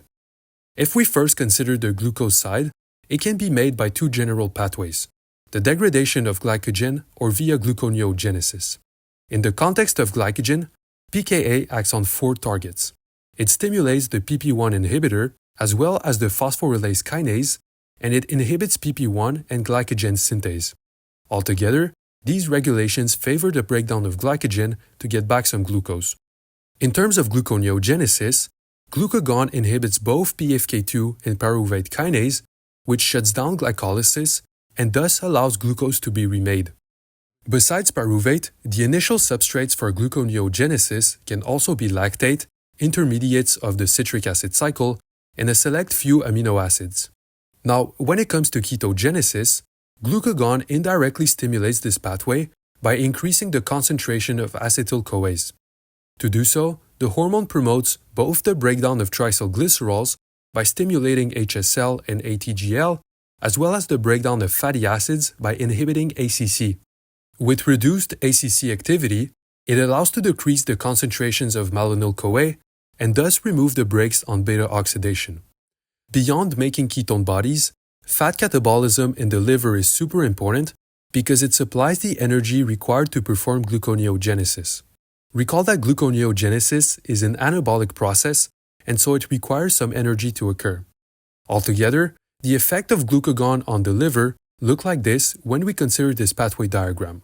You can see that the metabolism is redirected to make glucose and ketone bodies to supply the starving body. To terminate the signal, the cell has specific enzymes such as beta-arc that are capable of phosphorylating the receptor. This phosphorylation then attracts a second kind of enzyme that comes in and binds to the receptor to stop further signaling. One common example for this type of enzyme is beta-arrestin. Alright, back to this diagram, let's cover the last hormone, epinephrine, which is also known as adrenaline. To do so, we need to consider the kidneys and the adrenal glands in more detail.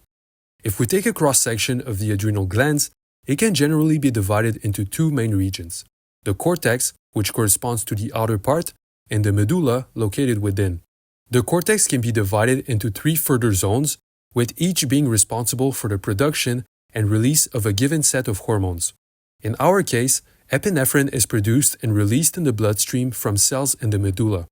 In comparison to glucagon and insulin, epinephrine is a small molecule derived from the amino acid tyrosine.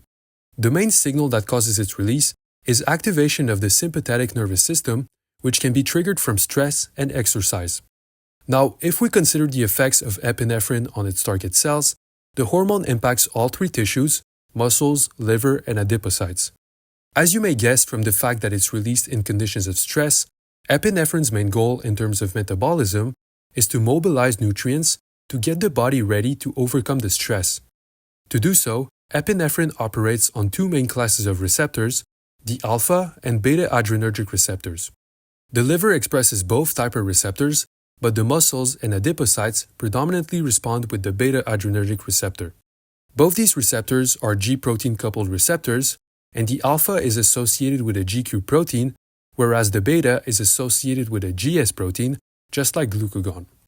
As such, if we first consider the effects of the beta adrenergic receptor, the same adenylyl cyclase, CMP, and pKa pathway will be activated. Although this will upregulate the same catabolic pathways glucagon activated, so glycogen and triacylglycerol breakdown, as well as beta oxidation, there are some differences between the two hormones depending on the tissue. If we consider muscle cells, epinephrine's function is to mobilize nutrients for energy production, so instead of promoting gluconeogenesis and ketogenesis, the hormone will promote glycolysis and the degradation of acetyl-CoA to make ATP via the citric acid cycle and electron transport chain. To do so, muscle cells have a different isozyme, or in other words, a different version of PFK2 that gets activated by pKa. This allows muscles to favor glycolysis, whereas hepatocytes have a different isozyme that gets inhibited and thus promotes gluconeogenesis. Additionally, muscles lack the enzyme to make ketone bodies, so their acetyl-CoA gets processed to make energy only. When it comes to adipocytes, since their function is mostly to store fat, epinephrine signaling is mainly used on them to make them release the fatty acids that they store. So, in effect, epinephrine primarily stimulates the triacylglycerol breakdown and prevents fatty acid synthesis. Altogether, this forces adipocytes to release their fatty acids in the bloodstream such that other tissues like the muscles can continue making energy. Those fatty acids can also be used by hepatocytes to make ketone bodies. Now, in the liver, what we mentioned with glucagon stays true. The liver isozyme of PFK2 gets inhibited by pKa and thus promotes gluconeogenesis. With epinephrine now in the picture, the two hormones work together to accomplish the same goal since they activate the same pathway. In addition to this, remember that epinephrine increases the release of glucagon, so not only does epinephrine contribute to glucagon's effect in the cell, it increases its concentration in the first place. Now, when it comes to the alpha adrenergic receptor, the GQ pathway starts in a similar fashion to the GS pathway. The binding of epinephrine activates the receptor and the associated alpha subunit. Instead of activating adenylyl cyclase, the alpha QG protein activates a membrane protein called phospholipase C, or simply PLC. When active, PLC cleaves PIP2 into diacylglycerol and IP3. Diacylglycerol is responsible for activating protein kinase C, and IP3 is responsible for opening calcium channels in the endoplasmic reticulum. With respect to the pathways that we have here, PKC enhances glycogen breakdown by further inhibiting glycogen synthase. As a final detail on this section, I want to mention that in a similar manner to insulin, extended pKa signaling can reach the nucleus as some of its phosphorylation targets are transcriptional factors. One common example is the transcription factor CREB. Consequently, glucagon and epinephrine are also very complex hormones that have lasting effects in the cell beyond what we discussed. Nonetheless, to close this section on epinephrine and glucagon, let's recap how all the different tissues interact with each other to make sure this is clear. Under the influence of epinephrine, adipocytes release fatty acids into the bloodstream to feed muscles and the liver. In the liver, the combination of epinephrine and glucagon promotes the organ to use its nutrients to remake glucose and ketone bodies and release them into the blood to feed muscles and the brain. Muscles react to epinephrine by upregulating all the catabolic pathways and thus use the nutrients they already have and those that they receive from the blood to make energy. Similarly, the brain uses glucose and ketone bodies to make energy. Hopefully, this can clarify what each tissue does in these conditions. With this being said, when we compare all three hormones to each other, this is how they influence the pathways. Insulin promotes the storage of nutrients after a meal and thus shunts all the nutrients towards an anabolic fate. On the other hand, glucagon is released in times of starvation and exercise and promotes gluconeogenesis and ketogenesis in the liver. These two anabolic processes are fueled either directly or indirectly by the catabolism of fatty acids. Finally, epinephrine is released during stress and exercise and promotes mainly the catabolism of nutrients in muscles and adipose tissues. In the liver, epinephrine amplifies the effects of glucagon. Alright, this final topic on hormonal integration completes our discussion on fat and carbohydrate metabolism. As I mentioned a couple of times, there is a lot that remains to be discussed with respect to metabolism, such as the metabolism of amino acids, nucleic acids, other lipids like cholesterol, and the integration of all those nutrients in the body. Thankfully, this video has allowed me to introduce a bunch of concepts that will be able to be reinvested in those future discussions and make explanations more straightforward and unified.